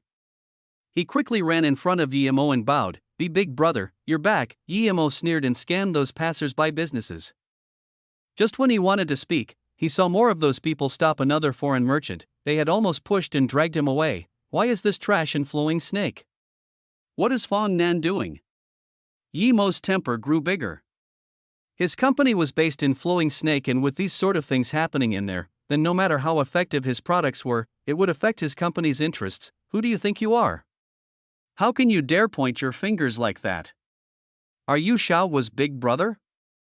Then let me tell you, if you want to act important, go do that at home. This isn't the place for you. Huan Gue thought Yemo was a relative of Xiao's. He hadn't heard Yemo's words and walked over with a contemptuous tone. He didn't even take Xiao seriously. He only gave him some respect due to him being the brother of Metal Brother. Xiao slapped Huan Gue on the face unexpectedly. "Piss off, even if you're one of Xiao Metal's men, I won't let this go. I would hit Xiao Metal here, I don't even care about what you can do. Oh, Chengjiwa, you're so powerful. You're not even the big boss in Flowing Snake, how dare you hit my men? I want to see what you're gonna do about it." Then, another young man brought two men with him and walked over. One of them seemed to be wearing clothes from the military. Yemo knew this person. He was Sha Metal, one of the two loyal men of Fong Nan. The other one was called Rock. But he didn't expect him to be like this in only 2 years. Oh, perhaps he never changed, he had always been this person, yet Yemo just couldn't understand him. These people are really unreasonable. Ning Qingxue saw this and frowned. Reason. I am reason. Sha Metal only said half a sentence before he saw Ning Qingxue. Such a beautiful woman, but this woman didn't make him happy. He seemed to have recognized her. This woman had come to Flowing Snake before, and Big Brother Fong Nan had treated her like an important guest. She seemed to be Yi Brother's woman. It was her. Sha Metal felt not good. He finally saw Yemo, who had a cold face, next to Ning Qingxue. If he had another chance, he would not have looked at the woman first, but the person next to her. The instant Sha Metal saw Yemo, his heart and body shaked. It was Big Brother, Brother Nan's big brother. He hadn't even had a chance to call Yemo Big Brother. Brother Yi had actually returned to Flowing Snake, and his man Huan Gui had tried to coerce Brother Yi, but had been stopped by Sha Wu. Sha Metal didn't even dare to think about what had happened. He had understood. It's over. Sha Metal's heart was full of worry. He had done overlord business on the big boss. He wondered if the bastard Huan Gui had offended Big Boss Woman. Metal Brother, Sha Wu is getting worse and worse. He's always been preventing us from doing business lately. If he wasn't a brother of Big Brother, I would've. Huan Gui's voice suddenly stopped. He couldn't speak anymore because Sha Metal had also slapped him in the face. Before Huan Gui could react, Sha Metal had kneeled down in front of Yemo. Huan Gui was dazed, but before he could react he saw his metal brother had knelt down in front of that young man. Brother Yi, I really didn't know it was you. Sha Metal was really scared now. Other people didn't know Yemo's power, but he had seen it with Fong Nan. Yemo said coldly, so, do you mean that if it had been someone else, you would be allowed to do this? Sha Metal opened his mouth but couldn't say anything. He believed so indeed. Since Flowing Snake was their land, and their big brother had forbid robbery, then so what if they did some coerced business? Chapter 429, Problem with Flowing Snake. Upon receiving Xiao Fire's phone call, Fong Nan ran out as soon as he could. Flowing Snake wasn't big. He arrived at the scene by car in only a few minutes. When he saw Sha Metal kneeling on the ground and Yemo looking unhappy, Fong Nan knew things weren't going well. It was great news that Brother Yi was back, but he hadn't been managing his men recently. Had they done something that offended Big Boss? Before the car even stopped properly, Fong Nan jumped off and walked to Yemo respectfully. Brother Yi, you've come back. As he cultivated ancient martial arts, Fong Nan knew how weak he was and how unpredictably strong Yemo was. Before, he felt fear and admiration for Yemo, but now it was respect and worship. This was the reason why he had left aside his things and focused all his time on ancient martial arts. Huan Gui was completely frightened. He didn't even dare to move. Even Metal Brother's big brother Fong Nan was that respectful to the young man, and he had been thinking about taking his woman. He really wanted to slap himself. It had only been a short while, and there were already there Zhang Jiayan, Yu Miaodan, Yang Zhou, basically almost all the higher-ups of Luo Yu. It was only then that Huan Gui completely lost all hope. Even if he was an idiot, he could guess that that man was the legendary big boss of Flowing Snake. Yu Miaodan looked at Yemo in shock. She couldn't understand, but she had to keep her feelings for herself. She didn't dare to say it. She had called Yemo in the morning and it had been less than an hour until Yemo arrived at Flowing Snake. If she really hadn't known that Yemo had been in Hong Kong in the morning, she would have thought Yemo had been nearby. He had got from Hong Kong to Flowing Snake in an hour. No wonder Yemo said he would be back immediately. She was completely dumbfounded. If the beauty pill and health pill were still reasonable, then getting there in an hour was out of her comprehension. Even if he had a private jet, he couldn't have been that quick. Yu Miaodan just realized that she was far from knowing Yemo. CEO Yi, CEO Dong, everyone came up to Yemo and greeted him. Yemo nodded and said, okay, we're at this point today due to everyone's hard work. I believe no one wants to ruin what we've built. But today when I came back I saw a scam-like business. If a woman came here, she'd be forced into prostitution. Flowing Snake is the base of Luo Yu, where we will be living, not a bandit cove. If you want to be a bandit, then piss off, CEO Yi, this is my fault. Zhang Jiayan walked over and said. Although he had heard of this news, he hadn't taken it seriously. He didn't expect it to end up with the big boss being coerced too. Big brother, this is my fault in management. After CEO Zhang put me in charge of the security management of Flowing Snake, I gave the authority to my men, in order to cultivate ancient martial arts. I didn't expect it to turn into this rancid situation. I will immediately deal with this, Fong Nan said. Yi Mo waved his hand. This is your responsibility indeed, but you don't need to deal with it. Yang Jiu will be responsible for this now, and you will be working for him for the moment. Yi Mo had taken his position and given it to Yang Jiu with one word. Although Fong Nan was worried, he didn't dare to say anything. Yi Mo let him work under Yang Jiu, which meant that he expected him to do better in the future to make up for it. They had known Yi Mo since the beginning, but this had been ruined because of his men. Thinking about this, Fong Nan glared at Xiao Metal, who was still kneeling on the ground. If Xiao Metal hadn't been one of his most loyal men, he would have planned on killing him. Yang Jiu promises to fulfill Big Boss mission. Yang Jiu quickly promised. After hearing what he said, Yi Mo said plainly, "You will just be in charge of cleaning up Flowing Snake for now. We still need to discuss how Flowing Snake will be managed in the future. Your mission for these few days is to investigate all the hotels, shops and bars in Flowing Snake. Take back all the hotels and entertainment centers. Kill those who disagree." Yi Mo's cold and dominant words made everyone on the spot shake. Kill if they disagree? If that was said somewhere else, the government would pursue you, but that was Flowing Snake, Yi Mo's land, Yi Mo. Even Ning Qingxua thought that Yi Mo's words weren't suitable. Although she had been to Flowing Snake once, she hadn't seen some of the stuff yet. She just called his name once, but didn't say anything else. Since Yi Mo was doing that, he must have a good reason. Of course, Yi Mo had his reasons. Out of those who could dominate there, he was the most suitable. He didn't want Flowing Snake to be a place where power ruled over all. Since he was planning to make that place his home, he must control its power. There was no point in trying to reason with these people. When he could completely control Flowing Snake, then he would make the laws. Before that, he could only use slaughter to solve problems. Yi Mo's words sometimes made everyone feel that it was easy to talk to him, but then they realized that in certain moments it wasn't easy to talk him at all. And during those moments, he was very scary. Yi Mo looked at Yang Jiu, who had got excited, and said, "Don't let yourself get influenced by those scam businesses. As for those who tried to rule over Flowing Snake, kill them all if they have killed here or raped women, no need to report. But if you do what the person before you did and use authority to your own personal gains, the next one to lose his head is you." Yes. Yang Jiu shivered. He understood that it was okay to be lenient with friends, but these relationships couldn't be brought into the city management. That would just make the city worse and worse. Huan Gui started to sweat. He had killed many people and raped more than 10 women. If they did follow Yi Mo's orders, he would die for sure. Xiao Fire suddenly pointed at Huan Gui and the two people behind him and said, "These 3 people have all killed, and I also know they've raped women who came to Flowing Snake."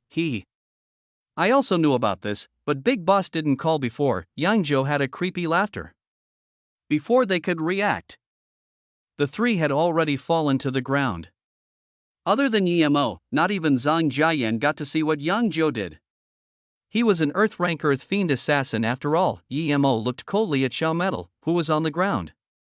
If it hadn't been for Fong Nan, he would have already thrown a fireball at him. Yang Jiu and Fong Nan, take your men and start working. The rest of you, follow me for a meeting. Yi Mo knew that the dangers at Flowing Snake weren't just those that he had seen, the real danger was from the neighboring countries. Not even he could deal with these dangers easily. When Yi Mo finished, Yu Miaodan and the others went back to Luoyu headquarters, where Yi Ling rushed over. She had just got news of her brother's return, so she immediately stopped working on the medicine she was making and ran out. She grabbed Yi Mo's arm, and then saw Ning Qingxue. She immediately ran to Ning Qingxue and grabbed her arm joyfully. "Sister-in-law Qingxue, you're back. That's great." My brother was really worried. Although Yi Mo had never said it, Yi Ling knew that Ning Qingxue was very important to him. Although she used to not like Ning Qingxue, since her brother liked her, how could she disrespect with her Yen? "Thank you, Yi Ling. I didn't expect you to be in Flowing Snake as well." Ning Qingxue immediately thought of Yi Mo's other sister, Tang Beiwei. There were some things that Yi Mo hadn't had time to tell her, so she still didn't know what was going on. She believed that Tang Beiwei was someone Yi Mo liked, just like her. Although Ning Qingxue could guess that, she didn't ask. She knew that if that was really the case, Yimo would find some time to tell her, so she wasn't worried. Sister Qingxue, why don't you just stay in Flowing Snake from now on? This place is great. Yi Ling had been living in Flowing Snake for a while and had developed an attachment to it. But she knew that Ning Qingxue had her own company, and probably would go back to Yu State. She didn't expect Ning Qingxue to smile sweetly and say, okay, I'll bring some things back from Ning Hai and then I'll start living here. Really? This is great, said Yimo. Yi Ling had already forgotten her brother was next to them. Ning Qingxue thought that, although her family also had a company, she was married to Yimo now, so she should start helping Yimo out in Flowing Snake. Erhu and Lu Xiaojin also came to greet Yimo. Seeing all these familiar people come greet him, Yimo felt more determined to turn Flowing Snake into a place that these people would be safe in. CEO Zhang, gather the people into the meeting room first. Yi Ling and Qingxue may also go in the meeting room first. Sister Yu, take me to see Guoqi and Fang Wei. Yimo hadn't forgotten about them. Although he didn't know why they had killed military officials, but if they had been set a trap, he would help them. Guoqi had his approval, he was a very loyal man. Chapter 430. So it was about Lu Lin. When Yimo saw Guoqi and Fang Wei, they were clearly lost and looked sort of dumb. They both sat in the room, not moving. They had gun wounds on them, but it seemed that Yu Miaodan had got people to take care of that for them. Brother Yi, we're sorry. We are causing you trouble, we really don't have anywhere we can go. Guoqi saw that Yimo was expressionless. Master. Although Yimo hadn't taken Fang Wei in as his disciple, he was still used to calling Yimo master.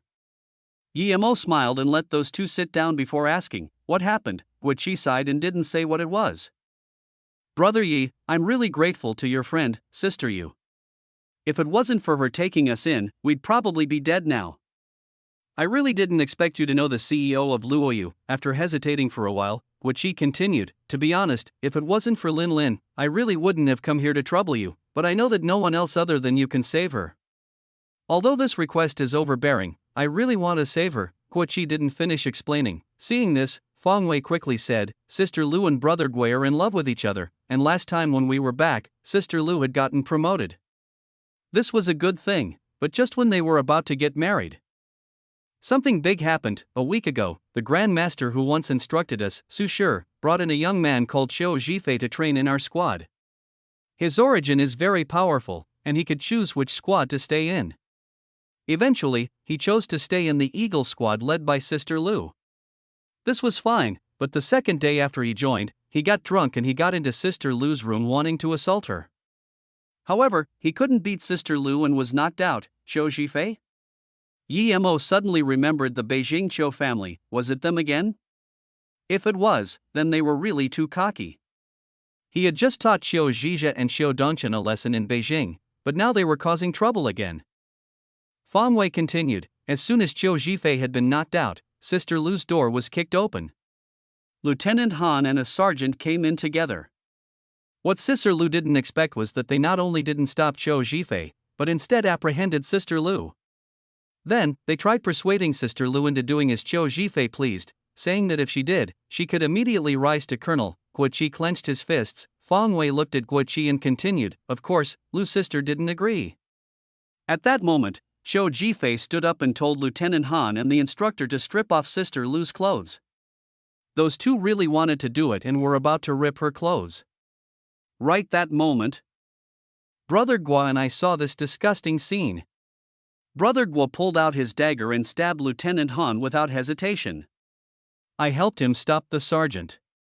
But because Brother Gua saw Sister Lu's clothes were seriously torn, after he killed the lieutenant, he killed the sergeant too. Guoqi continued, those animals had tried to rape Lin Lin, I couldn't control my hands, and I just had to kill them. After I thought about it, I felt that Qiu Zhifei had done it on purpose.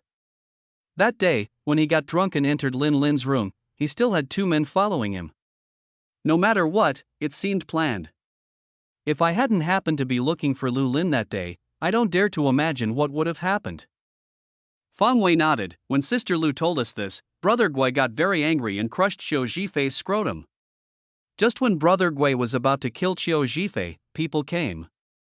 Brother Gui didn't have a gun and didn't manage to kill him on time. He pushed us and fled, but we didn't go very far since Sister Lu's leg had been shot. Sister Lu stopped and told us two to leave her behind. She said that if we all got caught, then we wouldn't have a chance in the future. Although we had been also shot, we still ran away. However, we didn't have a place to go, so we could only come to Master's place. Brother Guo wanted to ask Master to save Sister Lu. Sister Lu was being held captive in the barracks. Other than Master, no one can save her. After hearing this, Yemo felt a little sad. He knew that Guiqi had guessed right, that Xiao Jifei had planned this. He wanted to use getting drunk as an excuse to rape Lu Lin, but was afraid he would be no match for her, so he had called two men to help him. If that happened to him, he would have killed everyone without hesitation, like Guiqi. Although Lu Lin was very curvaceous, her looks were only average. Why would the Chiu family choose Lu Lin? But Yemo didn't ask why. Regardless of the reason, they needed to be held responsible. Seeing Yemo sunk into silence, Guiqi knelt down. Brother Yi, I know my request is overbearing, but I know that if there's someone in this world who can save her from there, it's you. With Su Shi's power, even if our entire little squad attacked him, we wouldn't last a minute. Lin Lin is very pitiful. She chose to join the military because she had been heartlessly abandoned.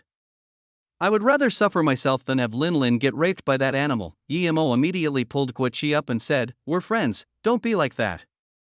"I know Captain Lu, I will help you for sure. How about this? I'll go to a meeting first because Luoyu is my company, and I haven't been back for a long time. I'll finish arranging some things. After that, I'll go with you to the barracks." "Master, is Luoyu your company?" Fang Wei's mouth was wide open, he had disbelief in his face. Yemo smiled and nodded. "Yeah, if you don't want to stay in the military, you can always choose to help me here. Of course, how can I still stay in the military after this? We'll be dead as soon as we get seen." "Guiqi, what about you?" Fang Wei asked with joy. He no longer looked pale and numb. Compared to Guiqi, he cared less about being wanted. Guiqi said in a deep voice, "No matter what happens with Lin Lin, my life will be yours, Brother Yi." When Yemo came into the meeting room, Yu Miaodan and the other had been waiting for a long while. Yemo smiled apologetically and said, "I was delayed due to some things. Let's get straight to the point. We'll be having our first big meeting after opening. Sister Yu, tell us about the corporation." Hearing this, Yu Miaodan immediately said, "To be honest, if it wasn't that our product was absurdly magical, we would have shut down before we even began. We don't have a proper management procedure. We don't even have proper pharmacist staff." Yemo nodded. She had gone straight to the point. He didn't need to look into the specifics to know. Seeing this, everyone knew that it wasn't easy to manage a company. Although they were the earliest group of people Yemo had brought with him to the company, none of them could manage a company properly. If it wasn't for Yu Miaodan, the situation could have been worse. "It seems like I need to find a suitable person to manage the company." Yemo frowned. He didn't know who would be suitable for the job either. "How about I give it a try?" Ning Qingxue whispered by Yemo's ear.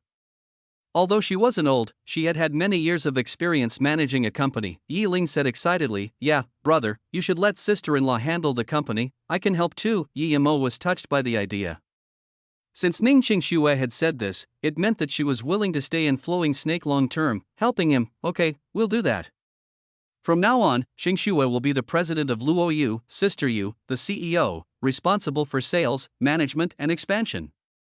CEO Zhan will still be responsible for production and buying supplies, as well as some other things." Then, Yemo looked at Su Ping and said, "Second brother, I'll leave the safety of the company and Flowing Snake to you.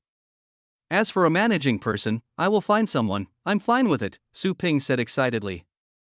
He had only been with his third brother for a short while and was already black level middle stage.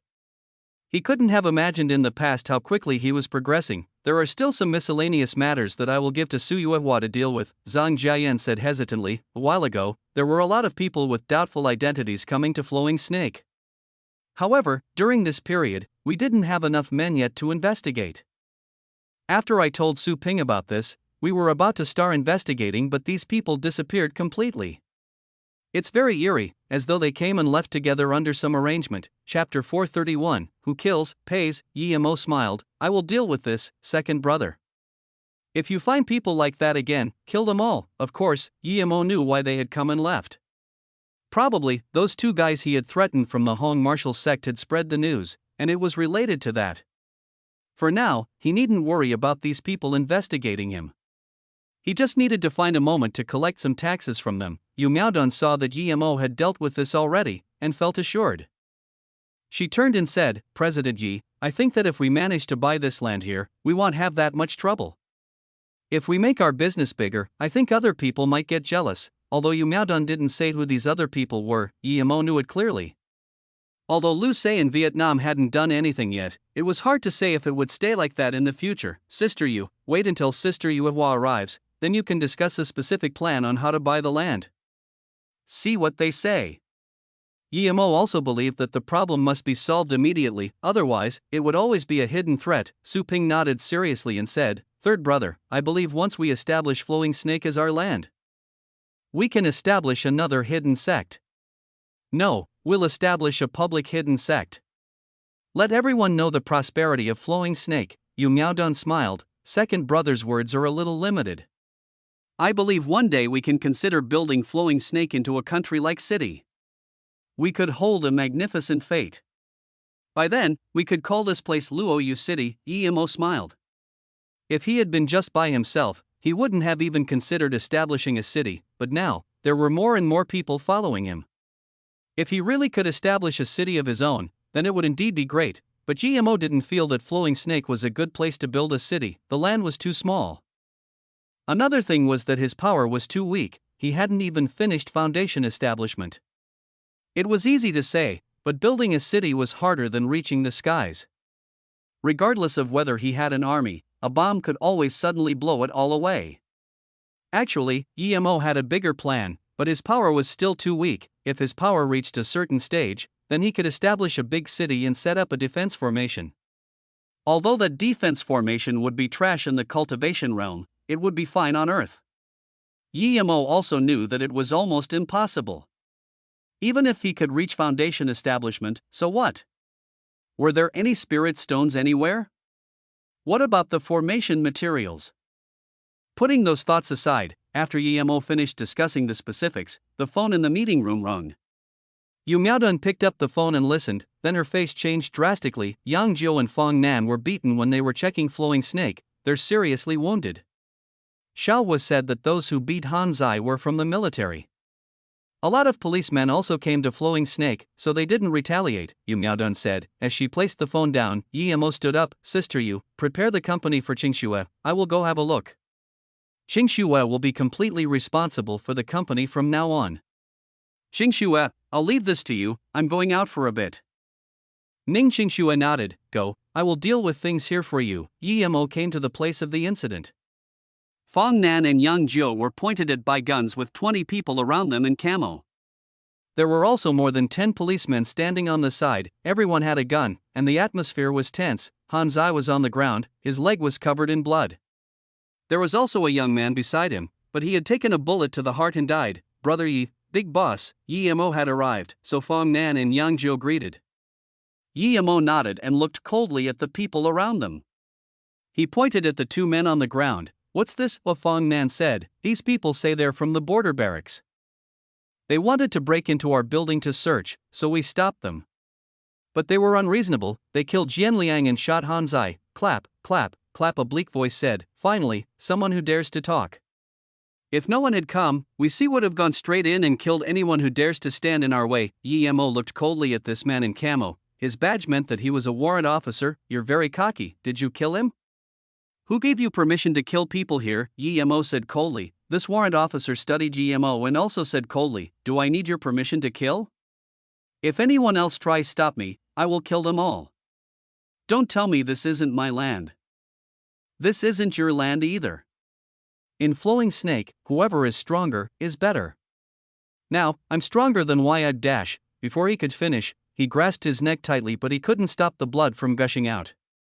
He stared at Yimo in horror. He hadn't expected someone to really dare attack him.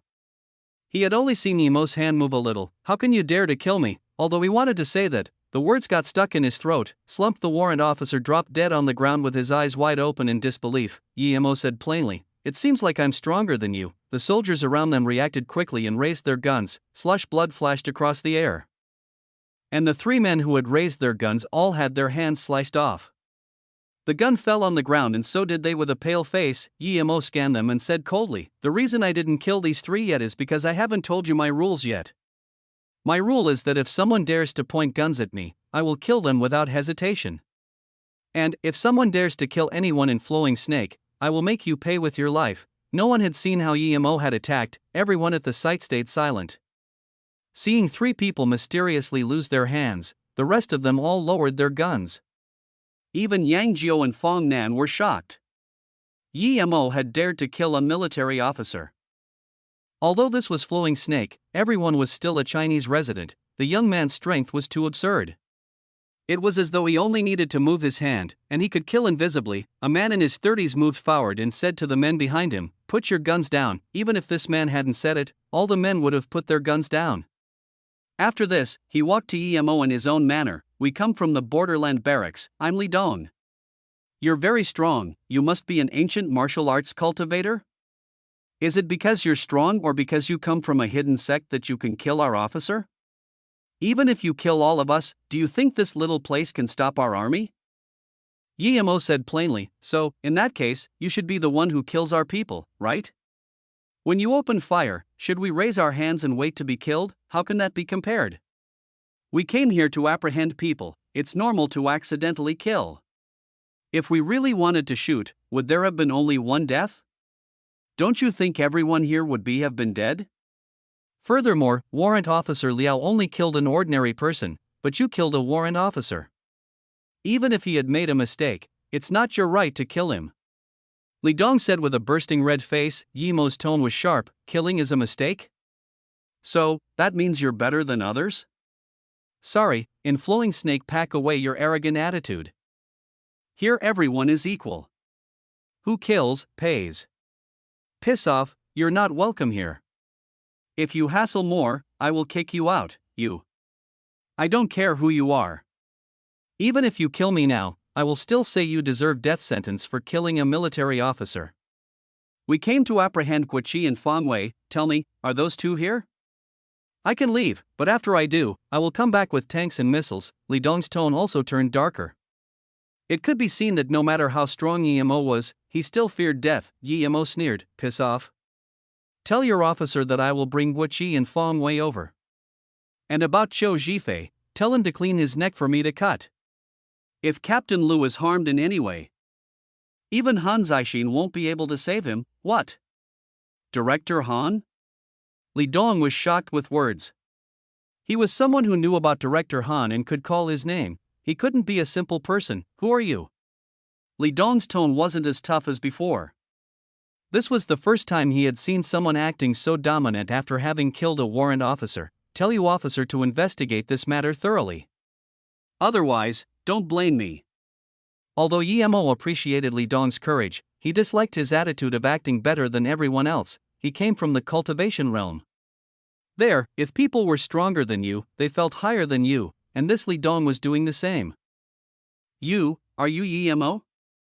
Beijing Yemo? Li Dong's face changed. He didn't know what to say anymore. Chapter 432, Silent Retreat. The men behind Li Dong looked at him in shock. Was Yemo very famous? How come they hadn't heard of him? Why did Captain Li treat him like that? But although they didn't know who Yemo was, they could tell he was no ordinary person. Furthermore, everyone knew who Director Han was, and the young man had called him by his full name. Li Dong was very shocked. Other people didn't know who Yemo was, but he did. He was from the Beijing Li family, and, although he was from a branch, the Li family made as a clear rule that Yemo was the person they must get on his good side with. Anyone who offended Yemo would be kicked out of the Li family. Thinking about this, Li Dong started to sweat. Although he wasn't afraid of death, getting kicked out of the family would be humiliating. Warrant Officer Liao might already be dead, just like how Song Qiming was killed mysteriously. Everyone knew that it was probably Yemo, but no one dared to do anything to him. A mere warrant officer was nothing. It probably wouldn't change anything, yet, funnily enough, he had been still trying to make Yemo pay with his life and report him. Now that he thought about it, he had been too naive. Even if Yemo hadn't been that strong, could their army really come to Flowing Snake? It wasn't China's land. If their army came, there would be war. Now, not only did Warrant Officer Liao die for nothing, but Qiu Jifei was also over. No matter how strong the Qiu family was, they weren't as powerful as the Song family in their prime. He hadn't expected Guo Qi and Lu Lin to know Yemo. This wasn't as simple as it looked anymore. This meant that the Qiu family had offended Yemo. It was a fight between the Qiu family and Yemo. If he intervened, he would just be pawn. Yi Jinbei, sorry, we were just following orders. We didn't intentionally offend you. Guo Qi and Fong Wei killed a colonel-level officer. This isn't something I can decide upon. Li Dong was sweating. He knew it was a battle between gods and he had gotten involved. He was desperately thinking of ways to make the situation better. Yemo sneered, "Oh, how come did I hear something different to what you said?" That guy, Qiu Jifei, used drunkenness as an excuse to assault Captain Lu. That colonel and that warrant officer helped him instead, and tried to coerce Captain Lu into agreeing. Guo Qi helped Lu Lin resist and killed that scum. What? Li Dong immediately realized that he and his teammates were being used. No wonder they specifically chose him to capture Guo Qi. They were scared that if news got out, the Li family could only be forced to help the Qiu family. In that moment, Li Dong felt like he had swallowed a fly. Although he knew that Guo Qi must have intentionally killed and not just helped resist. That wasn't important anymore. He was being used and he hadn't even known about it. It was fine if Warrant Officer Liao died, he had been trying to use him. But the three brothers that lost their arms, they were his responsibility. Although it was a one-sided story that came from Yemo, comparatively, he trusted Yemo more. Qiu Jifei's words were suspicious. Furthermore, with Yemo's status and power, he didn't need to lie about such a small thing. If he wanted to save Guo Qi and Fong Wei, all he had to say was that they were his men. Li Dong's soldiers also felt something wasn't right. They had all heard Yemo's words and it seemed to be different from what Warrant Officer Liao had said at the start of the mission. Something didn't seem right. Captain Lu was one of the few female captains. Many people had heard of her. How could she have helped others kill military officers? Yi Jinbei, it is my fault this time. I shouldn't have come apprehended people without doing my own investigation. I need to save my brothers first before I can repent. Li Dong apologized and slapped himself twice in the face. After this, Li Dong said, "Take these three to the hospital immediately, their hands have been cut off." Li Dong knew he was putting up a show, but he was unsatisfied. Since he had already offended Yemo, he would make sure that the person who used him would also suffer. Furthermore, it wouldn't be Yemo. Tian Yu, that bastard, had nefarious intentions indeed, looking at ferocious soldiers come and leave desperately. Yemo sighed. If he wasn't Yemo, then even if Li Dong knew he was wrong, he would have still captured these people without hesitation. Sometimes, the world was like this. Although there were good things about Li Dong, he still had the arrogance of members from big families. Yemo didn't like that. And, the last two slaps had been obviously an act. This made him look down on it, but regardless, Li Dong had some sense of responsibility and had remembered to save his men. Although Yemo could cure their hands, he wouldn't do it for someone who had pointed a gun at him. Sorry, Brother Yi, we caused you trouble. Guo Qi and Fong Wei already knew there were people coming to get them and had walked outside. But when they did, Li Dong had already left. Yemo smiled and said, "It might mean trouble to you, but I really don't consider it trouble. We'll go to the borderland barracks in the afternoon." Guo Qi hesitated and asked, "Brother Yi, how is Shao Qi?" Shao Qi. Yemo was dazed. He didn't remember who she was. Fong Wei quickly said, "Master, Brother Guo and Qi Wansheng. After you left, she also left the military. She said to Sister Lu that she was going to go find you and since then, we haven't been in contact." So, hearing this, the image of Qi Wansheng's pretty face appeared in his mind. Yemo treated her like Yiling, like his sister. But from how she had been to Ning Qingxue when looking for him in the desert, he knew she seemed to feel different about him. Qingxue said that she had gone to study abroad in England. He wondered how she was. Yemo was dazed for a second, and then remembered that Guo Qi was waiting for his reply. He smiled bitterly and shook his head. "I've only seen her once after that. I heard she went to England. I don't know anything else about it." "Master, are you saying that you're going to take me and Brother Guo to the borderland barracks?" Fong Wei remembered. He knew that Yemo wouldn't harm them. But he still couldn't help feeling worried. Yemo nodded, "And, we'll go after lunch. Mo Hai has a helicopter here, we'll use that to get there." "Huh, are we really going?" Master, if we go, how will we even live to come back? Fang Wei asked worriedly. Yemo smiled. If we don't go, how are we going to save anyone? Yes, we'll have to save Sister Lu. Wait, Master, even if we were going to save her, we should sneak in there.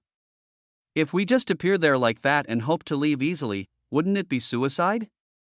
Fang Wei asked. Regardless of how it may be, I will go. Guo Qi clenched his fist. Fang Wei immediately said, Brother Guo, I'm coming too, of course. But if we sneak in there, I think our chances would be bigger. Yes, Guo Qi looked at Yemo confused. Going straight in like that was suicide. Yemo waved his hand. We'll just go doing it the proper way after lunch. Guo Qi's Eagle Special Forces squad belonged to the Xiangyan Military Zone Special Forces Department. Despite it being a peaceful era, the Special Forces had more missions than normal soldiers. Every military zone would have its own Special Forces squad. These Special Forces were different to the flying squads of Beijing. The requirements weren't as strict. Chapter 433, It's over. Because Li Dong hadn't informed the people at the barracks, Yemo's helicopter couldn't land straight in. They had to land relatively far, and then had to call a taxi to the military zone. But when they arrived, they were stopped. Yemo knew that it was because they didn't have the IDs, and taxis couldn't go into the military zone. But Yemo also could see that Li Dong hadn't told them that he was coming. Although he wasn't a great person, Yemo believed that even the highest level of officer at the military zone didn't dare to disrespect him. Eventually, he had been stopped at the door, which meant that Li Dong hadn't passed his words on. His intentions were obvious. Yemo sneered. Li Dong didn't seem righteous. Using his schemes on Yemo, he did it to the wrong person. The reason Yemo told Li Dong to tell them he was coming was because he didn't want this thing to get bigger. Darkness was everywhere and he wasn't the savior, neither did he want to eradicate such thing. He knew that it was impossible. He just wanted to save Lu Lin and cancel the apprehension order for Fang Wei and Guo Qi. It was fine when Yemo got off, but when Guo Qi and Fang Wei did, they were immediately recognized by the guards at the door. Before they raised their guns, Yemo showed his ID. He had come to save people, not start a massacre. The soldiers' reactions were very normal. They didn't know what was really going on, but even if they did, they would still act according to their orders. The fine printed words "Flying Snow Instructor" appeared before their eyes and almost blinded them. He was the top Special Forces instructor. That was just a level below a general. Although he didn't lead an army, the status was still there. Director, please come in. The two soldiers bowed. They didn't dare doubt Yemo's identity. Who would dare fake his identity in a military zone? Master, you. Fang Wei had felt nervous about Yemo going straight in, but this scene bewildered him. Yemo was actually a director. Yemo smiled. Just let me take you inside. And I will talk with your head officer. Despite this, Yemo was still grateful to Han Zixin for giving him that hollow title. Otherwise, he could have only fought his way in. Yemo didn't want to fight these soldiers, but his patience was about to end, and if it did, he would kill mercilessly. It's Guo Qi and Fang Wei. As soon as they walked into the Special Forces area, people immediately recognized the two of them and reported it. Some held their guns and surrounded them. It's you, Instructor Yi. A major had walked over and happened to see Yemo, so he ran over to him quickly. You're Chen Hongzhi, Yemo said plainly. He knew this person. He had saved him in the desert. Li Hu was his teammate. Somehow, he had come to this military zone and became a major, as though he knew Yemo didn't like him that much. Chen Hongzhi laughed awkwardly and said, because this military zone was short of people, I was moved here. Thank you for saving my life last time. Yemo waved his hand. That's fine.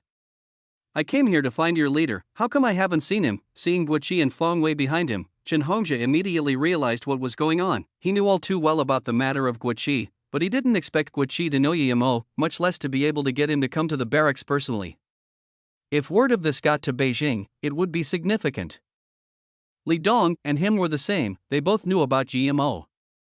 It was hard even for Elder Han to ask Yemo to do something, much less let him go personally. Tian Yu was gone. That was Chen Hongzhi's only thought. What do you want? Rebellion? Hurry up and disperse yourselves. Chen Hongzhi turned around and yelled at the soldiers with guns. If the soldiers had seen that Yemo was talking with Chen Hongzhi, perhaps they would have already fired. Now that Chen Hongzhi had yelled at them, they seemed to realize that something was wrong. But Chen Hongzhi was their instructor. They didn't dare not to listen to him. so they walked away. Instructor, I will take you. Regimental Commander Tian is in the training grounds because Instructor Su came over. He needed to oversee the training status of the soldiers. Chen Hongzhi replied carefully. Yi Mo nodded. Okay, take me to that Tian you just talked about now. It's hard to believe someone like him has managed to reach regimental commander. Yi Mo was no idiot. He knew that the reason Qiu Jifei had dared to assault Lu Lin must have been due to having someone to back him up. If such thing happened and the regimental commander didn't even know about it, he could go eat shit. If this commander knew about it and this incident still happened, the only reason would be that the commander was supporting it, as though he could see Yi Mo's contempt. Chen Hongzhi said, Commander Tian is called Tian Yonem. His wife is called Qiu Ping. She is probably from the Beijing Qiu family. It's said that he will soon rise in rank. Yi Mo immediately understood what was going on. He was sure that Qiu Ping and Qiu Jifei were related. But Chen Hongzhi wasn't a simple case either. Although he was very selfish, he seemed much more cunning than Li Hu. No wonder he rose the ranks faster than Li Hu. He knew that it was very easy for him to help Guo Qi, but still subtly reminded him of Tian Yoneng's power. It seemed like he just said it casually, getting him on his good side while not really offending Tian Yoneng. Guo Qi and Fang Wei were dazed. No matter how dumb they were, they could see Yi Mo's status. Chen Hongzhi was the vice instructor of the 7th Battalion, and even someone like him was that respectful to Yi Mo. The training ground for the 7th Special Forces Battalion was huge. Although many people were very shocked at seeing Guo Qi and Fang Wei, they didn't dare to move when they saw Chen Hongzhi, who carefully led the way. Guo Qi and Fang Wei were famous due to the incident. There was some clapping due to an exciting fight. Instructor Chen, you're here. An officer walked over, but immediately stopped speaking. He had seen Guo Qi and Fang Wei behind him. Guo Qi, Fang Wei. You dare to walk into the military zone like this? Yu Yang, immediately dash. A fat man in his 40s had turned around and saw Guo Qi and Fang Wei. But he also stopped speaking halfway. It wasn't because he had seen Yi Mo. He didn't know Yi Mo, but he saw Commander Li running quickly for something. The target he was running to was a young man sitting with Guo Qi. This fat man was the Commander Tian Yoneng. Although he was capable, the reason he could reach his position was mostly due to his wife's family. For someone like him, how could he not tell Yi Mo was no simple person? Commander Li ran to Yi Mo and even Chen Hongzhi was nodding and bowing to Yi Mo. He felt something was wrong, because Chen Hongzhi never had done that to him. What shocked him even more was when Commander Li ran to this young man to salute. Tian Yoneng rubbed his eyes. Did a chief commander, especially Commander Li, salute that man? He didn't need to look so reverent and careful. Tian Yoneng felt an instinctual sense of dread. He allowed Qiu Jifei to assault Lu Lin because he had done his research beforehand. These people didn't have anyone powerful to back them up. Why did this happen and Guo Qi called out someone this big?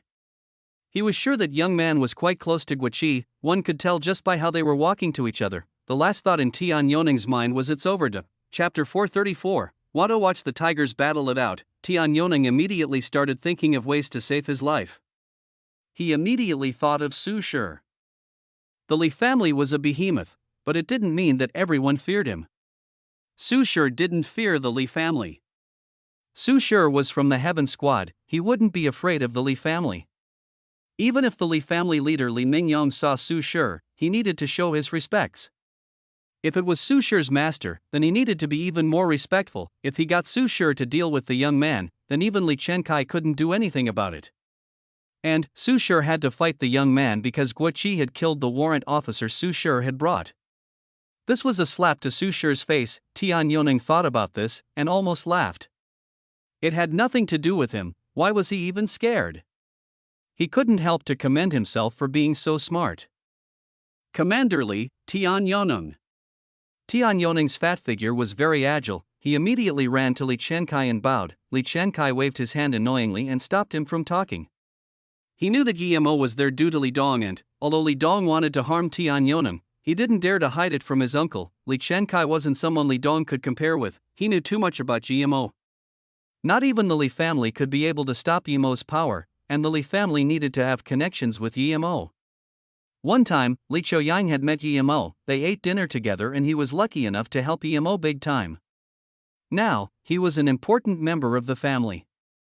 This time, he had such a good opportunity, he didn't want to let it go. Just when Yi Mo wanted to talk, Tian Yoneng had interrupted him and it made him very annoyed. are you Li Chenkai? Li Chenkai had already told Yemo who he was when he saw him. Now that Yemo was asking again, he felt strange, but still replied carefully. Yemo nodded and said, I've seen you once, Instructor Yi has seen me before. Li Chenkai was shocked. He knew Yemo wouldn't make things up, but he was always in the military. How could have Yemo seen him, although he really wanted to call him Brother Yi like Li Chouyang or Yi Qianbei, but for now, he could only call him using his official title, Instructor. Yemo smiled. A year ago, I was at an auction in the Wuliang Mountains Xixia Temple. I even sold a few pills there. When I entered, I saw 2 people from your Li family. What? Li Chenkai was dumbfounded. Yemo's words were like lightning blasting into his head. Although the Li family was also a part of the 5 great families, only the Li and Zheng families had people in the hidden sections. Zheng family only had Zheng Zhihui, and he basically never stayed with the Zheng family, so the Li family was the greatest family in China because they had direct connections with the hidden sects, and many of their members would be sent to the hidden sects for cultivation. It could be said that the power of the Li family was far from what the other 4 families could compare with. Excluding the Zhang family, if they actually did have Zhang Zhihui with them, there were few people who knew that the Li family had power in the hidden sects, yet Yemo had just mentioned it casually, and this made Li Chenkai very shocked. There were families with connections to the hidden sects, but they usually wouldn't get too involved or the government would get offended, but the Li family could even go to hidden sect auctions, where one could see clearly their relationship. Wait, if Yemo knew that he and Li Qiuming had gone to the auction, then it meant that he also went. How come he didn't see Yemo? He said he had been selling pills there. Ha! Li Chenkai was astonished again. Was he the person who sold the face-preserving pill and then took the blue carrot from the Xia family? It must be him. Yemo saw Li Chenkai's expression and immediately knew that he had recognized him. What happened in the past was no longer a secret and, with his current power, he didn't need to hide it. That day at the auction he had seen one person who looked like Li Chouyang and a person next to him with a mask on. That person seemed to be Li Chenkai. Li Chenkai could no longer contain his excitement. A face-preserving pill was worth more than 1 billion. If Yemo was the person who had sold it, he only needed to keep making them and his wealth would be enough to buy any country he pleased. Yemo nodded and didn't say anything. He looked at Tian Yoneng, who was listening on the side. The man's expression changed rapidly. If his perceptive skills weren't so good, he wouldn't have even thought that this fat man was the person who had been raging about capturing Wu Qi and Feng Wei. Tian Yoneng had a smile on his face. His look made people think that he was truly happy. Seeing Yemo and Li Chenkai's conversation come to an end, Tian Yoneng quickly said, Commander Li, I prepared a feast to welcome you. Commander Li, may I ask who this is? Before Li Chenkai said anything, Yemo waved his hand and said, Are you Tian Yoneng? It's only 2 p.m. and you've already started eating. No wonder you're so bulky. Yemo's words almost made Tian Yoneng puke. He was all fat indeed, but that had nothing to do with being bulky. Although he wanted to eat Yemo in that moment, he maintained a warm smile on his face and said, It's indeed a bit early for food, Yemo said without any manners. Since it's too early, then bring Captain Lu Lin. I don't have time to waste talking to you. Tian Yoneng's face looked a little stale, and his smile became a little forced. Even if Commander Li was going to capture someone, he couldn't act like this. This was smacking him in the face. He had approved the capture of Lu Lin, and now that young man came and told him to release her without giving him any reason. Even if Yemo wanted to free her, he needed to give him a reason for it to make sense. He would say, Oh, is that so? I'll let Lu Lin come over immediately. Afterwards, he would report it and let someone else who could handle it deal with Yemo, but he didn't say anything and just asked for her again. He was too bossy, and the young man hadn't even introduced himself. Although Tian Yoneng wanted to rage, he didn't dare to. Who could he be for Li Chenkai to treat him so respectfully? Yes. But Lu Lin's case is a bit serious. She has just been transported out and she is still on the road. May I ask who are you? Tian Yoneng said carefully. Yemo sneered, then get her back immediately. I'm taking her away. If she loses even a strand of hair, I will cut off your arm. If she loses a nail, then I will take your life. Tian Yoneng was an experienced man, but he couldn't help getting angry. That young man was too cocky. Although Li Chenkai didn't know what had happened, he just saw Tian Yoneng's face and said, Commander Tian, I believe you should do as Instructor Yi says. Oh, yes. Tian Yoneng didn't expect Li Qiankai to tell him to listen to the young man without hearing the reason first. Who was this young man? How was he an instructor? Yu Yang, immediately get Lu Lin back to the barracks. Tian Yoneng was full of anger and could only vent it on his men. Seeing Yu Yang leave, Tian Yoneng turned around and said to Li Qiankai and Yimo with a smile, Lu Lin would be back in an hour at most. We can go see the training grounds in the meantime. Tian Yoneng was planning something, although Su Shi hadn't returned yet. When he did, the first place he would go to would be the training ground. That way, he would see Guo Qi for sure, and when Su Shi would see Guo Qi, he would rage and the young man would have to stop him. Like this, he could see the two men fight it out. At this moment, he rejoiced from Guo Qi killing Su Shi's warrant officer, otherwise, his plan wouldn't work. Although he belonged to the Qiu family, he didn't believe the Qiu family would fight with the Li family for a son-in-law. Li Qiankai looked at Yimo and it was clear that he would follow what Yimo wanted. Tian Yoneng brought them to the training ground. The people watching moved aside. Some recognized Li Qiankai, but just didn't know who was beside him. When everyone saw Guo Qi and Fang Shi, they were dumbfounded. The hunt for them was still outgoing, but the two men who had been brought in by Commander Tian himself and Commander Tian seemed to be very respectful. Guo Qi and Fang Wei were clueless now. They didn't dare to even guess anything now. They could only stay behind Yimo quietly. Although they didn't know how strong Yimo exactly was, he had already heard Tian Yoneng send people to get Lu Lin. What is going on? Commander Tian, why can these two criminals walk into the barracks unscathed? As soon as they walked in, a cold voice sounded, Chapter 435, what are you going to do? Hearing the voice, Tian Yoneng rejoiced. He knew who that cold voice belonged to. He didn't expect this woman who wouldn't speak for 1,000 years to care about this. Tian Yoneng looked very awkward, but his heart felt far from awkward. This woman was Su Shi's martial sister, Song Yangzhu. Since the very moment this woman and Su Shi came to the military, she never said a single word. Although she was part of the Heaven Squad too, Tian Yoneng never relied on her. If it weren't that the Heaven Squad had the obligation to come instruct at the military, this woman wouldn't even have come. Yimo subconsciously looked at the woman who had spoken up. She was around 24 or 25. She had such a cold tone, and with that serene temperament, not bad looks, long silky hair and white skin, she could be called a rare beauty. Seeing Yimo look over, she had a sliver of disgust flash across her eyes as she immediately returned to her composed manner. She stared at Tian Yoneng, clearly waiting for his reply. Tian Yoneng absolutely wished for her to fight Yimo. How could he not reply? Still, for now, he acted as though he wanted to say something yet didn't dare to. Yimo didn't know who this woman was, but he sure noticed the disgust and hatred in her eyes. He didn't know when he'd offended her, but he didn't care. Although he hadn't been here for long, due to his character, he'd offended quite a lot of people, so he didn't mind. If you didn't have any power, then even if you behaved timidly, you would still get abused. He didn't care whether he'd offended people. He cared whether he could beat them. The woman was obviously making clear that she had problems with Yimo at that moment. Yimo's face also went cold, and he declared plainly, Tian Yoneng, Guo Qi, and Fang Wei were wronged. Report this fact immediately, and take down the pursuit order for them. Report the real culprit. I don't believe you still haven't found out what the real cause was by now. Tian Yoneng frowned. Who did this guy think he was, a general? He spoke as though he was entitled to be making orders. Seeing Tian Yoneng frown and hesitate, Li Qiankai now understood that the reason why Yimo had come today was for Guo Qi and Fang Wei. Seeing the two on the verge of fighting, Li Qiankai took a step back and called Li Dong. He desperately needed to ask some questions. Although he was a commander and a few levels above Tian Yoneng was a commander of the special forces, and he didn't have the authority to command them. To be exact, Tian Yoneng responded directly to Han Zixin, and Han Zixin had a lot of commanders too, so he was in no place to hand out orders to Tian Yoneng. Commander Tian, will you be helping the culprit? As Yimo saw this, his face went cold. Helping the culprit?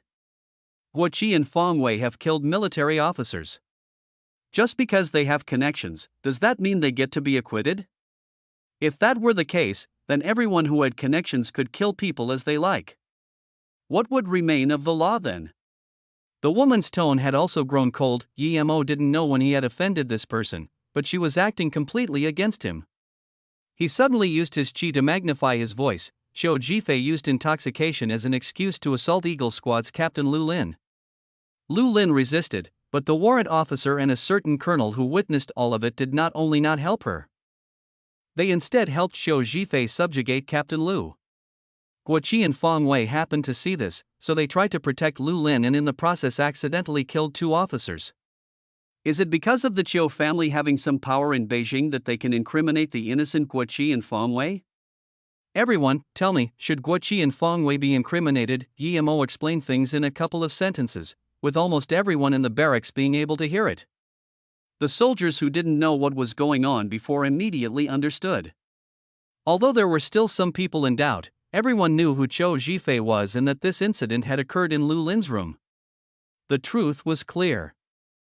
It can't be, right? Since a lot of the soldiers knew that this was related to Commander Tian, no one dared to comment, but they were still unhappy with it. They were soldiers, it was their job to protect the people and the country. If even one female military officer couldn't be protected, how would they be capable of protecting others? At this moment, Li Dong had verified the truth and walked up seriously. I have investigated the matter thoroughly, and all that Instructor Yi said holds true. Such scum, even more should have been killed. Who cares about just 2 of them? Commander Li, I order you to immediately exonerate Guo Qi and Feng Wei. As Commander Li spoke up, more and more people agreed. Commander Li couldn't lie openly in such a situation. This meant that Guo Qi and Feng Wei had really been wrongly accused, although Tian Youning knew that Li Chenkai didn't have the authority to command him. When Li Chenkai had already said that much, he couldn't play dead. That would be outright stupid, as he would be offending not only Commander Li but also the Li family. Nonetheless, he was really unsatisfied having to listen to orders like that. That's what you say? This is nothing but a one-sided story, even though it concerns 2 high-level officers having been killed. You want to acquit them just based on your side of the story? You're taking military law as a joke. Tian Younan was afraid of Li Qiankai. But that didn't mean that woman was too. Yi Mo was no longer interested in arguing with this woman, so he said plainly, that's right, if I say it's true, it's true. Song Yangzhu's face was pale with anger. Aren't you very cocky? I, Su Shi, want to see what sort of man it takes to dare act cocky in the military. A cold and bleak voice sounded. Hearing Su Shi arrive was like heavenly music to Tian Youning's ears. Finally, someone was coming to fight this arrogant young man. Yi Mo studied the guy. He was in his 40s, had a long face, and short hair. He was a bit dark but still looked aesthetic. The first time Yi Mo had heard about Su Shi was when he was at stage 2, back in the forest when he saved Guo Qi and Qi Wanqing. That time, they praised Su Shi as the #1 master, saying that he was Earth-level primary stage. People who killed my men still want to be acquitted and act so cocky? I've seen enough. Su Shi's voice was still cold.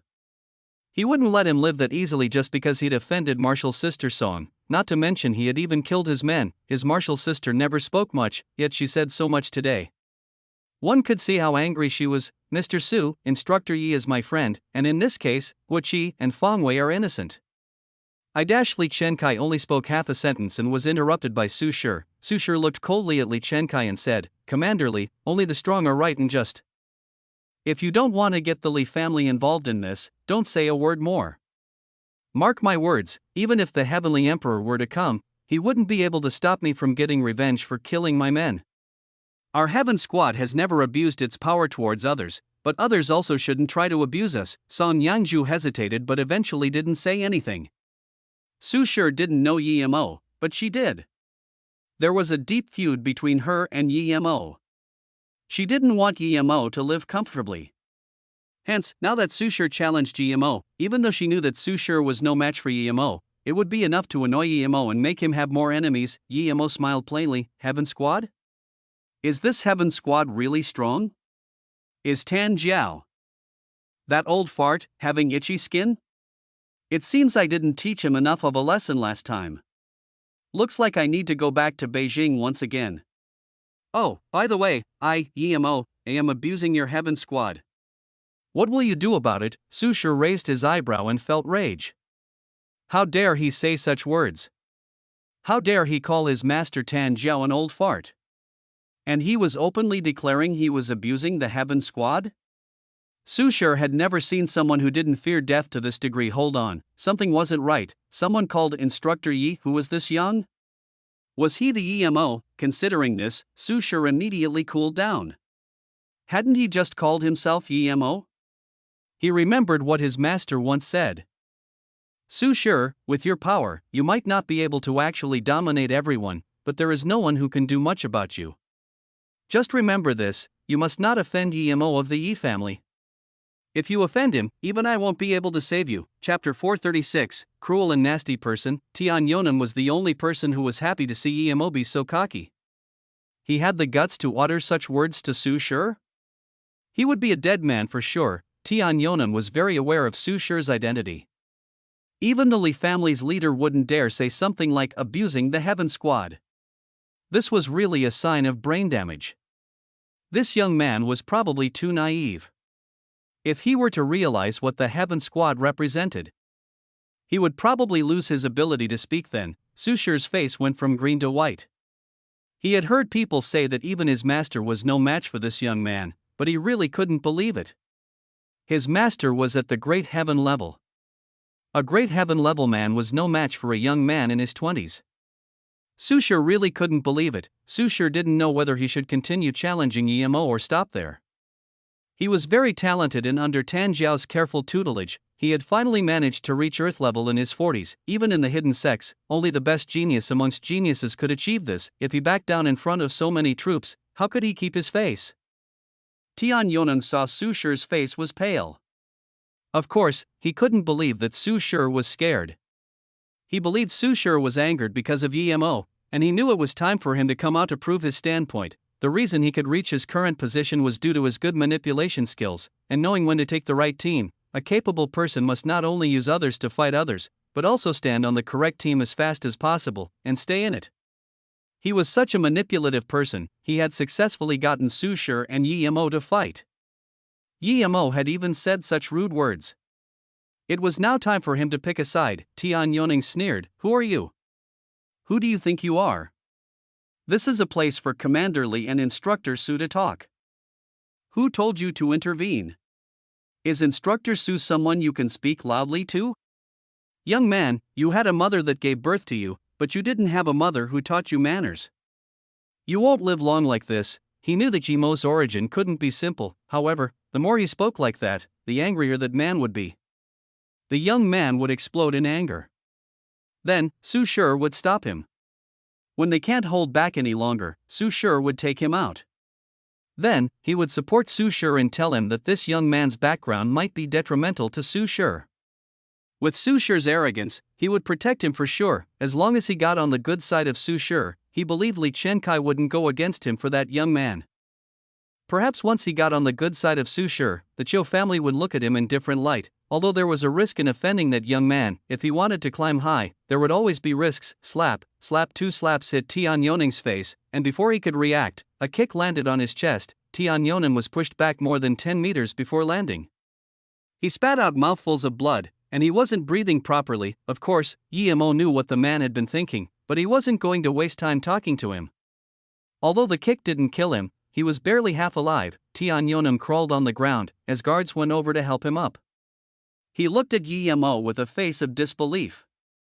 That man had dared to attack him openly in the barracks. He wanted to order people to immediately execute Yemo, but he couldn't speak. He just wanted Su Shi to attack quickly and kill Yemo, but he observed with disappointment that Su Shi didn't do anything about Yemo beating him. It seemed as if those cocky words he had said before hadn't come from him. As he sunk into silence, Tian Yoning's heart sunk. He felt that this time his plan wasn't going too well. The soldiers saw Yemo attack and wanted to go up, but Instructor Su and Commander Li were still there talking to Yemo. "Chen Hongzhe, contact General Han and tell him what happened over here, including Guiqi and Fangwei's incident." Yemo said, "Ha." "Yes, Instructor Yi." Chen Hongzhe was dazed but immediately nodded. No matter how powerful Yemo was, he couldn't just attack a high-ranking officer in the barracks like that, but he did. Chen Hongzhe sighed. Tian Yonan thought he had been smart, but he was instead harmed by it. He was sure Yemo would be completely fine, while Tian Yoning would definitely get in big trouble. "Yemo, even if you're the head instructor of the Flying Special Forces, don't you think you're abusing your power a little?" Su Shi finally said something. Tian Yoning heard this and his heart sunk completely. He had been kicked in such a way, and had been helping Su Shi, but Su Shi chose not to attack but say something that didn't even matter.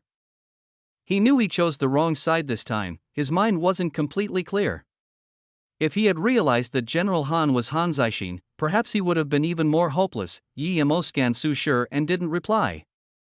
He said to Li Qiankai, Commander Li, please help deal with Zhou Zhifei. Of course, it's dishonorable that such a disgrace happened in the military. Li Qiankai wasn't afraid of Yi Mo asking for help, he was afraid of Yi Mo not asking him for help. Su Shi's face turned red but still didn't look for trouble with Yi Mo.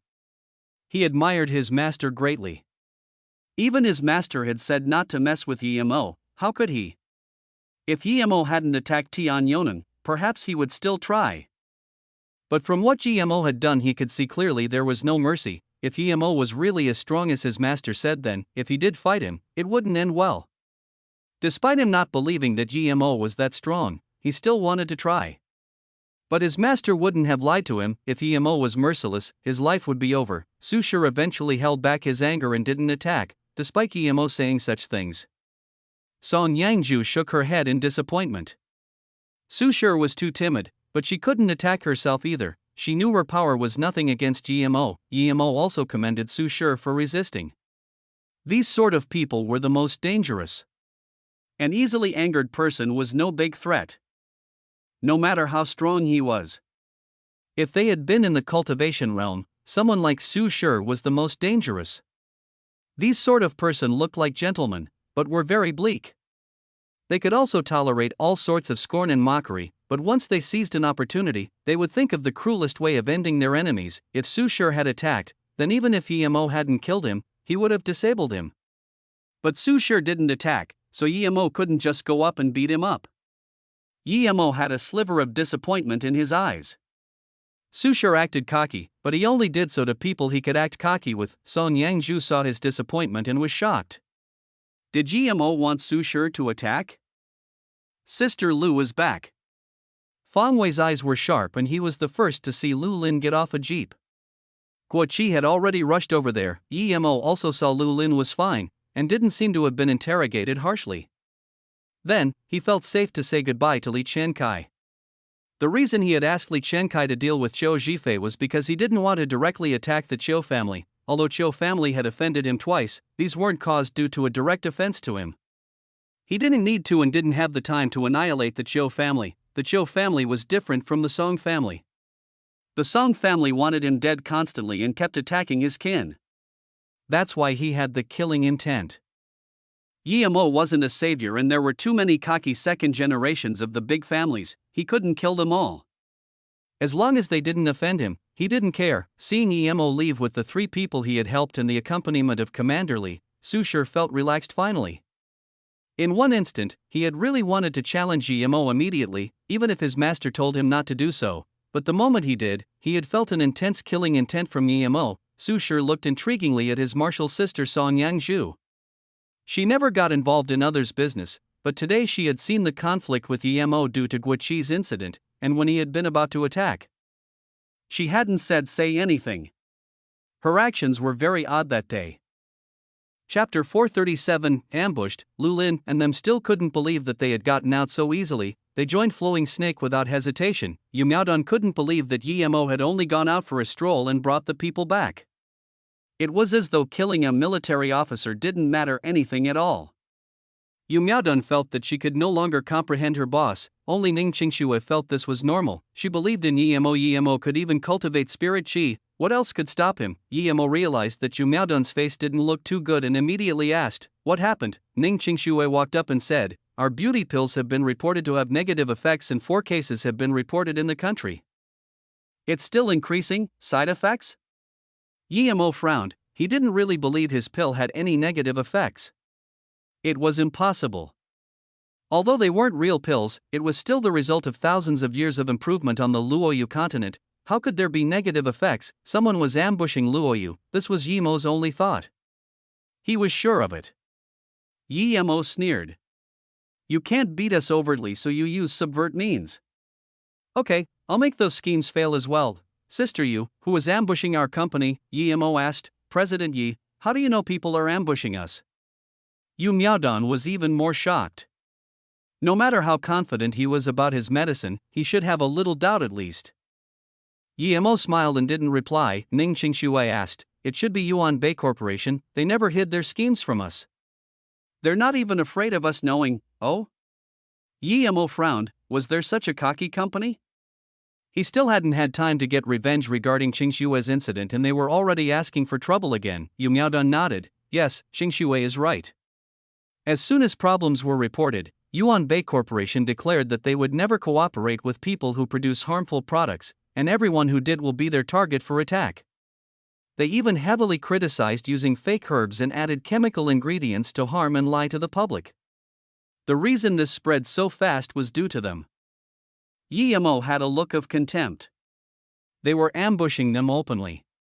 Like this, Luo Yu would immediately know that it was Yuan Bay Corporation attacking them. Because of this, large amounts of journalists have swarmed into Flowing Snake and are preparing to dig up our roots. Today, our beauty pill and health pill sales have dropped significantly. Although we still sold out, it wasn't sold out as soon as we brought the stocks in. This is only the first day, things might get worse in the future, Yu Miaodun said worriedly. What's the negative effect? Yi Mo asked, having rashes all over the body, and specially focused on the face. This is still the early stage, many people think the latter stage could be the destruction of face. Yu Miaodun didn't look optimistic. Although she knew they were being framed, she had no way out of this situation. Yi Mo had understood. He immediately said, continue to plan for the expansion of the company, I will deal with this.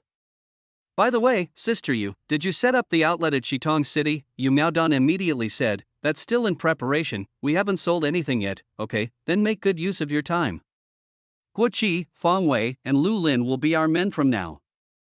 Let them be responsible for the construction of Flowing Snake and its safety. Let Yang Jiu and Feng Nan assist them for now, Yi Mo said and then turned to Lu Lin, when Su Yuehua comes to Flowing Snake. She will be your responsibility. Then, Yi Mo said to Yi Mo, help me find a high-definition camera. I'm going to Yifeng, I want to see how capable the Yuan Bay Corporation is. Then, Yi Mo seemed to have thought of something and asked, do we have someone to go to Lucé in Vietnam to discuss about the land? Yu Miaodun immediately nodded, as soon as our meeting is over, I will send people over. Yu Miaodun was also very worried about that. With her reply, Yi Mo felt assured. After these things were decided, Yi Mo went out to Flowing Snake.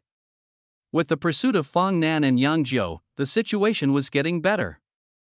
Although there were still all sorts of people there was no longer coerced business. A broken sword? Yi Mo stopped, it was a stall.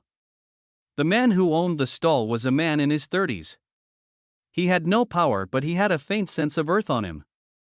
He was probably a tomb raider. There were some antiques and jewelry on the ground, but what attracted Yi Mo's attention was that broken sword. Yi Mo knew this broken sword because it was him who broke it.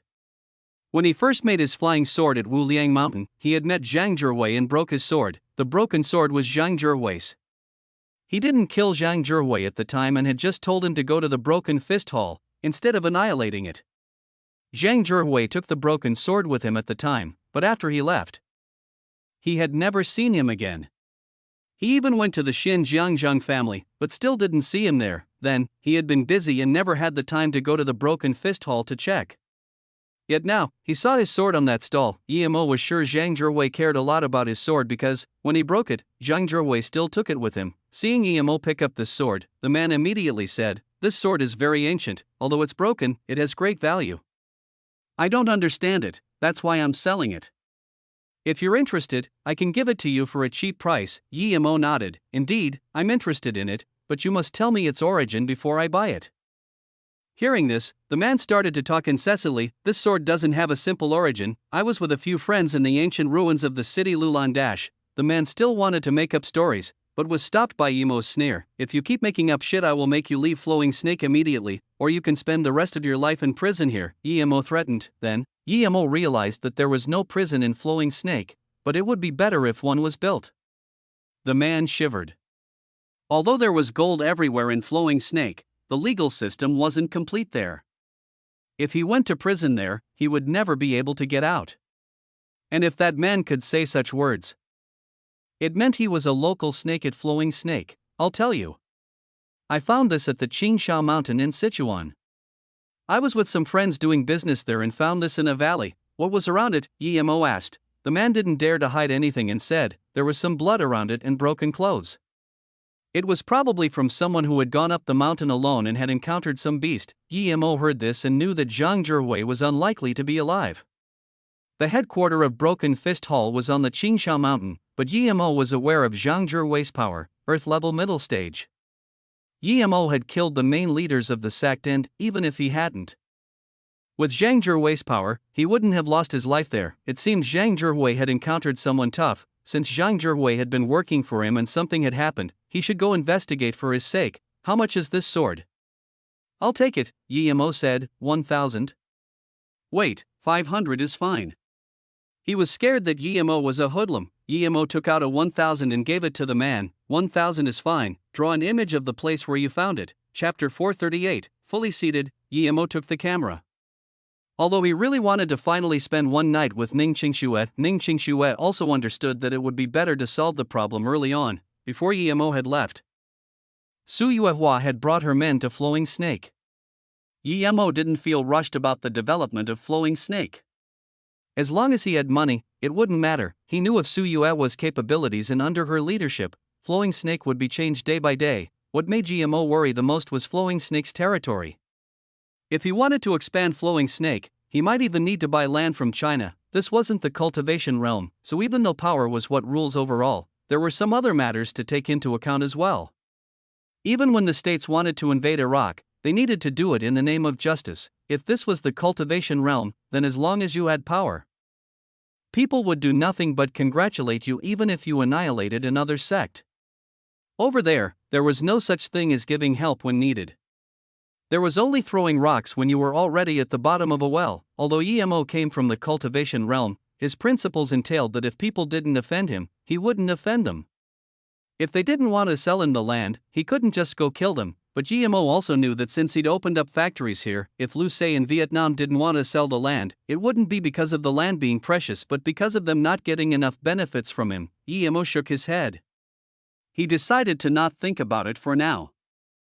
Just as he put these thoughts to the back of his mind, he realized that he had arrived at Yifeng. Other than going to the Yuan family for evidence, he would be going to Shitong town to visit his friend Xiao. Yifeng's Yuan family wasn't ranked as one of the great families of China, but in Yifeng, they were the local snake and the biggest family. It could be said that Yifeng was Yuan family's territory. When Yemo came to Yifeng, he didn't go find Li Chunsheng. Although he knew that Li Chunsheng was the vice mayor, Yemo wanted to check whether he had done things as promised. Yuan Bay Corporation was situated next to the Wui Lake. Unlike other companies, behind Yuan Bay Corporation was where the Yuan family was based. They lived in a big manor-styled mansion, very spacious and grandiose. Yemo came to their office building, a 38-story building. When he walked in, it was fully packed. Most of the people present were executives who came to support Yuan Bay Corporation, as well as some upper-level members of the Yuan family and a lot of important figures of Yifeng. Yemo might not know these people. He was sure that many of them would also be cooperating with Luo Yu. Yemo turned invisible as he entered the office of Yuan Zhirong. Yemo knew that this kind of people liked to be in their office when discussing confidential matters. Yemo marked that office with his spirit sense and then went into the meeting rooms to leave spirit sense markers before leaving the mansion. He knew this would be Yuan Zhirong's most glorious moment. No matter how contemptuous he was towards Luoyu Corporation, he wouldn't spill his plans here. President Yuan, if China didn't have the supporting pillar of Yuan Bay Corporation, then this Luoyu incident would have lost face for all of China. A fat man raised his glass of wine and said to Yuan Zhirong. Yuan Zhirong laughed. Let's not discuss other companies today. The reason why Yuan Bay Corporation could have what it has today is due to credibility. These nefarious scandals were bound to be found out eventually. Unfortunately, it's the citizens, the people who suffer. Of course, Mayor Niu has been a constant support for us Yuan Bay Pharmaceuticals as well as a constant support for the people. Cheers, Mayor Niu. Then, Yuan Jibei raised his cup to another middle-aged man. The man replied with a sigh, President Yuan Bei, you're being too polite. The reason why our Yifeng's finances can keep rising is all thanks to the support of Yuan Bay Corporation. A big pharmaceutical corporation takes many years of development to start up. Pity that many of our officials only look at the short-term benefits and don't take the long-term developments into consideration, nor do they consider the safety of our people. I agree to Mayor Niu's words. Although these words are very sharp, but what's up with Vice Mayor Li Chunsheng wanting to bring in Luoyu as soon as he came? although he's doing this for the development of Hefeng's finances. I don't feel like Luo Yu is trustworthy. And indeed, it's only been how long yet something dodgy appeared about, another very righteous-looking man said. At this moment, Mayor Niu raised his cup and said, Old Lu is a straightforward person. Today is President Yuan's family gathering, so let's not talk about politics. Drink, drink, everyone grabbed their glasses and drank everything. The atmosphere grew vibrant on the tables. Yi Mo found a bar and kept his spirit sense on his spirit sense markers. If someone touched them, he would know. He believed that Yuan Zhirong wouldn't just simply find so many people to drink with tonight for no reason. These people were all those loyal to Yuan Zhirong.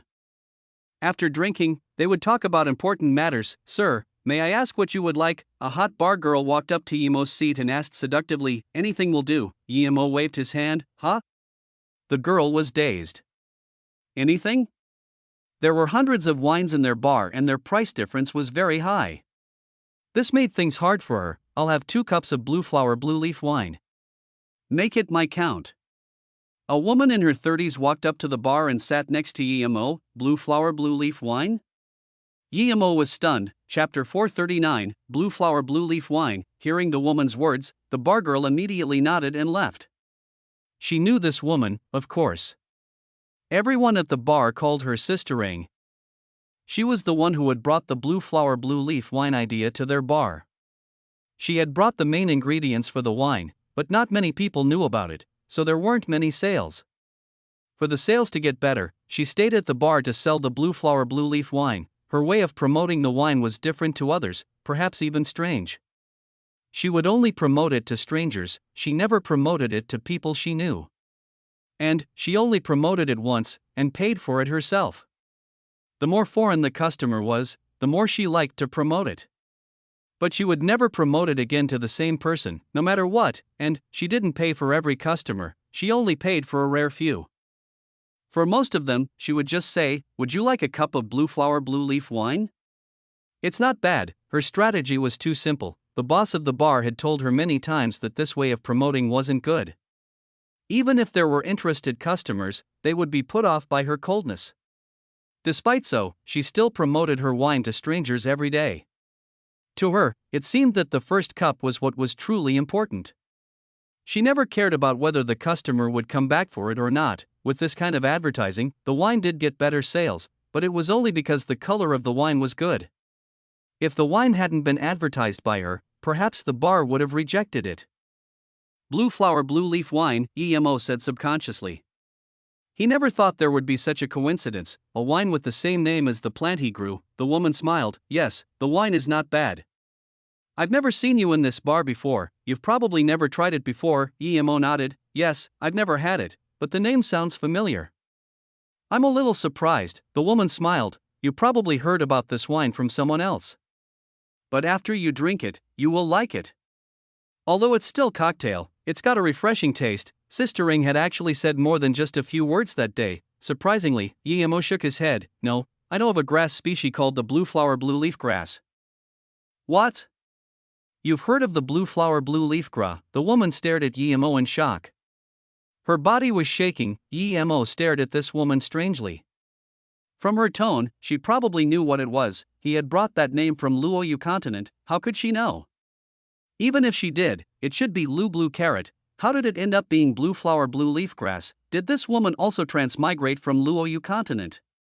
No way. If she did, it meant that she was a cultivator too. How could a cultivator be a bar girl? Sister Ring, it's here. The girl brought 2 cups of the wine. Emo turned his head and looked at the cocktail on the table. It had a blue color and it looked scary. He smelled it and his face changed immediately. It had the flavor of the blue flower blue leaf. Before the woman said anything, Emo drank it all. A faint, almost indistinguishable sliver of spirit chi went into Emo's throat with the wine. It was the blue flower blue leaf indeed. Although it wasn't very old, it was it for sure. How could someone be using that spirit herb to mix with wine in a normal bar?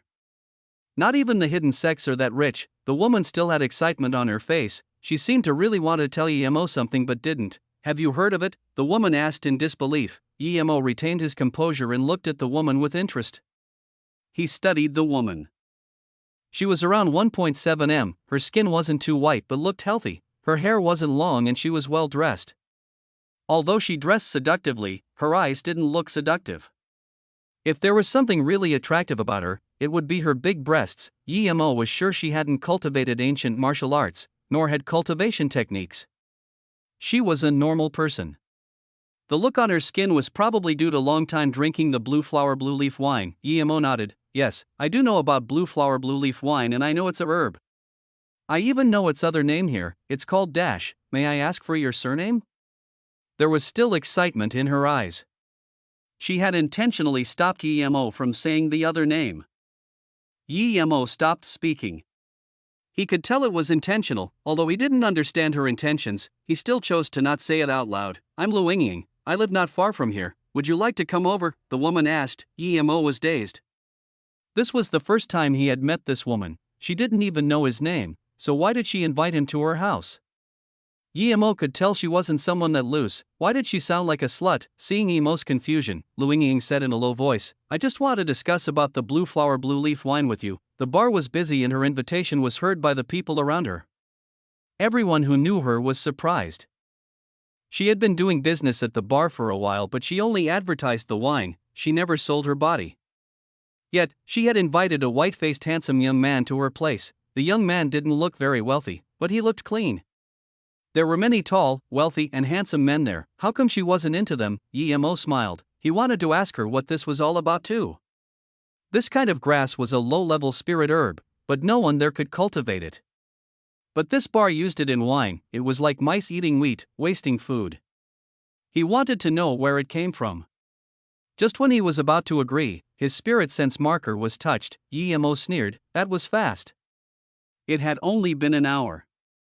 Okay, but I need to go somewhere first, wait for me here. After I'm done, I'll come back for you immediately. Then Yi Mo walked out of the bar without looking back. Before Lu Yingying could react, Yi Mo had disappeared. She ran to the door of the bar as fast as she could, but Yi Mo was nowhere to be seen. She pulled her hair in frustration. She had waited there for 3 years and finally had found someone who knew about the blue flower blue leaf grass, but he had left without saying much. Chapter 440, Underground Research Base. No, I must wait for him to come back. Thinking like this, Lu Yingying sat down. When Yi Mo got to the Yuan family mansion, there were 5 people in Yuan Zhirong's room. There were 3 men on the left side, one of which was in his 50s and had a scar on his forehead. His nose was flat, yet he had a certain temperament to him. Yi Mo believed this to be Yuan Zhirong. There was a person beside Yuan Zhirong who was already in his 40s but still looked very ferocious. There were 2 men on the right, one was the righteous-looking man that had been at the feast. Then there was a youth next to this man who Yi Mo thought was probably Yuan Shibing. Remembering how this person had sent people to attack Ning Qingxue on the plain, killing intent appeared in Yi Mo's eyes. If it wasn't for that Black Sun Empire, Ning Qingxue might have really been abducted. Dad. Your plan this time was really seamless. Even if that you from Flowing Snake knows we did it, she won't be able to do anything to us. Today's news was too satisfying. Luo Yu is over. Pity, if only that Ning Qingxue hadn't died, things would be perfect, Yuan Qibing said. The middle-aged man suddenly said, young CEO, Ning Qingxue probably didn't die. I received news that this morning, an extremely pretty woman appeared in Flowing Snake. Based on the description, this person might really be Ning Qingxue. What? Yuan Qibing stood up suddenly with a face full of excitement. He only had the image of Ning Qingxue in his mind, everything else didn't matter. A moment later, Yuan Qibing asked desperately. Uncle Ping, do you have her picture? Show me quick, the man replied, no picture. Someone just happened to see her from a great distance and didn't have time to take a picture before the woman went inside. She never came back out. But apparently that woman's husband also appeared in Flowing Snake, and he seems to be a higher-up of Luo Yu. Yuan Qibing was a bit dazed before clenching his teeth. No wonder Fei Yu was able to be chosen. I have to let that man watch on as I torture his woman. Yuan Qibing quickly stopped though, as he saw his father sitting in front of him and felt that he'd let loose too much. Yuan Zhirong scanned Yuan Qibing and said, put this thing aside. Women are just an extra compared to your career. If you can't even control this, how can I feel assured handing over Yuan Bei Corporation to you? If that woman was indeed Ning Qingxue, we must not touch her. The entire plane went missing, yet she is the only one that's fine. There must be a lot of people looking for her. Not to mention, Luo Yu is far from over yet. Yes, father, I know. Yuan Qibing returned to being calm and acknowledged guiltily. Yuan Jirong ignored Yuan Qibing's reaction and said to the middle-aged man, Wei Ping, I know you just came back, but please report Flowing Snake's reaction nonetheless. By the way, when you did it, did you do it cleanly? Yes, President, the man answered and spoke immediately. This time, I targeted 10 customers who bought the beauty pill and the health pill, with 6 of them having bought the beauty pill. After they ate one pill, I inserted some blood-melting serum into the other pills. No one will find out about it, Yuan Jirong nodded. Although it's a little less than what we wanted, our goal has been reached. However, the middle-aged man said, yes, although I targeted 10, 6 of them died after eating it. Only 4 lived, but their faces have been partially destroyed. Go to the compound and watch over the creation of the blood-melting serum. We need to make it more accurate. Also, the WQ033 virus must be urgently produced. We can release it when Luo Yu collapses. Yes, President, the righteous-looking man intervened. Big brother, Li Chunqing seems to have a great background, and he's no simple man himself. Those last couple of times, the Senate wasn't able to do anything to him. I fear that once he consolidates his footing, no one will be a match for him. Now that he's responsible for the health department, I think we can start with the virus and give him a heavy blow. Even if we can't do anything to him, as long as we kick him out of Hefeng, we win, Yi Mo nodded. So this guy is Yuan Jirong's brother? No wonder he could come to this meeting. Yuan Jirong hummed for a moment and said, that can surely be done. Once this virus spreads, it will cause horror. I believe no one can withstand the responsibilities of it. Since Li Chunqing is managing this sector, start from Hefeng. Though I believe we can choose Shitong Town as the starting point. When Li Chunqing isn't able to keep his head above water anymore, you can attack him from the Senate, and we will find a suitable time to provide the cure and help you build up power. Yi Mo's eyes went cold. He didn't expect this Yuan Jirong to be this heartless and mad, actually using a virus to attack his political enemies. Yi Mo wanted to kill them, but even if he did, it would be of no benefit to Luo Yu, and the people outside would suspect them. Since he was going to attack, he would be completely destroying the Yuan family. Since we're going to attack, we need to kill them in one blow. Wei Ping, watch Luo Yu closely. I believe that tomorrow morning, they will have someone give a talk. Before it's safe and clear, don't make any moves. Recently, Luo Yu seems to have been much more strict. You need to remind our men to be careful, Yuan Jirong said. I know, President, Wei Ping nodded seriously. Big brother, when I go back, I will have the city government make a notice prohibiting the purchase of any of Luo Yu's products.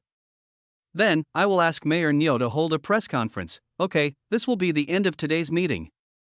We'll discuss our next move after seeing how Luo Yu reacts. Chang Hui, you're Hefeng's vice mayor. No one knows that you're from the Yuan family so far, so don't come here unless there are special circumstances, Yuan Jirong nodded and reminded. Seeing them leave, Yi Mo sneered and packed away his camera. Other than that Wei Ping who was near the yellow level, all of them were ordinary people. Yi Mo had decided to go to their factory to take a look first, but before he did, he took out a needle and shot it into Yuan Qibing's forehead. Yuan Qibing stumbled and was held up by Wei Ping, who asked, "What happened to you?" Yuan Qibing shook his head. "Nothing, I'm just feeling a little dizzy." "It's fine now," Yuan Jirong reproached, "you're this young. And you're feeling dizzy." "Binger, I hold you in high regards, but I want you to start putting your focus on the company and not on women." Yi Mo didn't want to listen anymore. He searched with his spirit sense and soon found a production factory outside the manor. The entrance was in a well. Yi Mo used his camera to take pics as he jumped down. Although there were many alarms, they might as well have been just for show in front of Yi Mo. The underground base was very big.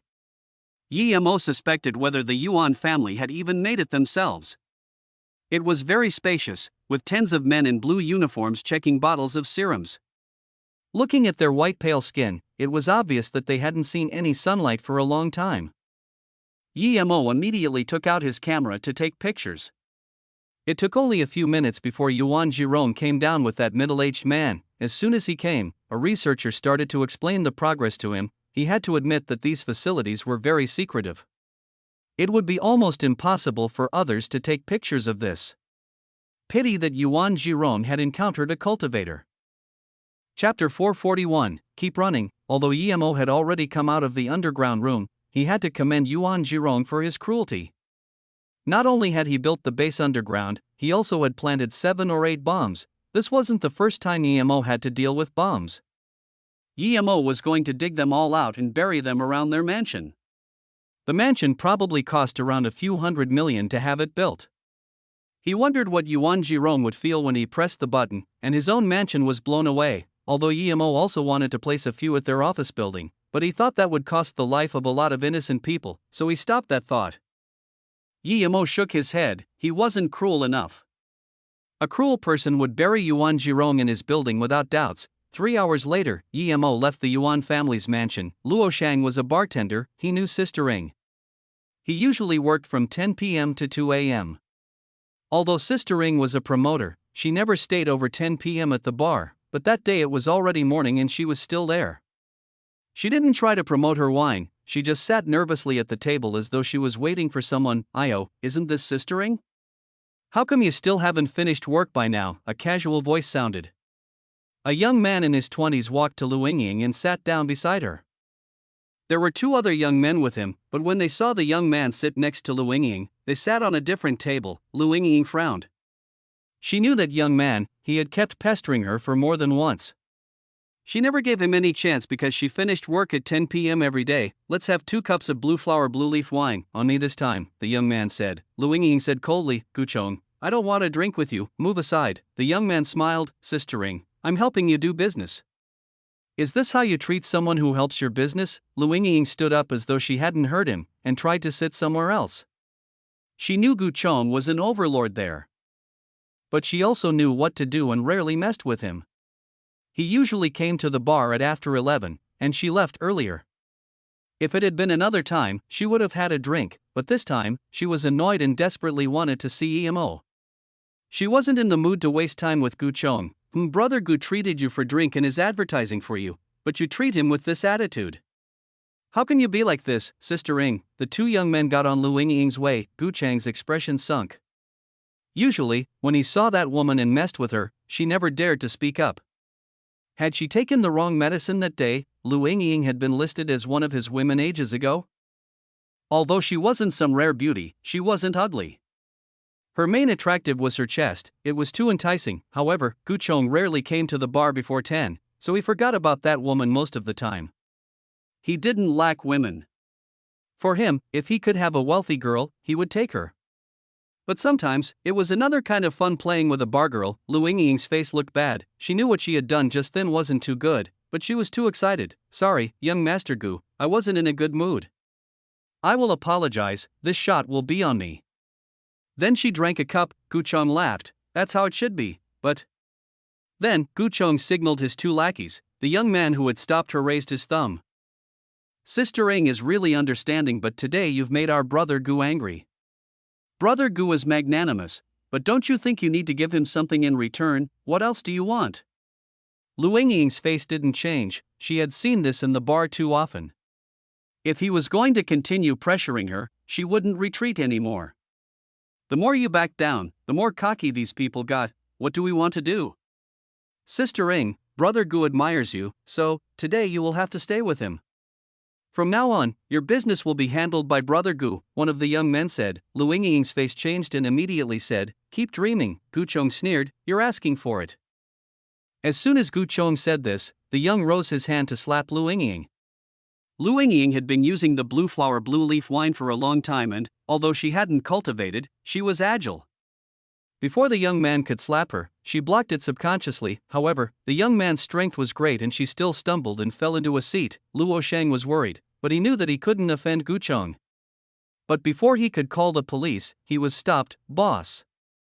Luo Shang hadn't expected his boss to stop him. "Luo Shang, I know what you're thinking, but Guchong isn't someone we can offend. If you call the police, he will still be fine, but you would be in trouble and I would be involved. Sai Lu Yingying is unlucky today. Furthermore, being in this profession, you would come across this one way or another." The middle-aged man sighed. Many people saw the scene, but no one came to help. Lu Yingying had a sliver of desperation in her eyes. She looked at Guchong and said, "Young Master Gu, I agree to what you want, but just give me one night." I'm seeing a friend tonight, I will stay with you tomorrow, Gu Chong laughed. Although you're not some teenage virgin, you must go in bed with someone else after me. You're called Gu Chiong. A plain voice sounded. Lu Yingying had excitement flash across her eyes. She didn't think she was being rescued, but the person she was waiting for finally had arrived. You're finally here. Lu Yingying seemed to have 1,000 things to say. This time, she wouldn't let the young man go, no matter what. In that moment, she actually forgot she was being oppressed by Gu Chong. Gu Chong studied GMO and said in contempt, "This was the friend you were waiting for to sleep with." Lu Yingying just realized that the issue there hadn't been solved. Her face changed. She didn't know if Yemo was the person she was looking for, but if he wasn't, then she had gotten him into trouble. Although Yemo didn't know what had happened, he could tell by the looks. Yemo didn't reply to Gu Chong and said to Lu Yingying, "Didn't you need me for something? Let's go." Lu Yingying looked at Gu Chong and the others and bit her lips. She walked around the two lackeys, but what made her feel something was off was that they didn't stop her. "Let's go quickly." Lu Yingying pulled Yemo and wanted to leave as fast as possible. Yemo smiled. "Okay, let's go." As soon as Yemo and Lu Yingying walked past the two guys, Gu Chong and his two men finally reacted. They had felt their bodies freeze. Chase her. Although Gu Chong didn't know what that was, he wouldn't let food escape from his mouth. "They're chasing us, let's run." Lu Yingying pulled Yemo. As she got ready to run, Yemo nodded, but Lu Yingying's expression changed rapidly. She found out that Yemo didn't run very fast. And they only had been running for a kilometer before they were stopped under a tree again by them. Lu Yingying had finally found someone who knew about the blue flower blue leaf grass, and she really didn't want to let Yemo go like that. "Why don't you keep running?" Gu Chong scorned. Chapter 442. Very cool indeed. Lu Yingying was still rapidly thinking about how she could make Gu Chong let them go when she realized that the youth she had pulled along had already walked up to Gu Chong. "I was never planning on running. The reason why I came here was because I didn't want to cause a disturbance in the bar," Yemo said plainly. Yemo didn't want to be caught by the Yuan family because of his plan going into action. Gu Chong laughed first but soon stopped his smile, because he realized that this youth wasn't just saying stuff randomly. As soon as he'd finished, there were people getting slapped in the face over and kicked. Gu Chang's two men didn't even have the time to react before being knocked to the ground. The only sound he heard was that of bones breaking, but even then, his men didn't even get to scream, "You." Gu Chong realized the situation wasn't good. Yemo walked up to Gu Chong and sent a slap his way. Gu Chong was smacked away like a fly. He spat mouthfuls of blood and crouched on the ground, looking in horror as Yemo slowly approached him. "My brother-in-law is Hefeng Police Department's vice chief. You can't do anything to me." Before Gu Chong could even finish, Yemo slapped again with multiple teeth falling out of Gu Chong's mouth. At this moment, he realized that his brother-in-law would be of no use as a backup. His two men were laying still on the ground, and it was unknown whether they were dead or alive. If this person had really just killed those three. Gu Chong shivered. If he were to be killed, then no matter what his sister did to get avenge him, he wouldn't be able to come back to life. "Don't hit me, I can give you a lot of money. I can make you a major government official of Hefeng." Gu Chong thought of all sorts of reasons for Yemo to stop attacking him.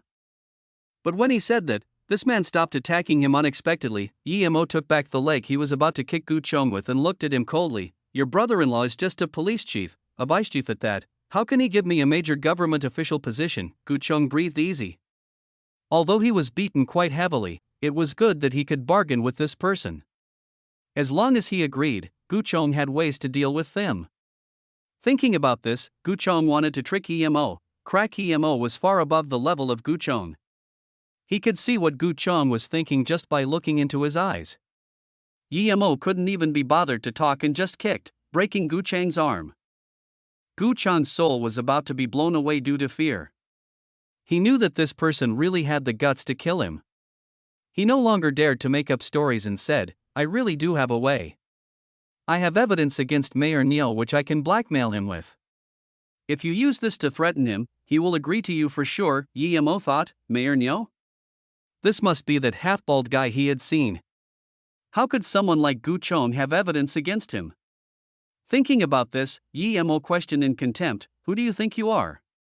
How can you have evidence against him?" Seeing Yemo's doubt, Gu Chong quickly said, "Big brother, I really do. I got this from my brother-in-law. He has worked for Mayor Neo. And every time he did, he would keep evidence in his diary. Once, I went to my brother-in-law's house and found it on his computer, after which I copied it secretly. As long as Big Brother has mercy on me, I can give these to you. A mayor's secret could be caught by a vice chief of the police? This must be something not all too important. Gu Chong thought about how his 2 men had been killed before, and he just wanted Yimo to let him live. Seeing that Yimo was still doubting him, he immediately continued, "It's because I knew that my brother-in-law has a computer that never connects to the internet. Every time he used the computer, he would turn it off. I figured this computer had to have secrets on it.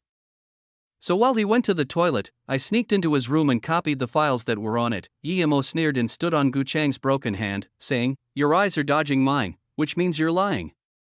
Don't blame me for not giving you a chance. You can be on your way now." Having declared that, Yimo was going to kick Gu Chong saw with his own eyes how Yimo killed his 2 men with a kick. How could he let Yimo kick him? He quickly called out, "Big brother, I'll tell you, my sister told me to do it. She thought my brother-in-law was going to divorce her, so she wanted to use this against him. I'm really telling the truth this time." Lu Ying stood frozen by the side. She didn't expect this youth to be this strong. What shocked her even more was his cruelty. Had he really killed? Those two still hadn't moved up until now. Yimo sneered, not saying a word. Suddenly, a dagger appeared in his hand, reflecting the moonlight from under the tree, giving the dagger a frosty glow. Gu Chong forgot that Yimo didn't need a weapon to kill him. He thought Yimo was going to kill him and screamed, "Big brother, I still haven't given the evidence to you, so don't kill me. That evidence is about Mayor Niu. It has his records of being bribed in political misconducts." Seeing that Yimo didn't move, Gu Chong quickly continued, "A year ago, the water storage of Shitong town was broken by the water due to trashy construction which flooded many villages. That was all because of him, Yimo immediately remembered Shishio telling him how he'd saved some people in a flood. Was that then? Keep talking. Yimo held some interest, since it involved Shishio. Seeing Yimo finally have some interest, Gu Chong quickly said, "The mayor of Shitong town had great dreams. When he first came, he wanted to make Shitong into a touristic area.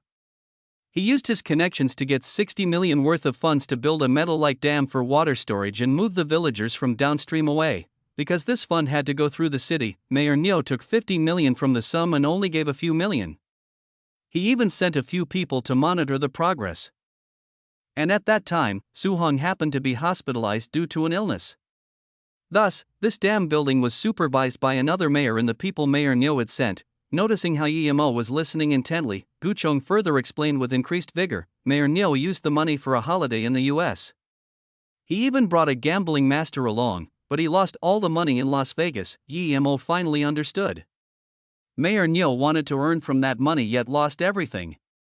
A dam built with a few million, no wonder it was a garbage construction, because there were no more funds to build the dam, it could only be finished in a rush. When Su Hong came out of the hospital, there was a thunderstorm before he could check the construction. The rain with the blood blew the dam apart and Mayor Niu blamed all of that on Su Hong and the assistant he had sent. They later committed suicide. Gu Chong said this and looked at Yimo carefully. He didn't know if this would be enough to save his life. Yimo sneered. Committed suicide? Su Hong knew he had been set up, he would never commit suicide. The timing of Su Hong going into the hospital was too coincidental. Niu Manjing managed to cover all this up? He was quite capable. Chapter 443, Yuan family's signature product. Seeing Yimo's continued silence, Gu Chong quickly added, 4 years ago, at the Yuan Beilu food poisoning incident, 43 workers died. This was also suppressed by Mayor Niu, who at the time was only a vice mayor. Even that could be suppressed. With modern-day technology, you'd have to be very capable for that. This was different from Yimo's slaughter in the hidden sections. No matter how many people died in the hidden sects, no government would care. However, Yimo wouldn't have expected something to the extent of a food poisoning incident to have been covered up. Gu Chong said, these were homeless people the Yuan family had found from all over the place. So when the incident happened, it didn't matter much. Many people never even heard about it. No wonder. Yimo thought, wait, if the Yuan family really wanted to build Yuan Beilu, they would need more than 40 workers. As for these workers, why would they need to be homeless people? Maybe to create that underground base. Yimo immediately understood. On the surface, The Yuan family used them to build Yuan Beilu, but secretly, they used them to dig into the earth to prepare for the building of the underground base. After that was done, they were all killed. This was comparable to the means of ancient emperors. How did your brother-in-law come to know about this stuff? Yemo continued to ask. Gu Chong answered without hesitation, my brother-in-law used to be the mayor's secretary. Only this year did he become the police vice chief, so that was it. Yemo nodded. Bring me to the location where you keep the things you've copied. You have saved your life, Yemo said. Some things that weren't of much use to him, he could give to Shio as means for him to progress. Yes, big brother. About my 2 men. Gu Chong muttered shakily. Yemo said plainly, they won't die yet. Once you come back, all you have to do is pee on their face. Gu Chong knew that Yemo meant that he had to splash them with water, but he didn't dare refute. He was scared he would die if he pissed Yemo off. Gu Chong didn't live that far away, so 20 minutes later, Yemo and Lu Yingying were taking away a storage disk from Gu Chong's place. After confirming the data on it, Yemo couldn't be bothered with Gu Chong anymore. He left with Lu Yingying without even curing his hand. Yemo believed that Gu Chong wouldn't have the guts to spill this. If word got out, this would be no good for him nor for his brother-in-law. Come over for a chat at my house? Lu Yingying looked at Yemo with anticipation. Sure. Yemo wanted to know where Lu Yingying had gotten her blue flower blue leaf grass from. If there really was that much, he wouldn't need to worry about cultivation resources anymore. He would be able to entree the chi gathering tertiary stage without a problem. Lu Yingying's place was not too far from the bar. She rented a 1-bedroom house. It was an old building, so when Yemo arrived, there was only a sleeping old man acting as the guard. And no one could be seen inside the entire building block. Even the road lights were a dim yellow. Lu Yingying lived on the 3rd floor. When Yemo entered the room after her, he found the lighting was very bad there. Luckily they were on the 3rd floor. If it had been the 1st or 2nd floor, there would have probably been a musty smell too. Yemo sat down in the living room as Lu Yingying poured him a drink. Yemo could tell the drink contained blue flower blue leaf grass, but it was a pity that it had no use for Yemo as the herb didn't even have a single flower. Although Yemo was disappointed, he didn't speak up. He knew that since Lu Yingying had brought him here, it had to be because of the blue flower blue leaf grass. There was no need for him to ask anything before Lu Yingying started to speak. Lu Yingying also poured herself something and sat down facing Yemo. Then, she asked shakily, so, since you know it's a herb, then are you a cultivator? Yemo thought for a moment. The term cultivator was a very ambiguous word. Doing ancient martial arts was cultivation, truth, spirit chi, cultivation was also cultivation. Since she had asked the question in this way, it meant that she didn't understand cultivation. Yemo didn't explain the difference and nodded. Yes, I am. Lu Yingying heard this reply and almost tipped over her drink. She suddenly stood up and knelt down in front of Yemo, just as Yemo was feeling strange. Lu Yingying begged with a crying voice, please help me, Shenbei. Yemo frowned and said coldly, if there is anything you want to ask, sit down and speak. I have something to ask you too, but if you keep kneeling down, then sorry, but I'll be leaving. Lu Yingying quickly got up and sat back in her seat. She wiped her eyes and said, my family comes from a small, far-off village in Jing City, but my parents were never there. I used to live with my younger brother and my grandfather. My grandfather managed to become a doctor of Chinese medicine, because he had been taught by a master and obtained some recipes and a method for cultivating herbs. Herb cultivation method? Yemo immediately thought of the blue flower blue leaf grass. But that needed a certain amount of spirit chi to be able to survive. Even in the wild it had to grow in places containing spirit chi. Although he could tell Lu Yingying's herb didn't even have a single flower, if she had grown it herself, that would be astonishing enough. Lu Yingying continued, this recipe is the heart protection serum, and it requires tens of different herbs, being very complicated to make. Blue flower blue leaf grass is one of the main ingredients. 4 years ago, a man in his 50s and a man in his 40s came to my grandpa to buy the serum. My grandpa rejected them, but what we didn't expect was that they would be so heartless. They killed my grandpa, killed my brother and took our ancestral recipe. Yemo sighed. Lu Yingying was quite pitiful. Lu Yingying bit her teeth as she continued, the dog's barking let the people in the village know and frightened the 2 away. When I got back, it was clear my grandpa wasn't going to make it. Before he died, he told me what they looked like and told me that if I ever find someone who knows about the blue flower blue leaf grass, I can ask that person for help. he said that without finding someone who knows about it, I mustn't try to get revenge. Those people didn't know that the recipe didn't contain the main ingredient, the blue flower blue leaf grass. Although it would still work without it, it would be far less potent. Why must it be someone who knows of the blue flower blue leaf grass? Yi Mo asked subconsciously. Lu Yingying calmed down from her excited state and explained, because the master who gave my grandpa the recipe was a cultivator, and he said that only cultivators would know about the blue flower blue leaf grass. Lu Yingying eyed Yi Mo once before continuing. 3 years ago, the Yuan Bei Corporation's heart safety serum entered the market and became their top product. Only then did I finally find out it was the Yuan family who had stolen it. I then chose to stay in Yifeng, in the bar closest to the Yuan family, advertising the blue flower blue leaf wine. I wanted to attract someone who knew about the blue flower blue leaf grass and find a way to kill Yuan Jerome, but in these 3 years, I haven't found anyone, nor have I had a chance to kill Yuan Jerome. In my moment of desperation, I met you. My grandpa said that if I encounter a cultivator who knows about the blue flower blue leaf grass, I may give him the cultivation method and ask him to get revenge for us. After saying this, Lu Yingying walked to a cabin and opened it, taking out a disc-shaped thing from it. This is what cultivates the blue flower blue leaf grass. You only need to plant the seed in an environment with fresh air and put the disc next to the seed. After that, the herb can live. Chapter 444, asking Xiao Lei out, formation disc. Yi Mo took it and almost screamed. He was actually seeing a formation disc on Earth. It was a spirit-gathering formation disc. Were there really actual cultivators there? Was it someone like him, who had transmigrated from the cultivation realm? Or was it someone from the hidden sects that could make these formation discs? There was starting energy in the disc, but he didn't know if it was spirit stones because it was almost out. It was a pity, the starting energy had almost run out.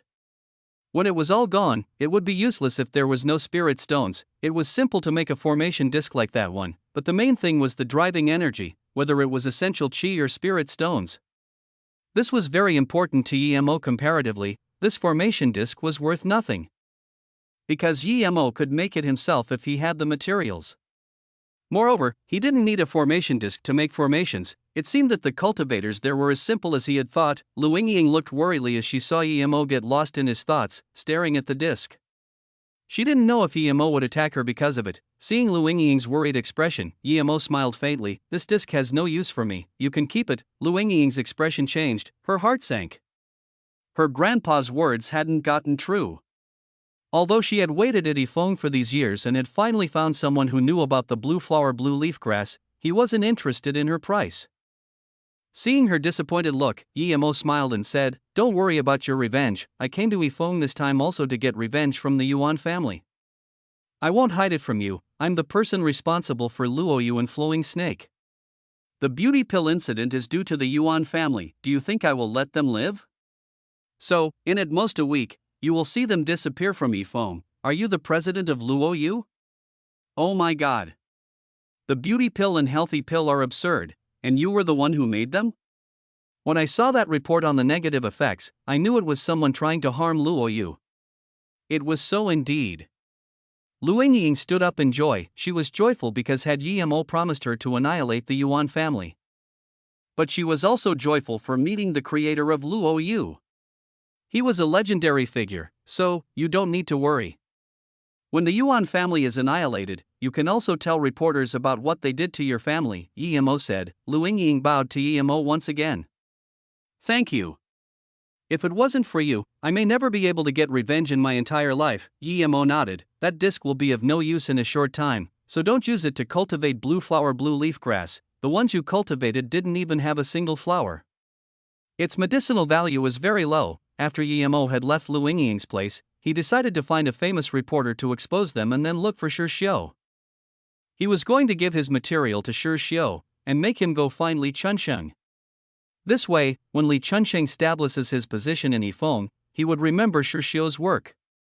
This was different from helping Shi Xiu because of him. Yi Mo had low exposure to the media, and so he didn't know any popular reporters. He thought about asking his friends in Beijing for help. Zhang Ju or Zhuai Igwo would both do. Thinking about Zhuai Igwo, Yi Mo suddenly thought of Xiao Lei. With these thoughts, Yi Mo took out Xiao Lei's business card. Since he knew Xiao Lei and she was a famous reporter in Beijing, he might as well call her. When Yi Mo called Xiao Lei's number, he just realized it was already 3 a.m. But since he had already called, he wasn't going to hang up. Xiao Lei was still half awake when the phone started ringing. She couldn't who would calling her at that moment. Did that person have a problem? Xiao Lei had been working for the whole day and didn't get enough rest, so, of course, anyone would be annoyed at getting a call in her situation. Although she wanted to hang up, her professional behavior made her pick up. Who is this? Xiao Lei's tone wasn't nice. After all, it was very late. Yimo knew Xiao Lei's character. If there were bombshell news, she would give that top priority, so he didn't mind her tone. I have big news here. Hefeng's mayor laundered tens of millions and it resulted in a garbage construction that destroyed a few villages. A company is planning to spread a virus in order to promote its product. Journalist Xiao, are you interested in these news? Yimo smiled. What? Xiao Lei was shocked by Yimo's words. She had been a journalist for so many years, but this kind of news were rare and it wasn't just one. Who are you? How do I know you're not lying? Xiao Lei retained her composure and her tone turned cold. Yimo smiled. We know each other, I wouldn't lie to you. Who are you? Xiao Lei thought Yimo's voice was indeed familiar. Who was it? I'm Yimo, I dash. Before Yimo could say where he was, the phone suddenly hung up. Xiao Lei was struck. The person who had called her was Yimo, the man who she one-sidedly loved and had a wife. Why did he call her in the middle of the night? Did he use the news as an excuse? She couldn't believe so many things were happening at the same time. Xiao Lei's hands started to shake. Yimo was asking her out in the middle of the night. She had been taken by surprise. When she finally reacted, she found out that her phone was on the ground. Before she could think twice, she dialed back, but she realized she couldn't reach him. She didn't know Yimo's phone and his number had a special contract. If he didn't set the number, other people can't call him. Out of battery, Yimo said to himself and called again. Xiao Lei was worried and sweating when Yimo called back again. She picked up as fast as she could and said, Yimo, where are you? I'm at the Wui bar in Hefeng. I really need your help, these news are real. I need you to spread it as fast as you can, Yimo said calmly, trying not to get her to misunderstand him. Is it really true? Xiao Lei calmed down. She realized she was thinking too much. Yimo seemed to love Ning Qingxue a lot. How could he be asking her out on a date in the middle of the night? Even if he did, he didn't need to be like that. Xiao Lei patted her head and calmed down. She thought about it, then she used a slower tone and said, Yimo, you can't say things randomly like that. If you don't have any evidence, there will be legal consequences. Don't leave no matter what. If you need my help, wait until come. Before I arrive, don't do anything. Even if you have evidence, it's about a mayor, you can't spread it out easily just like that, okay? I'll wait for you at the bar in the morning. Yimo understood her worries. She must have thought he didn't have evidence. But Yimo didn't mind. If she didn't dare to do it, he would ask Li Chouyang for help. This was a small thing for him. Even if he didn't have evidence, Yimo would still do it. Chapter 445, Asking to Die. By the time Yimo arrived at Shitong town, it was already daytime. Yimo didn't know where Shirxiu lived, so he called him and as soon as he did, the phone was picked up. Shirxiu didn't sound sleepy at all. Yimo could tell that Shirxiu hadn't slept that night. He didn't know what had happened, but for now, Yimo just got to the temporary residence Shirxiu lived in. When Yimo got there, Shirxiu and Song Xiaotan were already waiting at the door. Shirxiu, why are you living in a place like this? This Wu Zhe sure has got some balls. Yimo might not be in politics, but he definitely wouldn't let Shirxiu live in such a tattered place. Shirxiu's eyes were red, and the bags under his eyes were completely black. One could tell he hadn't had a good sleep for a long time. Although he was curious why Yimo had visited him at this time, he didn't ask. He could tell from Yimo's expression that he was very angry though. So he quickly said, this has nothing to do with Mayor Wu or Brother Zhou Ping. They are also very troubled right now. Yimo came to understand that there might be some other reason.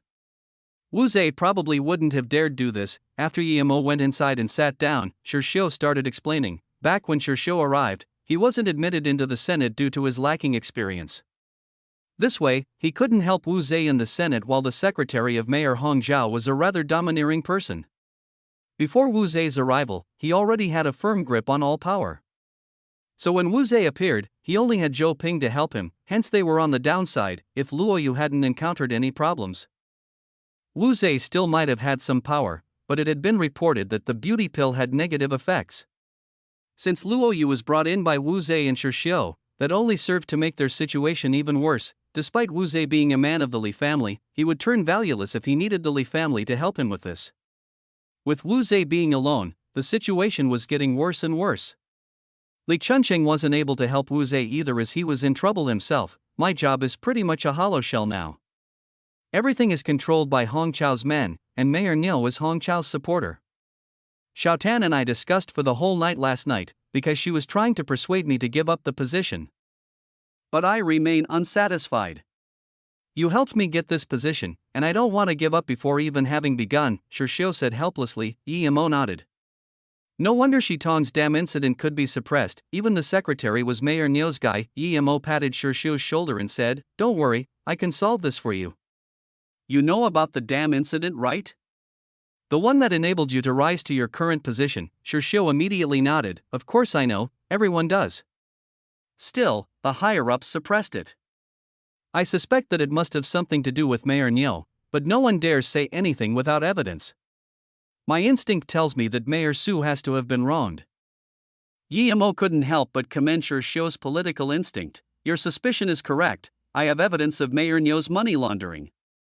Emo took out the card and told Xiao to turn on his computer. Half an hour later, Xiao was completely baffled.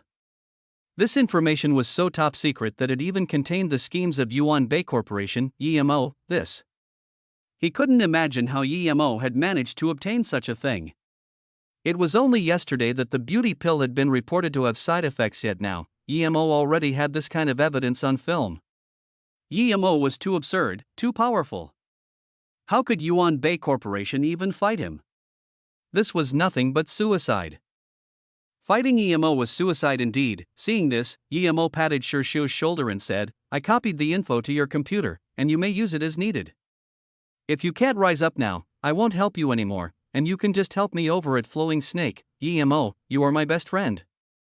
Saying thank you is meaningless, but if I can't rise up from this, I might as well die. I will be going to Flowing Snake for sure. After I get my revenge, I will go." Although I like politics, Xiaotan doesn't, Xiao said. Emo nodded. Then what will you be doing next? I will notify Wu Zhe first and then go find Mayor Li and Yifeng. He's been really troubled lately. If he can get his hands on this, he will know how to use it, Xiao immediately said. He knew his power was too low, so giving it to Li Chunsheng would maximize its potential. Okay. Emo was happy with Xiao's reply. It showed how mature he was now. Emo called Yu Miaodan and sent over the video he'd recorded and told her that as soon as she got his call, she had to post this video on the official Luoyu website. Yu Miaodan really couldn't believe that after Emo went out for only one night he managed to get this evidence fresh from the press. The meeting had been recorded very clearly. No wonder Emo had told her to get a good camera. Yu Miaodan really suspected that Emo might have stood right in front of them as he recorded. Regardless, with this recording, even if they didn't do anything, Luoyu was safe. Yu Miaodan put aside her worries and felt greater respect for Emo. She really wondered how he had done it. After Emo sent Yu Miaodan the video, he immediately went to Yifeng with Xiao. Li Chunsheng was feeling huge pressure when he came to Yifeng. He wasn't an actual member of the Li family, yet as soon as he came here, he realized that the waters ran very deep in this city. After only a couple of meetings he could already barely save himself. He was nothing but a vice mayor. Luckily, he was a vice secretary too, otherwise, he wouldn't even be getting the chance to speak. Li Chunsheng knew that however hard it may be, he couldn't ask for help from the Li family now. He had only been a vice mayor before, and only thanks to Li Qiaoyang did he become a vice secretary for the Central Power. It could be said that he had taken this position away right from Mayor Niu's group. This might have been due to the Li family's might, or perhaps Mayor Niu was about to be moved away. Otherwise, Li Chunsheng could never have gotten the rank. However, it was at the same time a clear sign that if Li Chunsheng could make some good progress, the next mayor of Yifeng just might be Li Chunsheng. If he received all this and still wasn't capable of standing tall, he would be deemed useless and might get dumped by the Li family. Li Chunsheng knew that the purpose of today's meeting was to suppress his power, on account of his mistake of bringing in the Luoyu which sold fake medicine. Li Chunsheng sighed. He knew that this Mayor Niu was full of schemes, but he had to go nonetheless. Just as he was about to leave, someone unexpected appeared before his door. Mayor Shi, how come you are here? Did something happen in Shitong? Li Chuanqing's felt like this couldn't be good. Shi Xiu's situation was even worse than his, and he was on the same team as Shi Xiu. Something had to have gone wrong in Shitong for Shi Xiu to visit him. Hold on, Li Chuanqing immediately saw that although Shi Xiu's eyes were red, his expression was one of excitement. Mayor Li, we can flip the tables this time. Shi Xiu could no longer contain his excitement. Li Chuanqing's level of political awareness wasn't something Shi Xiu could compare with. He looked around carefully before calmly saying, Shi Xiu, come inside and have a seat first. Then, Li Chuanqing brought Shi Xiu in and closed the door. Chapter 446, Rapid Reaction. After looking at the video recording, Li Chuanqing was frozen. After a while, he muttered to himself, amazing, Mayor Li, this is probably useful, Shi Xiu said happily. Li Chuanqing reacted and grabbed Shi Xiu's arm in excitement. Shi Xiu, where did you get this? With this, how could they even fight back? You're a really good right hand. Wait, Shi Xiu, how did you get this? Every single recording is full of information. Where did you get such a complete set? Li Chuanqing didn't suspect it was fake. It looked very real. Shi Xiu had also been very excited all day. He pointed at the video of Yuan Zhirong's room and said, of course it was dash. Young Master Mo, Li Chuanqing immediately reacted. Who else other than Mo could get this? The supporter of Yuan Bay Corporation was Mayor Niu, and they were plotting against Mo's Luo Yu. This had offended Mo and he had come to investigate. Did Mo come to investigate? Li Chuanqing suddenly had goosebumps. How long did it take for Mo find such precise evidence? He was strong, too strong. He rejoiced for having picked the best side early. He had been on Mo's side for a long time ago. These people probably don't want to live. How dare they offend Mo? If Mo was easy to defy, the Song family wouldn't have disappeared that fast. The Chiu family wouldn't have needed Chiu Zhongxin to go to the restaurant to apologize personally. Li Chuanqing wanted to scream. It is your fault for being blind, Mayor Niu. How dare you act against young Master Mo? Something wasn't right. Li Chuanqing immediately remembered Mo's usual way of doing things. He killed them all. Why did he take the complicated approach this time? He had the power to end it quickly. Why did he collect all the evidence and make sure Xiu send it over? Li Chuanqing was experienced in life, so he understood why. Mo was different from before. Firstly, he had a base in Flowing Snake and had a group of people working for him. His past behavior was no longer suitable. But this way, it made Li Chuanqing happier. It was easier for him to do things according to the rules. The second reason was that Mo wanted to develop Luo Yu and he needed to bring down the Yuan family overtly. If he secretly went to the Yuan family and massacred them, then although he would get his revenge, others would blame Luo Yu for it. The third reason was that he wanted him to help Shi Xiu. Thinking about this, Li Chuanqing walked up to Shi Xiu and patted his shoulder. Shi Xiu, I'm a few years older than you and we're friends. Just call me brotherly from now on. Just looking at what you gave me today, if I didn't reorganize Yifeng completely, I would have lived for nothing. Li Chuanqing spoke from his heart. Mo had done 90% of the work. If he couldn't do the rest, he might as well die. Shi Xiu said, brotherly, what do we do now? Li Chuanqing said confidently, I will take away Mayor Niu's power. We can't rely on Yifeng. I will call young Master Li. Since it's been cleared out, the martial police will be coming soon. I didn't expect Niu Zhengman to be this bold. After hearing Li Chuanqing's report and knowing that Li Chuanqing had evidence, Li Chuanyang immediately asked Li Chuanqing to give his all. In return, he would give him complete support. What is it? Yu Miaodong picked up Luo Fei's call joyfully. CEO Yu, there are people from the government here who want to cancel our sales license, saying that we're selling fake medicine that harms its users. What do we do? Luo Fei sounded worried. Yu Miaodong immediately got up. These people were really shameless. Things hadn't even been investigated properly and they had already come looking for trouble. It seemed that if they stayed low, people really would think Luo Yu was weak. If these people were already at Feiyu, they would come to Luo Yu soon. What is it, Sister Yu? Ning Qingxue walked into the office and found Yu Miaodong with an angry face on the phone. She already knew that Mo had the evidence. He had told her 1 hour ago.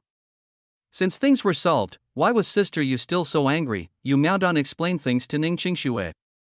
Ning Qingxue frowned and took the phone. Yifei, arrange it so that we record their everything movement. Let them take what they want, but don't forget to capture the process. And, after they leave, immediately tell my dad to hold a press conference in U State. We will broadcast what happens live at U State. Yu Miaodun heard this and asked why. Ning Qingxue smiled and said, these people won't stop. Since they've gone all the way to U State, it means they will soon come to Flowing Snake. If they want to cause trouble, then let them do so. Sister Yu, quickly post a notice on our website. Say that there will be a press conference at Guilin. Say it's about the negative effects of the beauty pill, and that we will give customers all over the world a happy answer. Yu Miaodun heard this and clapped in agreement. Yes, we need to do it like this. If we just put it on our website, they'll think we're scared. But if we do this, will President Yi Mod was worried. He hadn't said anything about holding a press conference. He had just told her to upload it to publicly when he called. Ning Qingxue said calmly, he's afraid of troubling us.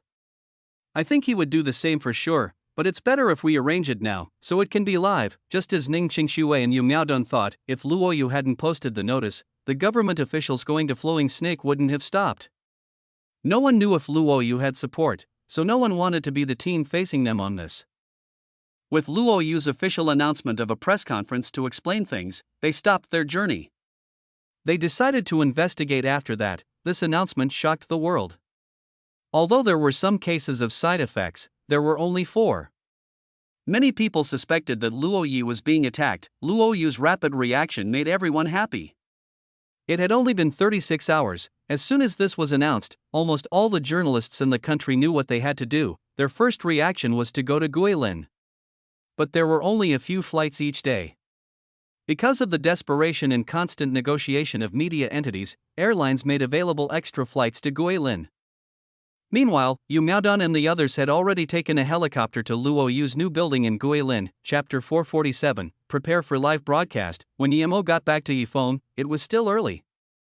If Li Chunxing hadn't been able to take advantage of the evidence he gave him, he wasn't going to wait for him. As soon as Xiao Lei arrived, he would ask her to make it public. There was a great difference between the media reporting this and Li Chunxing reporting it himself. If Li Chunxing was the first one to expose it, his abilities would be recognized and many people would think of him as a mayor who actually worked for the people. If the media reported it first and then he did, the impact on his reputation would be less. Xiao Lei had just bought the plane ticket and she was waiting to take it at the airport. Shu knew that there was going to be a press conference in Guilin about Luoyu. If it had been something else, she would have gone there without hesitation, but GMO had asked her out and she gave it all up without a second thought. She couldn't help feeling impotent. If only the press conference took place a few days later, she would have been able to get first-hand news. Furthermore, she was planning on going to Flowing Snake and interviewing some people. It seemed like she could only go afterwards. There were quite a lot of planes to Yifeng from Beijing. Yet Yimo didn't have to wait for long. He saw Xiao Lei, who was dressed very professionally, walk into the bar. It seemed like she didn't think of herself as a journalist that day. She hadn't even brought the things they needed for the interview. It was 8 a.m. and there were few people in the bar.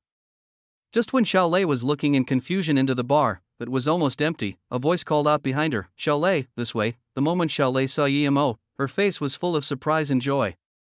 Although she knew she was coming to see Yimo that day, she was still very happy when she saw him. She had wanted to ask him out many times, but she didn't even know his number. I came to see you today.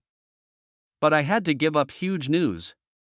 Xiao Lei walked up to Yimo, as though she wanted to get some compensation. It's quite significant that the great reporter Xiao has called off big news. Could you leak me some info? Yimo felt that this time it was much more comfortable seeing her than before. Although she was still fond of him, she no longer had eyes for him like before. She probably knew that he was married. Xiao Lei smiled. Of course, I heard this morning that Luoyu was going to have a press conference regarding the beauty pill. They say they will give everyone a satisfying answer. Do you think this is big news? Yimo was dazed and said subconsciously, how come I don't know? He immediately thought that it was Yu Miaodun's idea. She must have not wanted Yuan Bei Corporation to have it easy. But that was good, it could support Xiao Lei's report. Xiao Lei covered her mouth as she laughed. I only got the news this morning as well. You're not in the media industry, how could you know? Seeing that Yimo's smile was a little weird, Xiao Lei stopped. I'm the president of Luoyu, don't you think I should know about it before anyone? Yimo smiled. Xiao Lei rolled her eyes. Nice joke, tell me, what do you need from me today? You're my lifesaver. One word and I came from Beijing to Yifeng. What do you think? Aren't I reliable? Yi Mo nodded, very reliable. But this isn't the place to talk, let's get a room. I will dash, what? Get a room? Xiao Lei's smile receded. She didn't think EMO was that sort of person, they weren't even close and they were already going to get a room at the hotel together. Wasn't it a bit absurd? Even if she had a good impression of Yi Mo, he was married. And even if he wasn't married, they couldn't do that so soon. Yi Mo saw Xiao Lei's face and realized she had misunderstood him. He quickly said, I don't mean that. I'm booking a room because some things can't be said in public. I told you I gathered some evidence, didn't I? I want you to help me spread it. Xiao Lei blushed.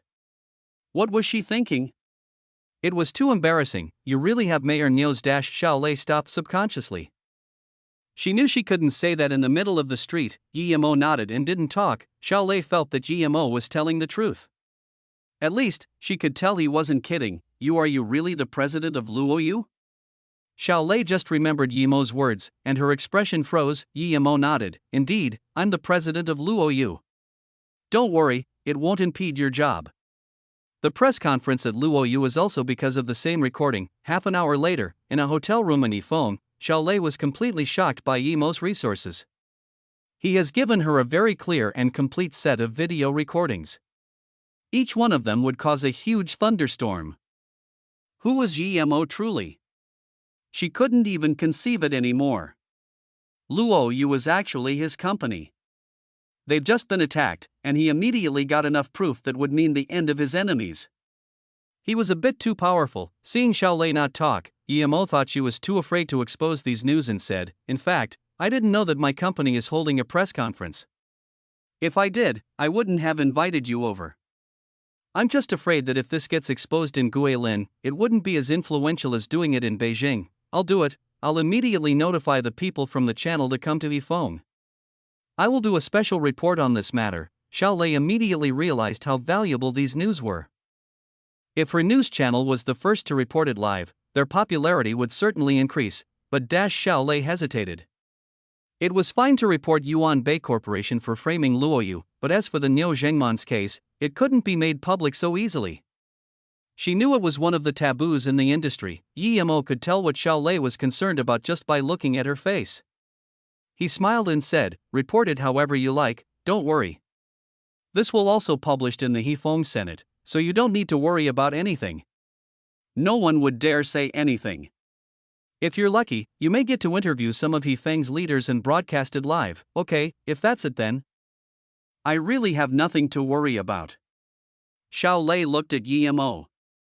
She knew that Yi Mo meant that he had given the proof to Niu Zhengman's political enemy. Yi Mo said again, there should be people going to investigate the Yuan family's underground research base.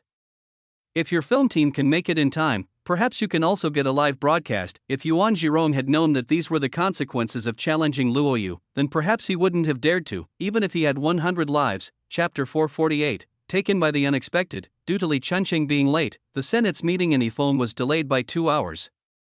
Niu Zhengman was planning on kicking Chunqing out of the game. How could he be absent? He wished to see Chunqing's despair with his own eyes.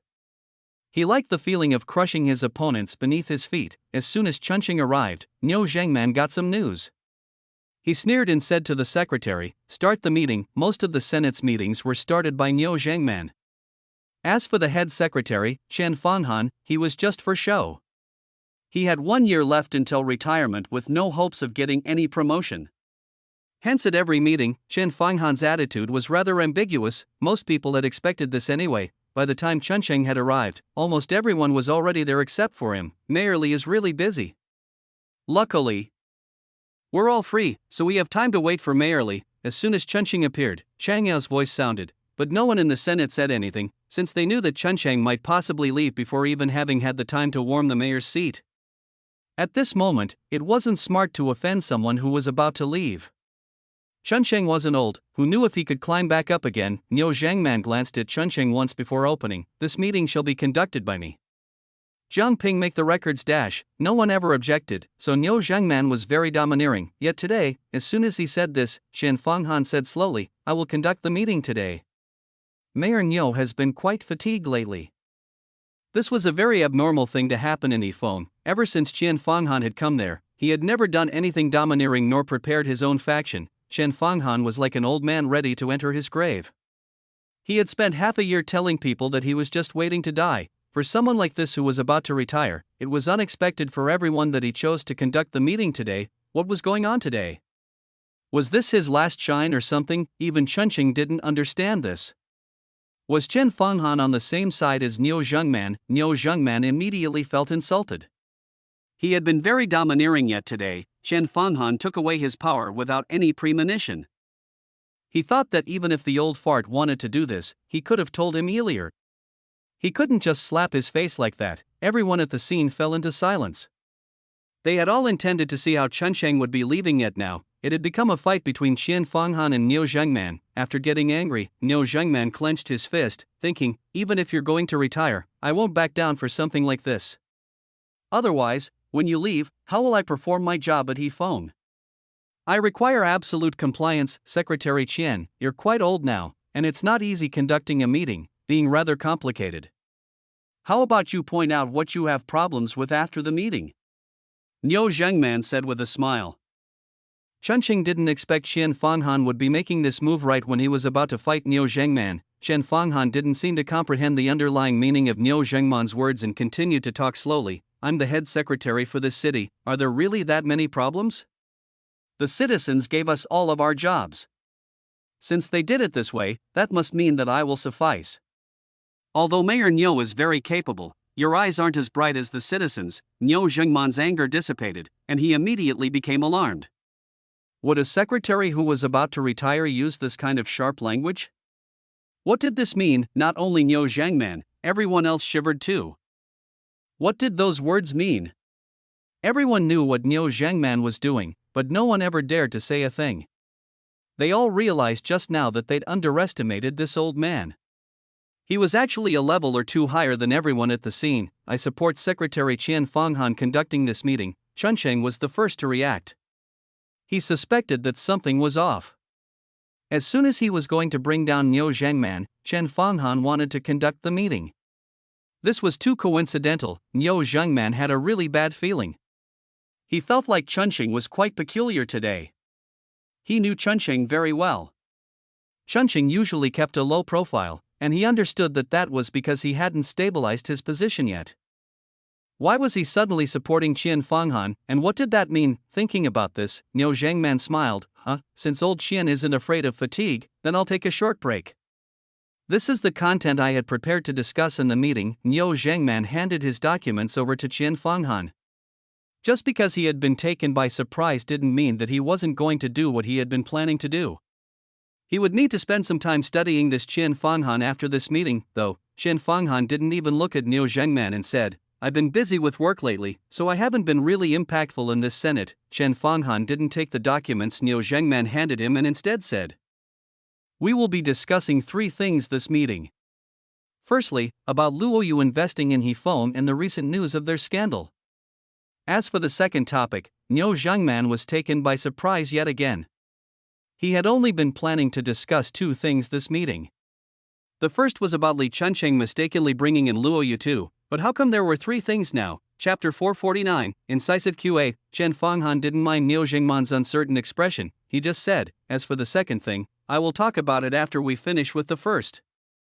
I'm very happy that as soon as Li Chunqing came to Yifeng, he brought over Luoyu's investment to Shitong. I believe everyone knows the power of Luoyu. Because of this, we can all see the ambition and capability of Mayor Li. Everyone was shocked, and so was Li Chunqing. What was this? Was he helping Li Chunqing? If Luoyu had been doing well, then he would be thankful, but Luoyu was in trouble because of their recent scandal. Why was he helping? Niu Zhengman coughed. He knew that he had to speak before Qian Fenghan could finish his second sentence. He said, I was also very happy that Mayor Li brought in the Luoyu Corporation, but I'm worried now. We don't know who they are. They rose up in one night all over the world. This is very suspicious. I was planning on fully investigating who they were first and then bring them in. But Mayor Lee did so without any precautions. He lacks the precaution that a government worker should have. If Luoyu was clean, it would be fine, but it has brought trouble to the citizens of Hefeng. There have been 6 cases of death and 4 cases of facial destruction. This was all because they used the Luoyu beauty pill. There has been 2 cases in Hefeng. I'm very heartbroken that this occurred. These heartless merchants are like a disease for our country. But our government officials don't stop them, instead, they open their doors to them. My heart aches when I see these people. The country put you here for you to create a peaceful and harmonious place for the people, not for you to warm the bed for these pests. Although I'm just a mayor, I will not allow this. Niu Zhengman sat down with satisfaction. He had to just wait for the words of other people in the meeting, and then he would gradually put the blame on Li Chunsheng. He had arranged the families of those who had been damaged to come there and protest. Li Chunsheng had no way to deal with it. The only solution would be to leave Hefeng. Clap many members, even Qian Fanghan, clapped. Mayor Niu, good speech. We will not allow these pests into Hefeng. We are the government officials of the people. If we sell the people out for some profits, how are we different from animals? Hui Chang said this with a face of righteousness. With this, a few more members showed their support for Mayor Niu, but Niu Zhengman's confidence disappeared from his expression when he saw that there were only 5 out of the 10 people there on his side. It wasn't normal. He usually got more than 8 votes. What was going on today? Qian Fanghan smiled and said, Mayor Niu is correct. A government official that doesn't work for the people should go back home and live like the rat he is. Mayor Li, do you have anything to say? Hearing this, Li Chunsheng smiled.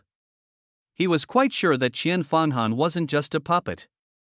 If he didn't do anything, that person was going to do something sooner or later. Li Chunsheng stood up and said, Before I say anything, I will play a short recording. Although the reason Xiao Lei had come was because she wanted to eat with Yimo and even go out and play, after hearing this, she knew that this piece of news was an opportunity that would mean a lot to her and her channel. The dinner had to be postponed. The priority was to get her channel to send people over. She trusted Yi Mo. If he said Mayor Li would agree to an interview, then he would. Yi Mo didn't have time to eat with her anyway. He needed to go check out the Yuan family. Although he had done his job, if the Yuan family found out something and suddenly ran away, it would be hard for him to find them. In Guilin, the press conference started at 11 a.m. on the dot. Despite having to come on short notice, there were still hundreds of journalists there. Most of them came from Beijing. Everyone, I believe that because of Luoyu's influence, everyone is aware of happened yesterday. Although our Luoyu won't dare talk about how noble we are, everyone has seen our contribution to the people of this world. But some people are jealous. They have used all sorts of means to harm and undermine our corporation, Yu Miaodun said with ease. CEO Yu, do you mean that the scandal with the beauty and health pill was due to Luoyu being framed? Reporter asked. Yu Miaodun smiled and said with confidence, Indeed, that is what I mean. No one expected Yu Miaodun to reply like that. It was such a domineering answer. This journalist was shocked. If he had known that Yu Miaodun would say this, he would have asked the next question already. Who was behind all of this? But his confusion made him lose the opportunity. A Buster reporter in her 30s stood up. CEO Yu, according to what I know, your company's product has caused the death of 6 people and ruined the face of 4 others. The figure seems to be increasing. Are you trying to put the responsibility on someone else? Yu Miaodun glared at the reporter and said plainly, the reason our company can produce the beauty pill and health pill is because it has the power to deal with anything. We would never put the blame on others. I see that your skin is soft. I really want to know, do you naturally have such good skin or did you use our beauty pill? If you did, then may I ask, why didn't you die nor is your face ruined? Yu Miaodun's incisive reply made everyone laugh. The reporter's face turned red. She raised her voice and asked, CEO Yu, if everyone who used your product had those side effects, then this world would be a chaos. Furthermore, who knows when the symptoms might occur? Even cancer has a dormant stage. Still, I was asking if CEO Yu was putting the blame on someone else. Why are you avoiding this question? Or are you going to tell us who is framing your company? The reporter replied even more harshly. Does this mean you're suspecting that our medicine is faulty? Yu Miaodun asked. Yu Miaodun said with a strange expression, may I ask when you knew about this? Which channel are you from? Us, journalists, need to be constantly wary about people. Yesterday, Luo Yu got exposed and I heard about it. You don't need to ask me which channel I'm from. I can honestly tell you that I'm the Hefeng night news reporter Lu Tsueyang. I'm not scared of your revenge. Her tone was very agitated, as though Luo Yu was going to take revenge of her. Yu Miaodan also smiled sardonically. Journalist Lu Tsueyang, since you've known since yesterday that our beauty pill is problematic, why did you take one this morning? You nonsense, I didn't. Lu Tsueyang's face was completely red. Yu Miaodan said coldly, I'm the CEO of the beauty pill production, how can I not know about my product? After taking the beauty pill, within 6 hours, there should be a faint redness on the skin around the neck. It increases a woman's attractiveness. It is very obvious on you, and it's obvious that it has been less than 4 hours. If you don't believe me, we can test it now. Immediately, everyone looked at Lu Tsueyang. Her face turned red, but she couldn't say a word. Chapter 450, One-sided battle. Yu Miaodan sneered, you can't answer? Of course you can't answer, because you're just a pawn on the Yuan family's paycheck. And then you keep proclaiming about how you care about the people. I think what you care about is how much money goes into your account. As long as it gets you money, I don't think there's anything you wouldn't do. I will sue you for defamation. Lu Tsueyang's face was looking worse and worse. Yu Miaodan said in contempt, do as you wish.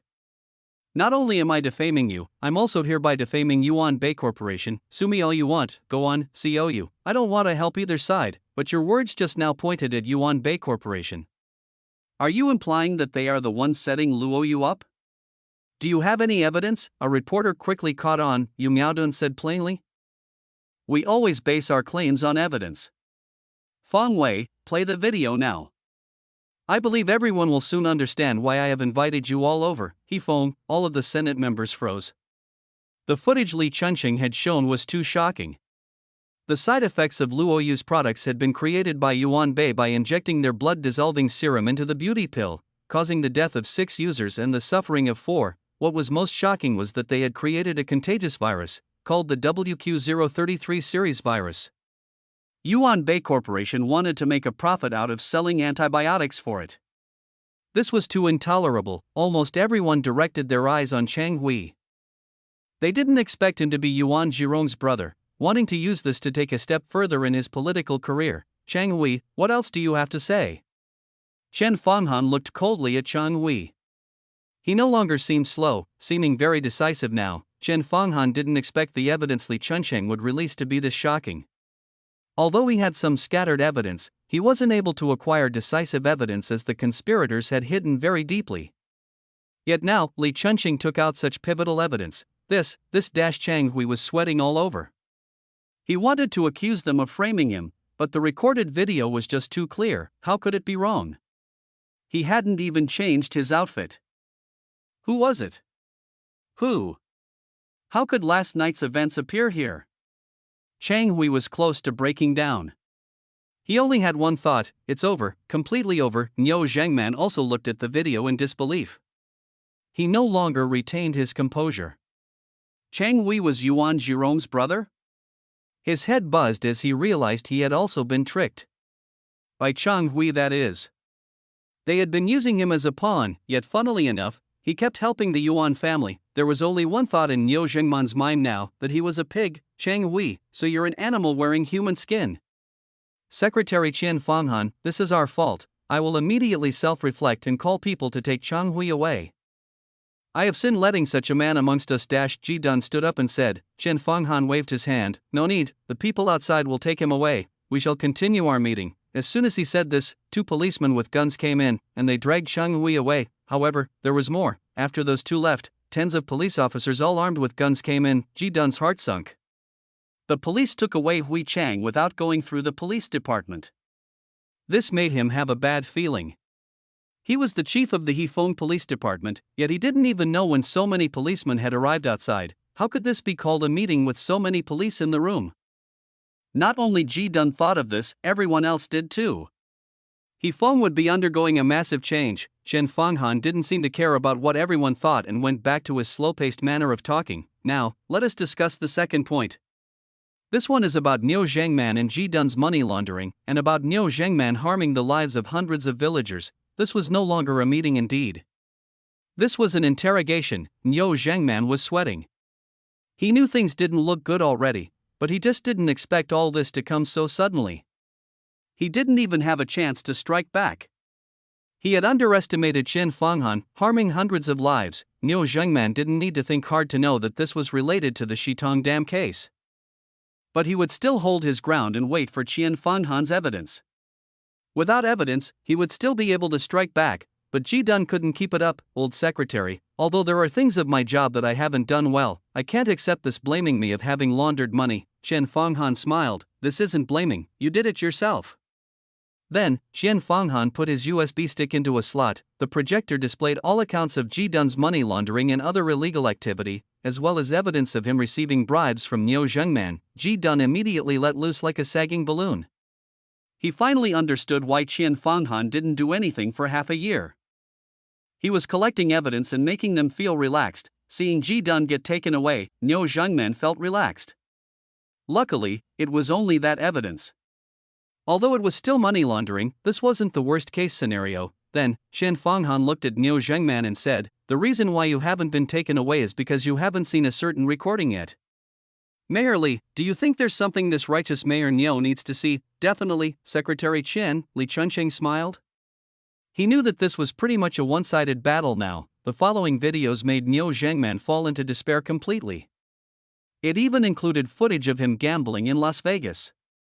Seeing the food poisoning incident in the underground base, Niu Zhengman knew that it was the end of him. Looking at Niu Zhengman getting dragged out, Qian Fanghan commented morosely, it's unfortunate that our good mayor, Mayor Su, wanted to make things happen for the people yet was harmed by pests like Niu Zhengman. Thank goodness for Mayor Li this time. If it wasn't for you, we wouldn't have been able to find out this much this quick. I thank you on behalf of the country and the people. Li Chunqing quickly stood up and said, I was just doing what I should be doing. Compared to Secretary Qian's work, this much is nothing. Qian Fanghan waved his hand, there's no denying your work. What is true, is true. I just didn't expect Mayor Li to gather more evidence in a few days than I did in half a year. It seems we need to give the important positions to young people now. As Qian Fanghan stopped Li Chunqing from saying anything else, he said, the third thing to mention today is that Niu Zhengman, Wei Chang, and Ji Dun are relieved of their duties and that Mayor Li will be serving as Yifeng's substitute mayor and as its central secretary at the same time. What followed was a round of applause. Everyone clearly agreed. Li Chunqing sighed. This all came to be thanks to Yemo. He engraved into his mind to, no matter what, never fight Yemo. He had 10,000 ways to end Niu Zhengman. Yet he'd chosen the most complicated way. Only this was able to make him and Shishio benefit the most. Okay then, most of our government officials are still good people. I will now have the police surround the Yuan family. This meeting is a turning point for Yifeng. What we need to do next is to face this crazy Yuan family and see what they're up to. Qian Fanghan stood up and declared in a loud voice.